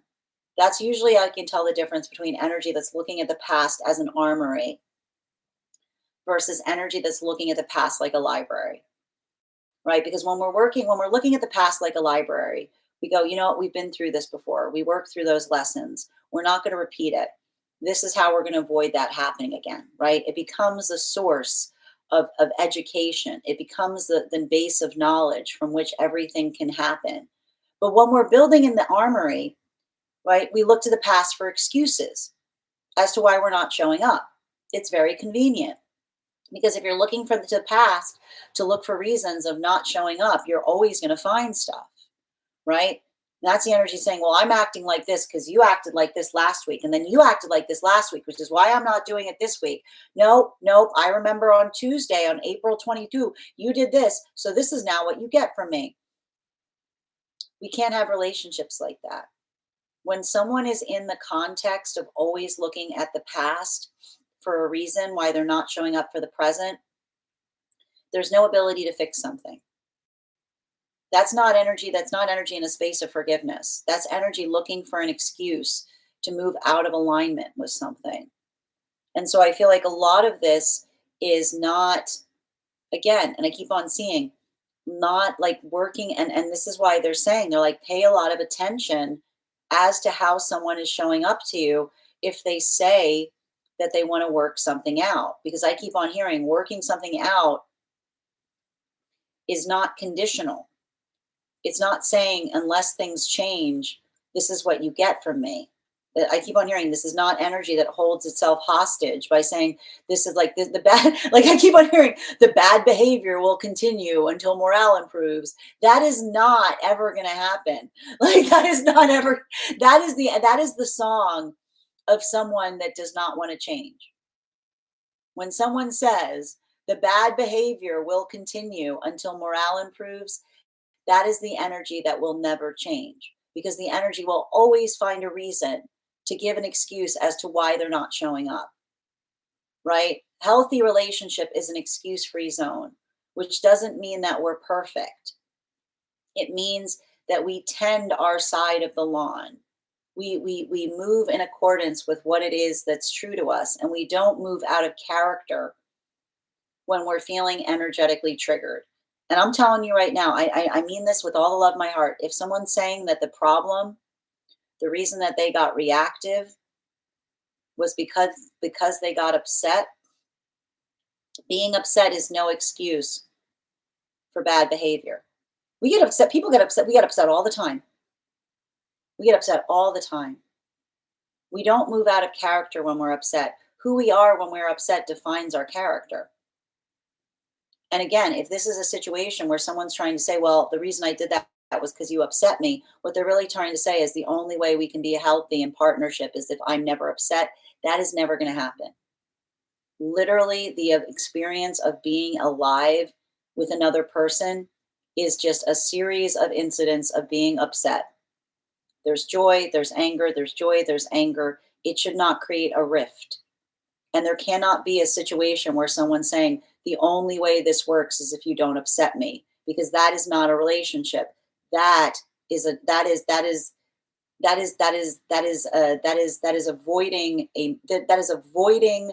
that is coddling. That's coddling another energy. We don't build constructs of saying, well, you shouldn't have upset me. That is someone saying, I demand to be coddled. Healthy relationship does not use the excuse, you shouldn't accept me. Like when someone says you shouldn't have upset me, what they're really saying is it will happen again. So now you must coddle me. Now you must work around that. So they're saying, make sure that if you're trying to heal something in relationship, so long as you're doing your work, right? Identifying what it is that you could be doing better, someone else has to meet you halfway. It is not your responsibility to bend yourself into unreasonable angles to navigate another person's bad moods. Right? And it's not to say that we don't get in bad moods. We take ownership on them. And we talk about what we're going to do better.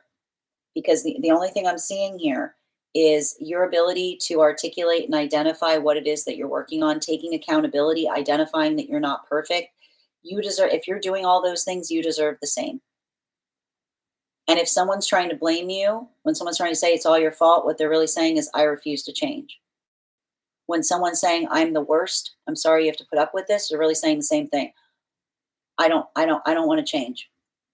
Woe is you and woe is me is the same exact vibration. The way we fix things is by by talking about how we're going to fix them, and an apology is a plan. Don't let someone twist it. Bottom of the deck. Yeah, it's the same energy. Again, the past, the only way a healthy relationship thrives, the past is a library. It's not an armory. You want to find a reason?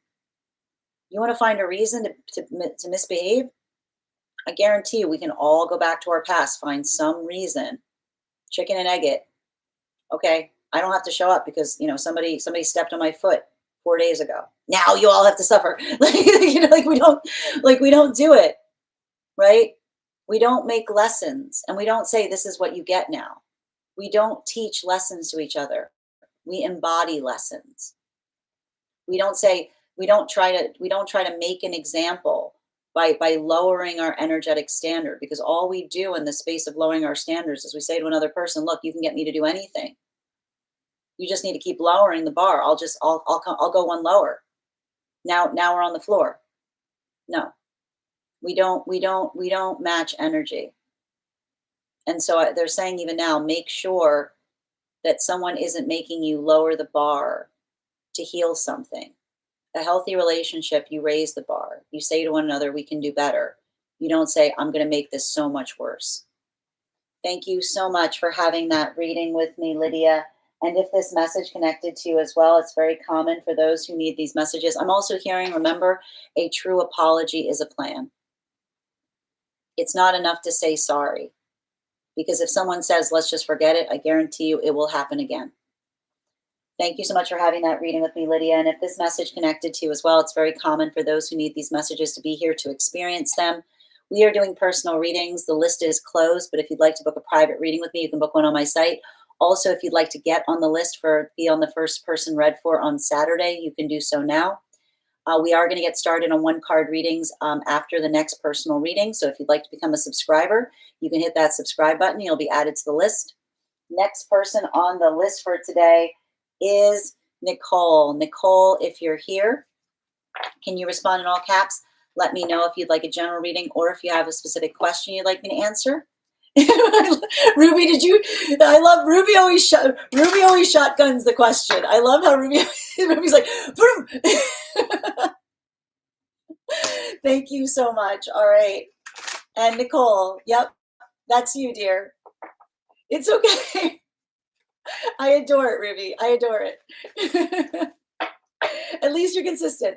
All right, the next person on the list right now is Nicole. Nicole, if you're here, can you let me know if we're doing a general reading or if you have a specific question you'd like me to answer? And also, friends, we're at 67.8K likes. When we get to 100K, I will be gifting a reading back to the collective. So make sure you're tapping that screen.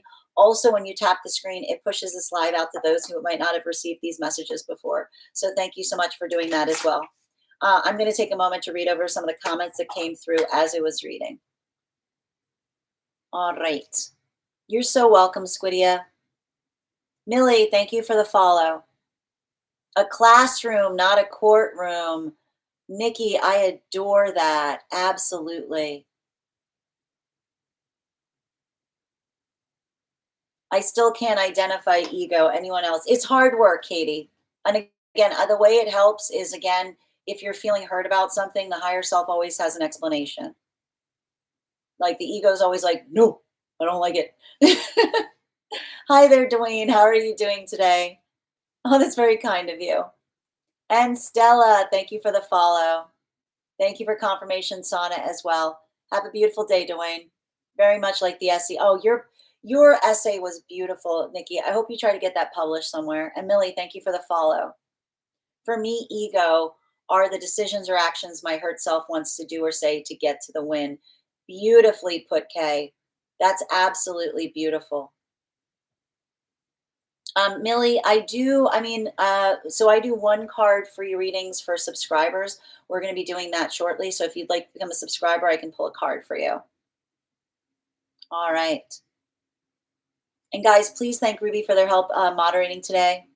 Versus acting like the person we want to be. Tap to claim. Beautifully said, Kay. I'm not your mom or dad. Even they probably got upset with you. I like that.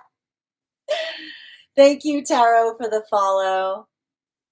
Victim mentality, tap to claim. And Trace, thank you for the follow. You're so welcome, Squidia. I'm going to hold that. I've got you, Ruby. You're going to be the first one card we do today. What if they say you don't need to apologize and then throw stuff at me and make someone confused? Well, I mean, again, I need to stress this. There should be no context where anyone is throwing things at you.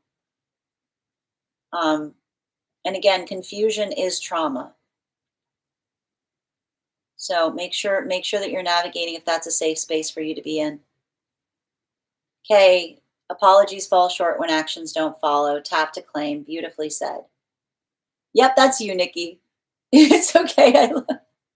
I just like Ruby's like first. No, I adore it. That's why I adore it. Thank you, Nikki. Actions by outsiders to judge or the person you communicate with. Well, I firmly believe that, again, a healthy relationship shouldn't be affected by energy outside of the connection. AKA too fun. Yes, Nikki, I love it. I love all of the names we've gotten here. Kitten meat. It's okay. You have golden retriever energy. Yes, that's Leo. That's my argument. Leo is golden retriever energy. Liz, thank you for the follow. Or tortoise. Nikki, I didn't see your question come through. Did I miss it? Was that me or did it not come through?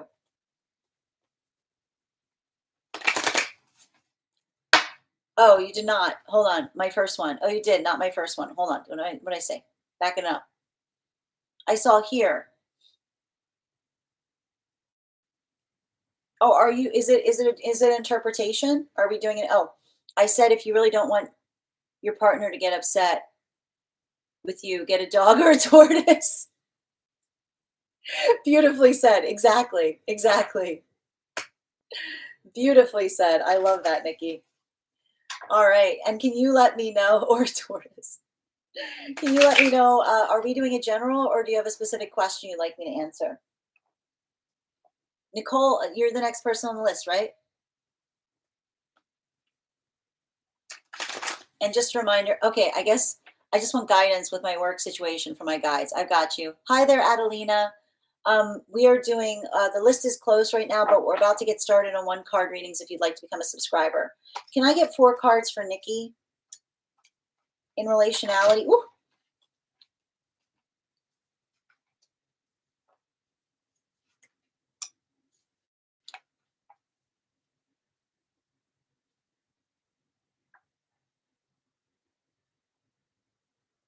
I mean, the thing about this right now is they're saying that like a lot of this work that you have to do right now is just being patient.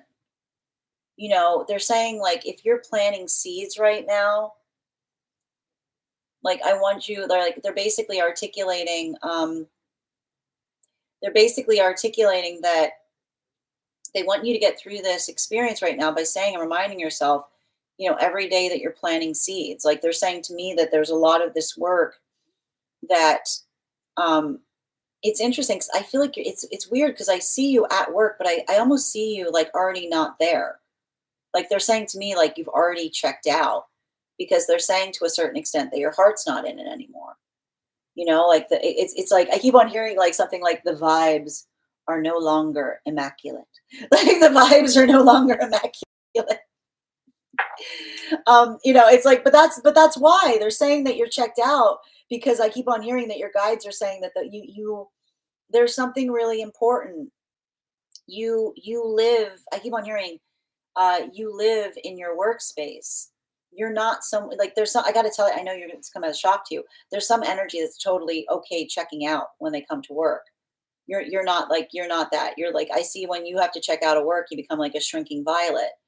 Um, this often happens for those with Leo placements. So I want you to kind of like I want you to write that like I want you to remember like I want you not to look at like working through the context of looking for a job right now. Um, like I don't want you to look at it I want you to say like I'm on the hunt for immaculate vibes, right? Which is saying to me it's going to kind of create that context of you know building into not feeling like you just have to jump at anything. I want you to write that down somewhere. I'm on the hunt for immaculate vibes, which says like you're looking for an opportunity that feels like, I keep on seeing like an energetic celebration point. Because, and I keep on seeing this right now. This is what you need, you know, you need you need to find a place with immaculate vibes, because I keep on seeing, if you don't, it'll feel like you switch jobs as a consolation prize, right? Like, this is not a situation. And I keep on hearing, like, the guides are saying, this is not, don't, like, they're saying, like, again, and they're stressing this, this is not surrender, this is not giving up. Like, they're saying, like, and it feels to me like it's hard, because I feel like there's a lot of this energy that's calibrating for warrior energy, and what do warriors do? Warriors don't insist on things, right? And I keep on seeing, like, when we don't insist, we have everything, right? There's something about this. Like, I keep on seeing, like, um, I'm gonna tell you right now, it's gonna happen, because I already see it. I see you moving on to some kind of new opportunity, and someone feeling like they've got one over on you. Someone feeling like they somehow won. Your guides are saying, let them win. Let them feel like that. Let them feel like that, because that is, like, I keep on hearing, them feeling like they won is a blessing, because they'll leave you alone. It's like they'll leave you alone. They'll let, like the energy of peace is the energy of another person feeling like they won. Let them have that, like, let them feel like that. Who cares? Like, the guys are like, who cares? Because and that's why they're saying, they're saying, walk out of there with your head down. Walk out of there with your head down. Don't be sharing your business with nobody. You know, let them have it. Because, again, remember, there's winning and there's winning. And if someone's petty, then give them that let them have their petty. Let them roll around in their pettiness, while you watch when you while you walk quietly in the direction of your prize. That's that's all I'm seeing here. And I feel like there's, like, and like, I know how difficult it is, because, again, but that's the whole point, you know? Like, that's what happens with someone who's in the space of their ego. They're gonna sit there, and you're gonna have to put up with them, like, sitting there with, like, that smile on their face. But it's like, like, that's it. When someone, and I need to point this out, and this is how the guides see it. When someone is happy seeing another person suffer, the gift is getting away from someone like that. When someone feels joy, having a victory over a person to that capacity, the blessing is being able to walk away from something like that. And so I just keep on seeing that ability of doing so, and that ability of recognizing and identifying that, like, that's what we talk about. Like, just not, don't let it bother you. Focus on what is important to you. And if they need to sit there and exist in that space of feeling like they're gloating, like, it's it's heartbreaking. And I know how painful it is, but remember, like, that's the type of space that they inhabit. Bottom of the deck. Yeah. It's giving me, and I can see it even now, like, it's giving me, like, they're just saying, like, there's no, like, remember, and this is what I keep on seeing too. Like, there's, like, a lot of that energy that I see here, that um I keep on seeing someone that is like trying to get your energetic attention, someone that is like trying to get a rise out of you. Like it's giving me some kind of energy here. Like it's really it's like it's a lot of that like look at me energy. Others can see it. Like there's nothing like the thing about this is often, remember what I said, like often energy that's in this vibration, you know, they like someone like some like they think they think that they're in a space, but like everyone's shaking their head, you know? But I see even now, like I keep on hearing nobody I hear energy like almost talking on your behalf because I almost see someone like I see others almost speaking for you because it feels like someone trying to get a rise out of you.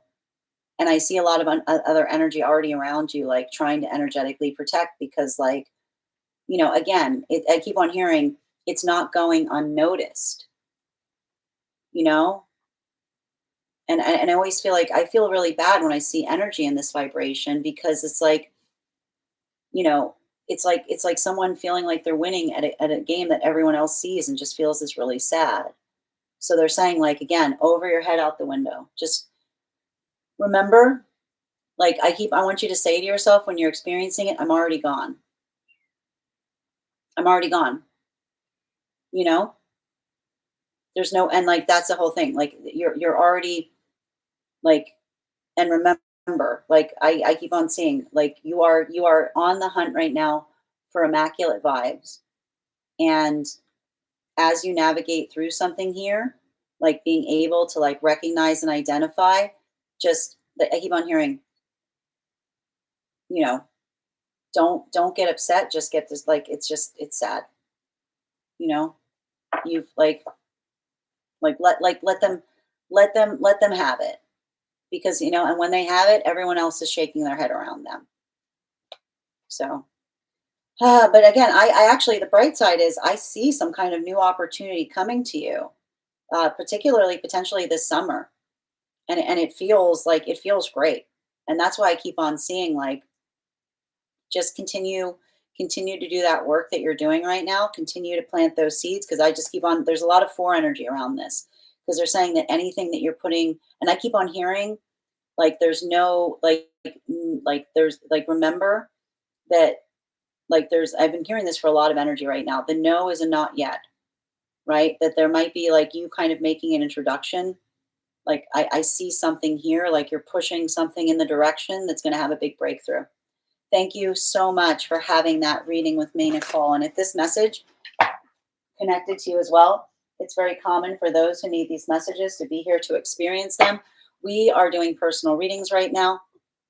If you would like to get on the list is closed, but we're about to get started on one card readings. Ruby's first. And if anyone else would like to get on the list, if you'd like to become a subscriber, you can hit that card and that button at the bottom of the screen and hit that subscribe button. All right. And just bear with me. All right. Hold on a minute, just reading over.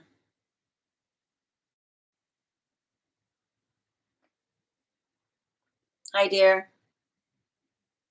And Romanic, thank you for the follow, dear. I am checked out. Thank you for confirmation. Immaculate vibes. Yes, I love that. I'm on the hunt for immaculate vibes. And Bree, thank you for the follow. Hi there, Adelina. I hope you find that as well. I love that as well. Thank you, Whitney. On the Hunt sounds like a good movie. I love it. Thank you, Nikki. That brought me so much peace right now. You have no idea. I'm so glad, dear. Continue to do that. Yes, it's true. You know the truth. You're the real winner. Sending you. Yep. Thank you for supporting each other in the comments. Beautifully said, Peanut. Thank you as well. This is so relevant. My ex energetically has made the space unsafe for me, and I've been feeling like I don't want to let them. But it's not. I've been fighting my own intuition to leave for months. Thank you. That's so uncomfortable. Thank you. Absolutely.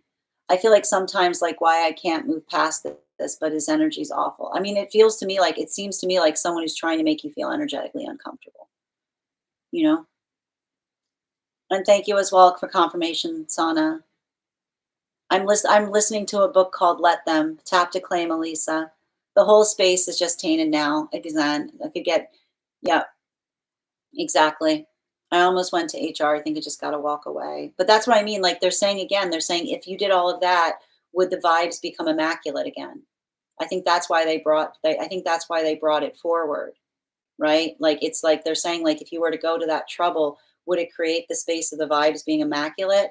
Because that's why I feel like that's why they were like that's why it was coming through in the high itself, saying, remember, you're not looking, I keep on hearing, you're not looking to get back at someone, you're looking for immaculate vibes. And Fib, thank you for the squirrel. We know, Nikki, and we're sending you so much support on that journey. If it helps, I went through the same thing. Thank you guys for supporting each other in the comments. It's really important. Ruby, uh,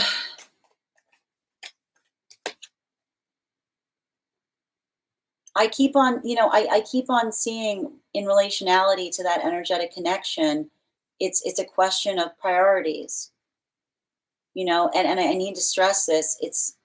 Um, and I want to point this out, the way that you frame that, you said moving the energy, we don't have the ability to change what another person's priorities are.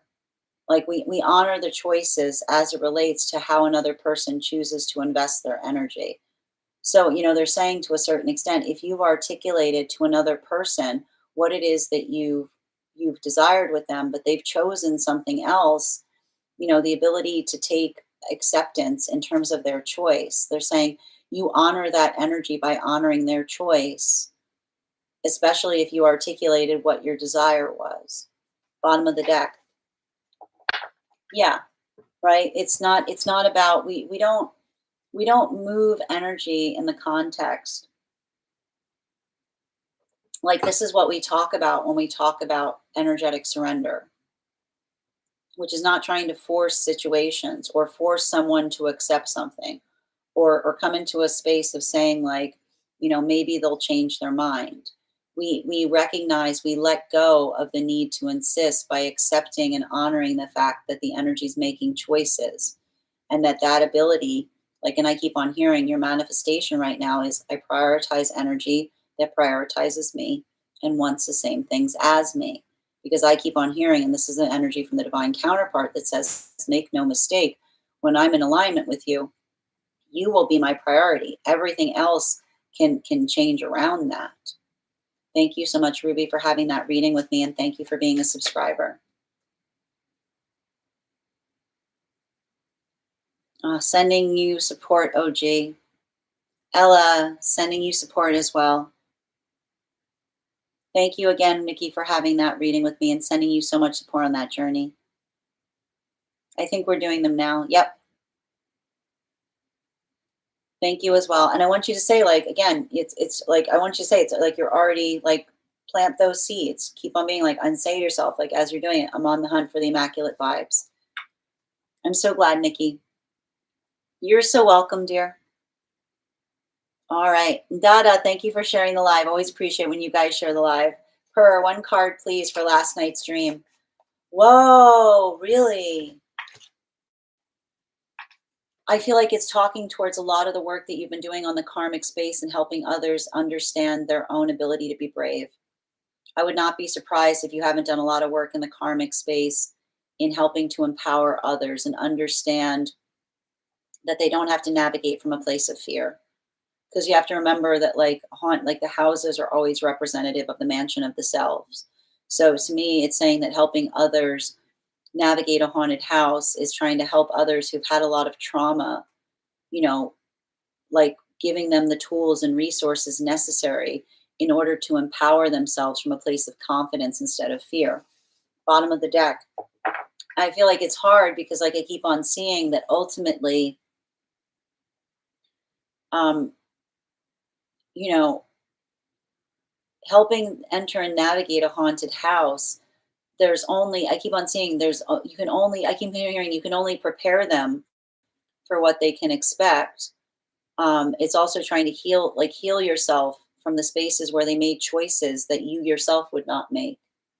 right? Because it almost says to me, you understand the trauma that informed the decisions, but they're also saying that you wouldn't make the same decisions.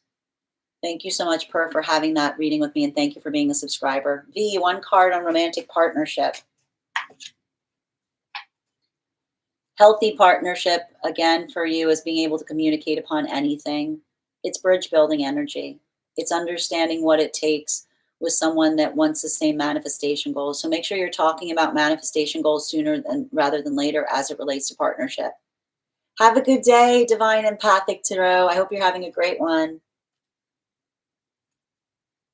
And thank you as well, Dada, for sharing the live. Love Reader, thank you for the follow. Hi there, Love Reader. How are you doing today? Oh, guys, we've had a lot of these people today. Just a reminder, a legitimate reader will never ask you to message them.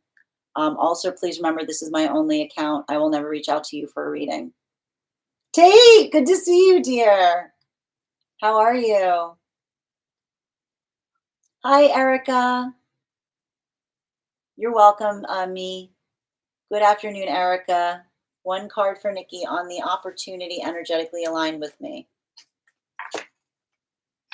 No, I mean, this is interesting because it feels like a rise in position. Like it feels like something that's on some kind of management path. Bottom of the deck. Yeah, I feel like there's something about where you are that's like hit a little bit of a glass ceiling in terms of like what you do. But they're saying that there's something about this new opportunity, that there's some kind of ability to like learn something and excel in something. Irma, I got you, dear. One card for Irma. Your feelings are not a burden to energy that wants the same things as you. As long as you're bringing your own prescription to what you feel, as long as you're doing that work, the feelings protect you from what's not in alignment to you. Bottom of the deck. Yeah, like especially with this Three of Cups in its reversal. Like, don't, like, I keep on seeing, like, if someone's navigating from to you to a sense of disappointment, remember, like, if you're moving on your own pathwork, it's going to sound like others saying that they're disappointed. But again, it's not about their disappointment. It's what they were energetically expecting, right? We learn a lot from others when they say they're disappointed, because it almost begs the question and say, what were you expecting? Thank you as well, Gugu. Ella, absolutely. And Lady, thank you for the follow. Tate, one card, please. I just keep on seeing some kind of circumstance or situation wherein,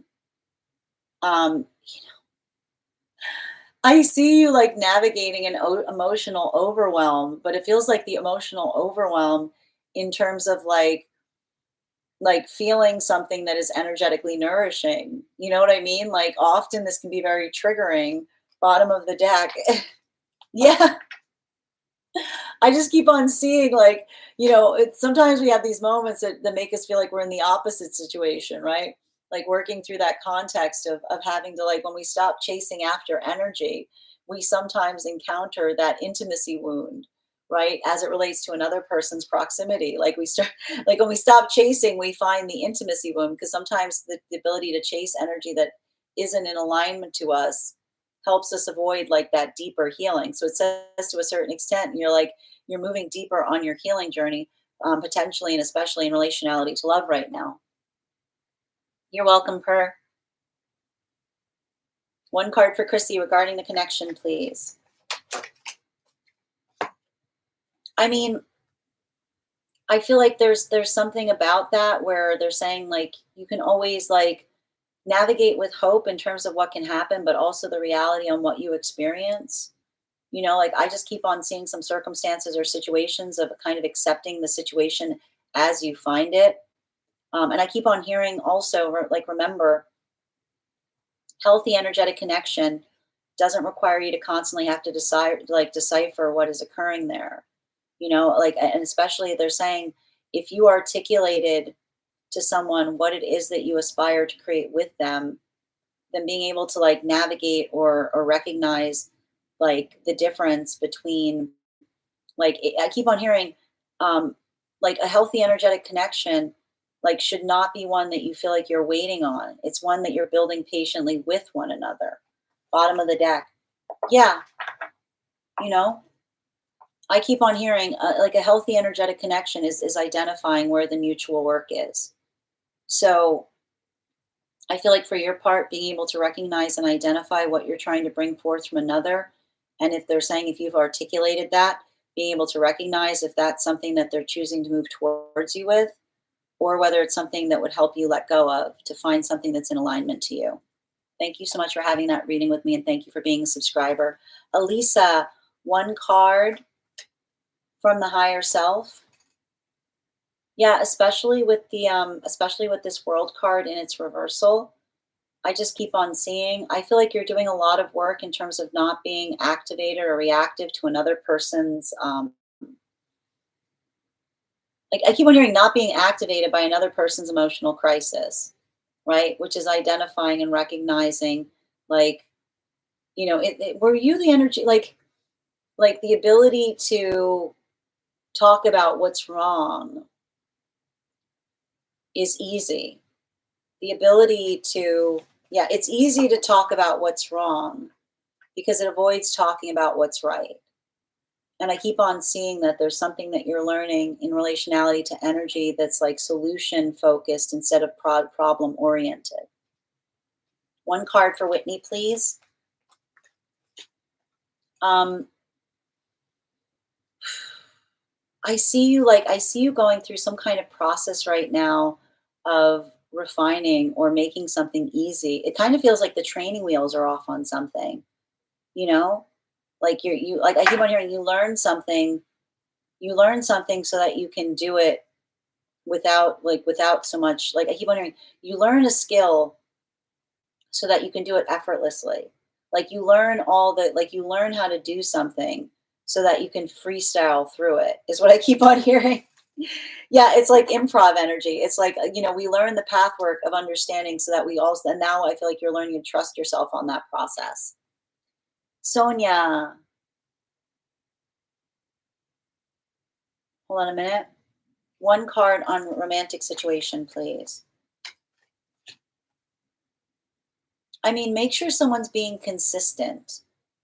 Consistency is key. Make sure that there's not a lot of this stop, start stuff, especially in relationality to articulating, like, again, I remember I keep on hearing, I miss you isn't the same as I want the same things as you. If there's something starting back up here, make sure it's not a chalkboard erase moment. Make sure it's a bookmark. Yeah, because I definitely see here like there's something about like some kind of back and forth. It's about creating consistency, right? I keep on hearing situations, difficult situations should be worked through. They shouldn't create like stoppage points. Beautiful. What? Oh, thank you, Bridget. You too, dear. Thank you. How can I continue our connection?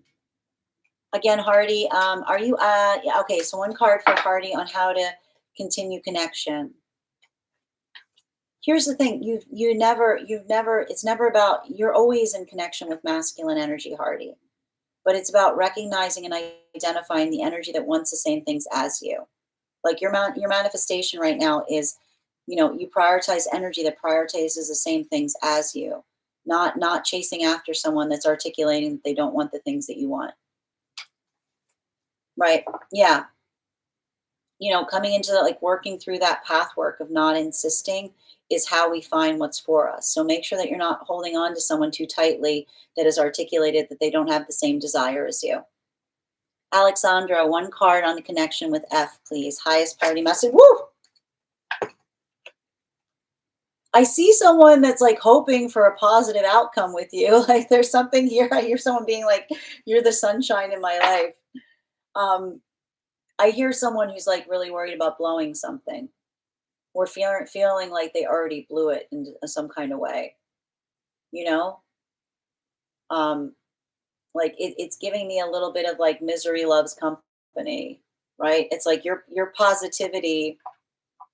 I keep on hearing someone say their positivity is not their problem, it's mine. Like they have to, they like, it almost says like, it feels like someone that's starting to take ownership on something as it relates to like, you know, some kind of lack of communication.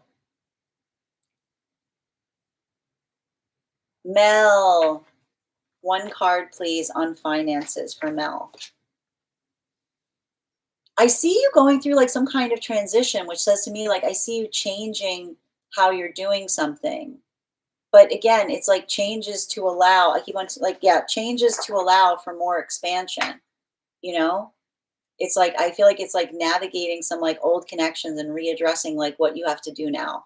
Like it feels like it's like growing pains. These are one card readings bonus. So if you'd like to become a subscriber, I'm happy to pull a card for you. One card. All right. One card on R's intention, please. I feel like you have to have a conversation in relationality to what the intention is. Because I feel like there's like I see someone kind of like working through a space of uncertainty in relationality to what they're looking for. So make sure that they're talking through their manifestations. Yeah, it shouldn't be the last conversation. It should be the first. And you shouldn't have to lead the conversation. Ask them to articulate what they're seeking. Thank you for the compliment, Murray. Working on myself for a long time. I'm the hard case. Estevan, one card for love, please. You know what I'm going to say here.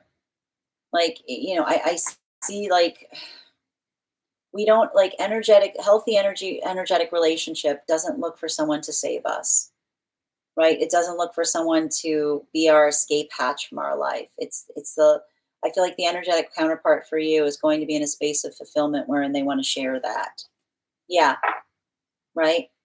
I keep on seeing that, like, that's why you're doing some work right now in solitude. Because I almost hear you saying, like, coming into a space of creating an energetic life that you're proud of, that allows you to also kind of want to share it, is what I see.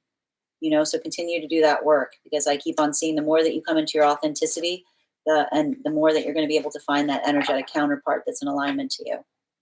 One card for Erica, please. Time for some changes. Go for it. I feel like you're like about to do some renovations. I feel like you're about to like, make like I keep on seeing like there's like making a big change in like a big way. Bottom of the deck. Yeah, you see, like it's interesting too, because they're saying even now it's like you're ready to it's like it takes a lot of the difference between a breakthrough and a breakdown is how you navigate it. And I keep on hearing like what a change 9 months will bring. Like I just keep on seeing that there's some kind of change coming towards you that you're ready to welcome, because it's like it says to me that it feels like renovation, because it's like taking out the old to bring in the new. Cheyenne, these are one cards for subscribers. So if you'd like to become a subscriber, I'm happy to pull a card for you. One card for Bella.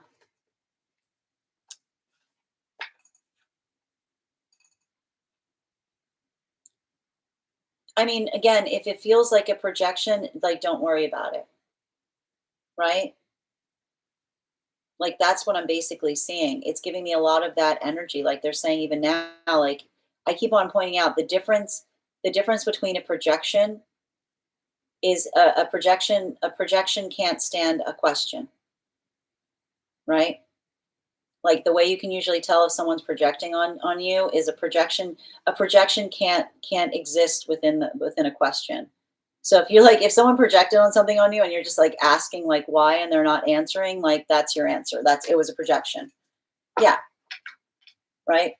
The higher self always has an explanation. And again, much like others, if someone's projecting something onto us, but they don't want to explain it, like why did you do that? I'm not inclined to explain. There's your answer, right? When it's not a projection, someone's always willing to explain why they're being reactive. I also keep on hearing something about projections are often in. I keep on hearing what's the word I'm hearing here? Um, like it's saying to me like false, they're saying like false connections, like you say one thing and another person reads something completely different into it. Like that too is also is also clarification on a projection, right? They're saying like false parallels. All right, Ella, hold on a minute. And thank you for subscribing, Figs. You're so welcome, Esteban. To get a card, Lauren, all you do is become a subscriber. Same thing, Danielle. I'm afraid I don't do pregnancy readings here, Miss Roberto. Hold on a minute. You're so welcome, Chrissy. My one card is further up. Oh, did I miss it, Ella? Where is it? Hold on. Ella, I didn't see it come through, dear. If you could repost it, I would appreciate it because I'm going through and I'm not seeing it. It might not have come through on my end. Yes, thank you, Sen. I'm getting coaching and it's helping me focus. I'm so glad to hear that, dear. Sonia, thank you. Relationship has been very inconsistent. You're so welcome, Sonia. Juana, I hope you find healing for whatever it is that's hurting you, that's forcing you to project that on other people. Hi there, and welcome. Again, Juana, I think that you're just projecting a lot of pain. So I hope you find what you need to heal. I mean, it's interesting because we're talking about like when we talk about projections. Hi there, Danielle. One card, please, on that energy towards you. I mean, I see someone that would like to get closer to you. You know, there's something about someone like trying to build some kind of harmonious relationship here. Bottom of the deck. I feel like it's someone who feels like you have a lot to learn from each other, is what I'm getting. But like also like wondering how you feel about them. We choose energy that chooses us. That's a beautiful way of describing that, Esteban. Lauren, these are one card readings for subscribers if you'd like to become a subscriber. I do feel they're more cautious with how they handle the dynamic, but different now. Thank you for confirming, Alexandra.